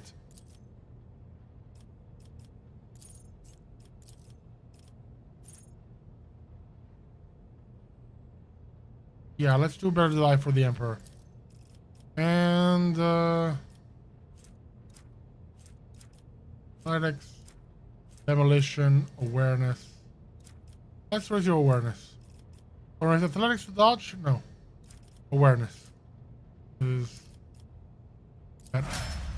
And now our dear navigator.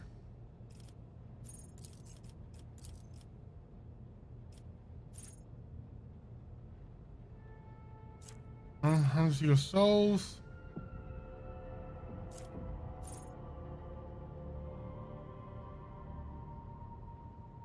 Ooh. Yeah, tonicity. Lore warp.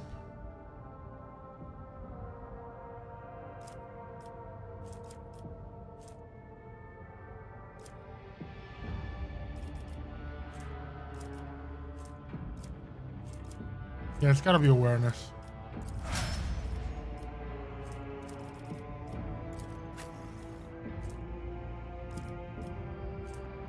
Denial of nightmares. Okay, what do you got? Life spinner breastplate. Dodge 60%. I got nothing that's better than that.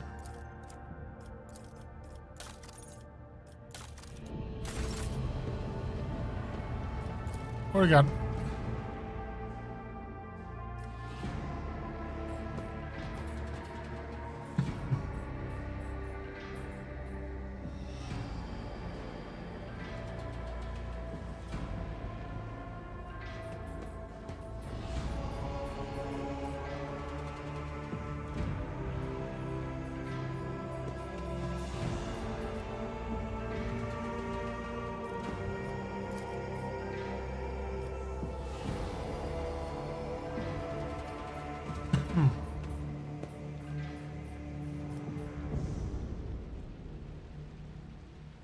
Master of Ablutions.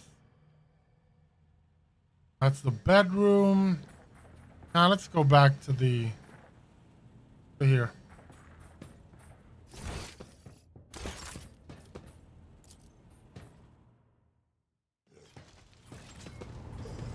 I mistook. This is the way I need to go to actually go to the ship.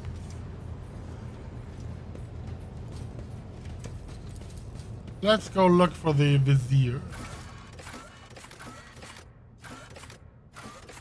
Straight line. Oh yeah, I'm taking everybody. Just because it's the path of the Bloodspawn web doesn't mean I trust anything. I don't trust anything. I'm not going alone in there. I'm bringing in a bunch of badasses as a safety blanket.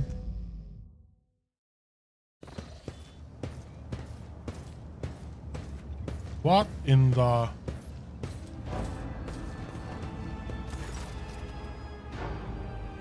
Adok Frenzo, welcome to Freight Hub, blah, blah, blah, blah, blah, Lord Captain.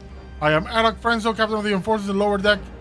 Pay LDA 14, the Master Alarms, has assigned me to be your liaison for the duration of your stay here. Lord Captain, would like to inspect the control room and begin your search for example, plus print web.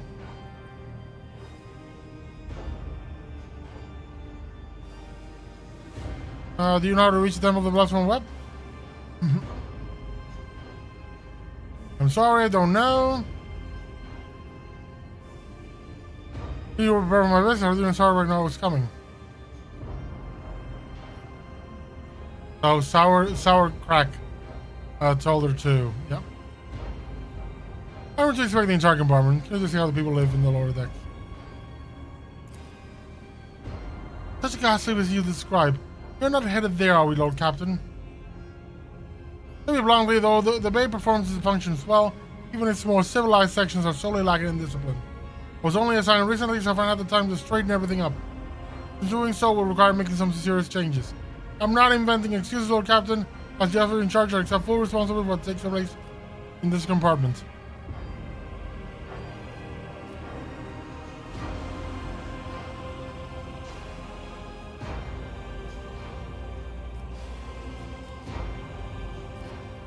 I hope I offer my assistance, Captain. I shall conduct an inspection and then share my thoughts on how to change this place for the better.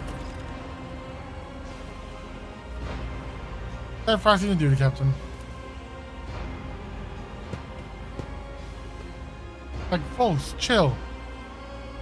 Onward to victory.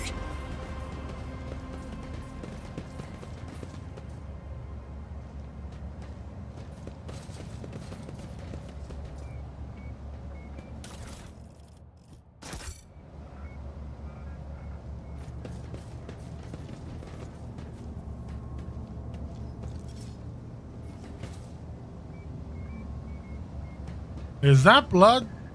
It can't be. We scrubbed the deck 3 times right before the rogue traitor came. Boy, take me. The captain will have our heads. Is this a welcome you give the rogue trader? Whoever the others to leave this behind, this appalling symbol. I will see to it that Master Rome calls into account herself.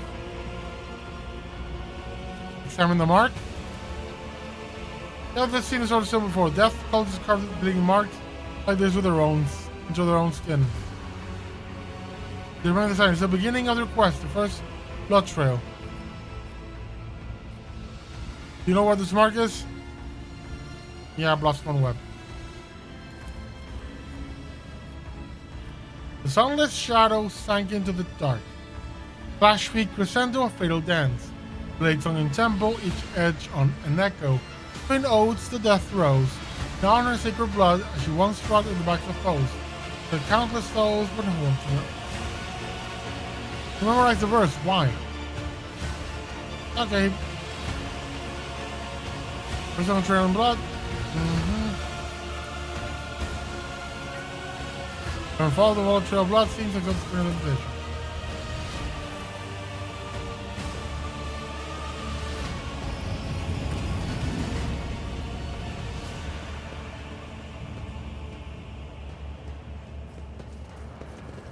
Do we truly have to be here? I am not even sure what is making me more nauseous. These horrid I love the navigator is so put off by being here.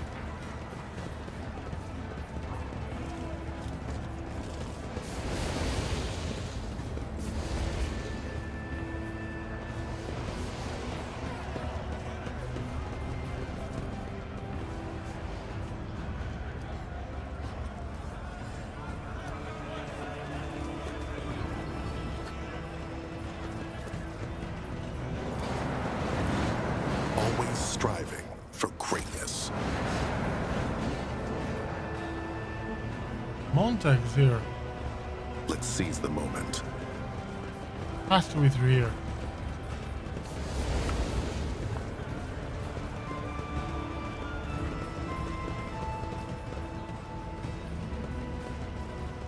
That's a whole lot of people. It's interesting to me that these ships are actually... Now that's interesting.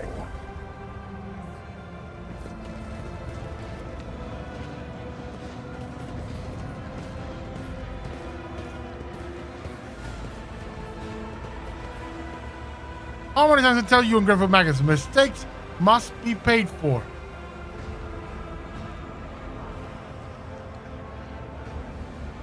Have mercy in the throne's name, I beg you. Your gracious lordship, honor the god emperor, save your unworthy servant. Get lost.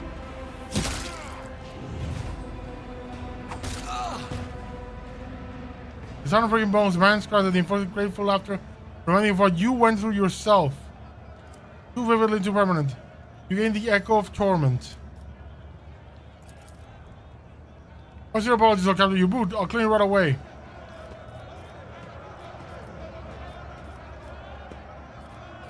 I intend to hear this man out. I work hard. Everyone take breaks to rest, and all I earn is 7 ration cards with 15 mouths to feed back home. The enforcers shake me down every shift, just like they do every other honest worker, hard worker who... Enough whining. You and your pals lifted a box of Nutri-Bars a few months ago, and 2 canisters of water before that. I didn't beat the life out of you because I took pity on you, and this is the thanks I get? You quarantined the hub for 20 watches and refused to give out rations if we didn't have cards. Cards we have no way to earn. And today you earn 15 cards in a single shift because you do the work of 3 people, right? Or did you take your pals to a dark corner somewhere, do them in, and take their share? I do them in. It wasn't... They got their heads splashed by crates. They don't have rations. Return the cards and do not dare to abuse your station again.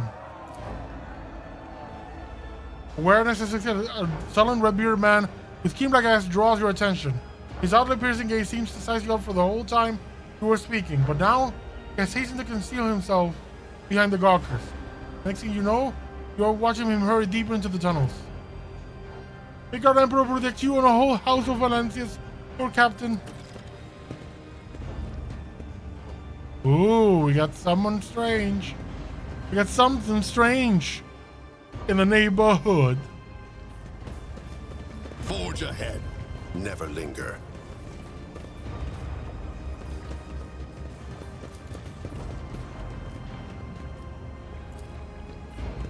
My actions speak louder than words.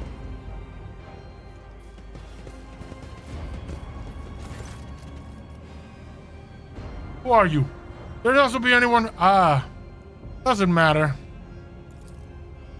Makes everyone peeks out from beneath their ragged clothes, and their battle weapons display a patchwork of crude repairs.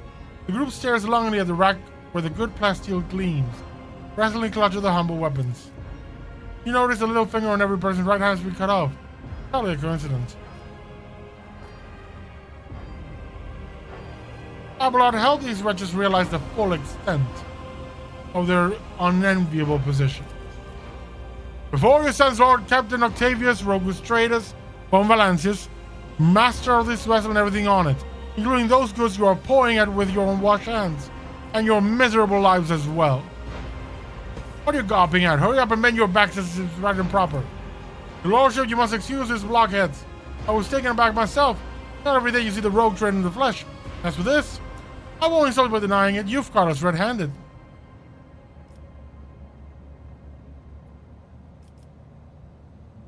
Who are you? The Hard Nines, a gang. A brotherhood from Transport Bay 9. Don't think we're parasites. We do our bit for the prosperity of the ship. We're sort of, assistants to the enforcers. Self-appointed. We make sure that order is maintained in compartments where the enforcers are too lazy or greedy for bribes.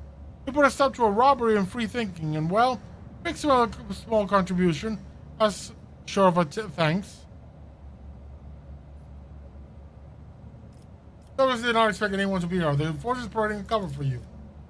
I wish Frenzo, the newly appointed captain, Got our informant strung up. He's turning the screws, damn it. He can barely breathe. Today is the last time we'll come to pick over this compartment.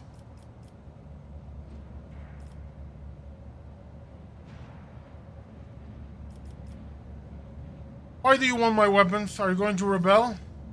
Do business. We're no rebels. If anyone blasphemes against your lordship, we can call the troublemakers to order. And we shed blood for the flagship without fear. I suppose that makes us defenders of the ship? Why stop there? You might as well call yourselves saints and say the fate of the whole dynasty rests on your shoulders. You'll have your fingers cut off. What does it mean? It's our gang's initiation rite. Fine tradition. By voluntarily removing a finger, the newcomer shows his determination and willingness to join us forever. Also a badge of honor. Tell me why I shouldn't execute you on the spot. You could execute us, but who will take our place? Shameless scum who rob and kill to their heart's content. Bastards who accept fugitives into their gangs and pray for the archenemy. There have always been outlaws on the ship. You're better off with all outlaws like us, who don't go too far and who keep the heretics down. I suppose you may have some use. Shall permit you to take some more of the basic weapons and leave. Serve the ship well. One day I will realize the depth and wisdom of your decision, O Captain, but in the meantime, I will pray that this act does not come back to haunt you. Hear that, boys? The captain himself is expecting good things from us. We can't let him down. We will fulfill your command to the letter. And if you don't, I'll come back and crush you. I will sick my blood assassin on your butts. Simple as that. This is a test. An opportunity. Let's see this through. Glory to his captainship!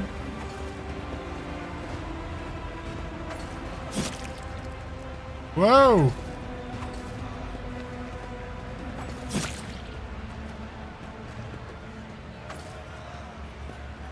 Why are these two dudes in the corner here stabbing each other?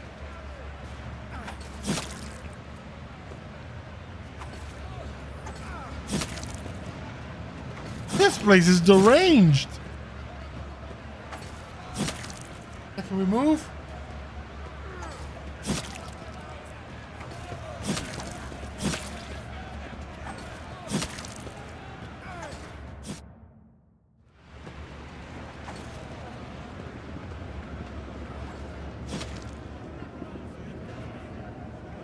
What in the ever-loving crap is this? That looks disgusting.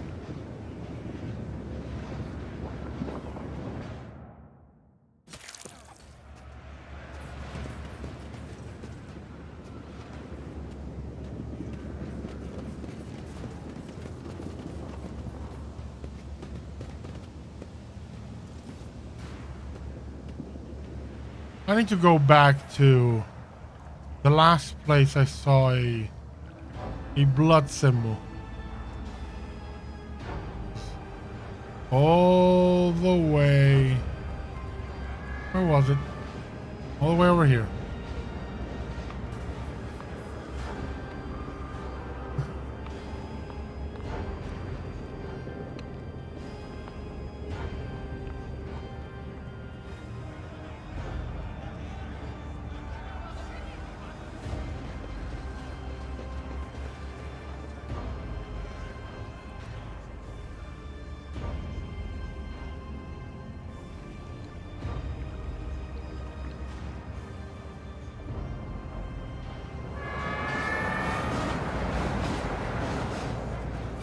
Have they returned? Mercy, please save me. Get someone first and Medicaid personnel here now. There's a man in need of revival. Once he has recovered, assign him to the scribe's apprentice. He's to battle the agents to go back to worker's life. God has sent you to save me. You are his light. You are his grace. Thank you. Thank you for not leaving me here. Never forget the mercy the Lord Captain has granted you. When the Undying One is ready to accept your soul, it must be sent forth, and so will it be free from the torment of flesh. But you have chosen to prolong this one's suffering. Your intentions perplex me.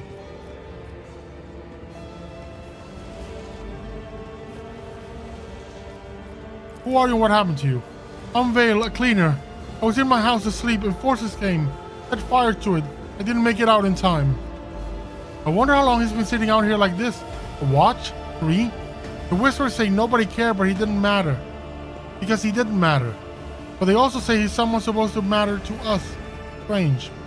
You know anything about the mark next to you? The spinner came. He painted the symbol. Then he gave me water and whispered a strange verse. He told me to memorize it and to recite it later, so that help would come. And here you are. And I should. To submerged soul, her mercy she did grant. Last breath expressed, knife met heart. Remove your chest, passed unto death. Her duty blessed, a balm for those who suffer anguish and distress. A longing brought to rest. Of mortal bonds the soul divest. More verses. What's supposed to kill the young man and thus release from suffering? The call is one to understand philosophy. Help is on the way, just hold on a little longer.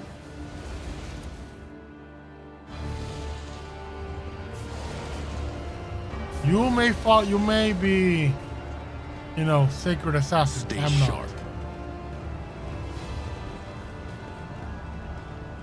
There it is. There's the next mark. So that's what happened. I need to...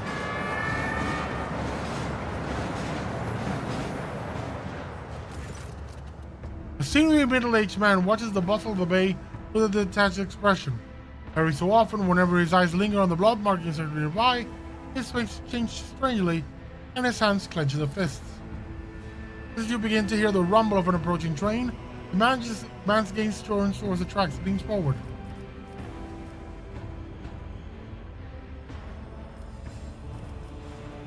What do you think you're doing? What? I didn't. Look at the man's scars.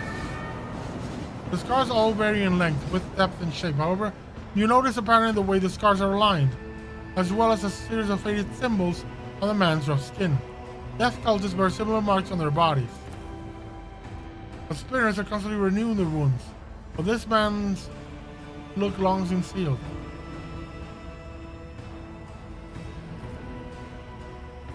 Your eyes always return to that blood symbol.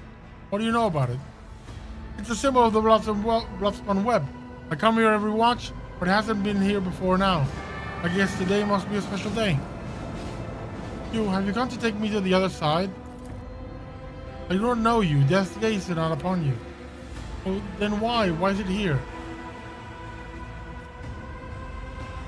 You know the symbols of the blood-spun web? You bear similar scars. Are you a spinner? I was, but I failed to complete my final assignment, so I was exiled from the cult. The vizier told me to kill the one who would be at certain junction of the utility tunnels at a certain hour. I went to the appointed spot, and I waited. An hour, 2, 5. The junction was still empty. Nobody came. After hours of waiting, I finally realized. The person at the junction had been me the whole time. It was my turn to go to the Undying One, but I was afraid. I couldn't do my duty. I ran. We were to die for what reason? Listen to you. But some would choose to leave the righteous path. Those earned penance in due time. Her whip sings vengeance on renegade menace. Her blades pass sentence. For cowards seek to hide their hearts. Death makes no pretendence. It takes what it's due in essence. The third verse of the song Trailing Blood. The vizier recited it to me before sending me on my final assignment. I didn't realize at the time that it was my judgment. Another verse, another step along the trail of blood. The riddle is trivial. It's time for death to take what is due, and the vizier is waiting expectantly for you to carry out the sentence he passed years ago. There were plenty of reasons I sought death. I offered him the souls of the most pleasing men and women I could find because it kindled my passions. I killed well-off crewmen who didn't deserve their wealth, and I took their thrones. I killed enforcers who looked into my house without fear, because I wanted to be feared. I reveled in the bloodshed. I betrayed the tenants. I realized it. I couldn't help it, because I enjoyed it. Oh, you poor thing. I think I'm gonna cry. You couldn't stop slicing people up. That must have been so hard for you. Even my whispers have nothing to say to a pathetic tale like that. I bet they're thinking, what a lousy self-absorbed sack of scum. Have you killed any more innocent souls since you ran? No. I've been afraid to touch my own knife since that day. Thought it might just stab me on its own. But the temptation is also there.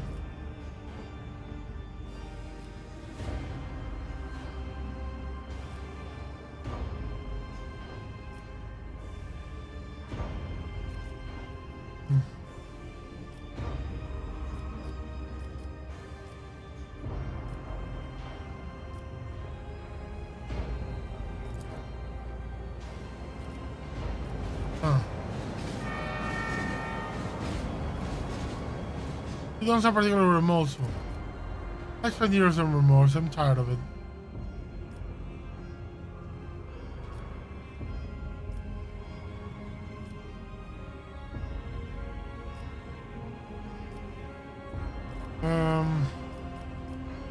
Did just let you go? There was no pursuit. Thought I'd see the bag of blades of the very next day. Instead, years passed without them taking my heart. I tried starting a new life, but the charter never stopped eating away at me. When I truly got desperate, I went to the Temple of Death myself, but no one there would speak to me. When I gave them my name, they just whispered, "Gabriel has gone to the Undying One." They looked through me like I wasn't even there. I've lived like this for 20 years, like a coward, like a dead man. Yeah, I'll go over the first one. The Undying One is death.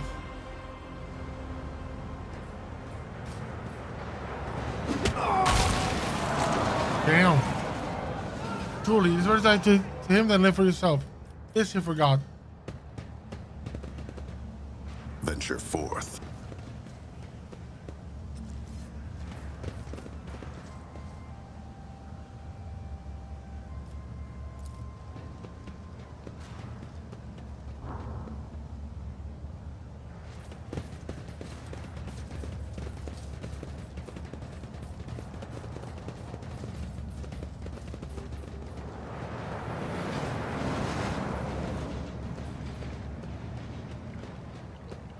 There it is. Let's seize the moment. There's the next step in the journey.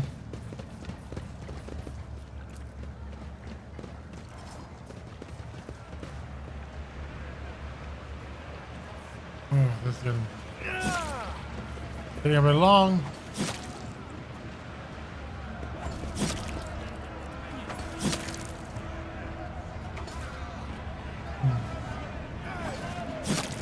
You know what? I think I'm going to leave it here for tonight. I am starting to fade a bit.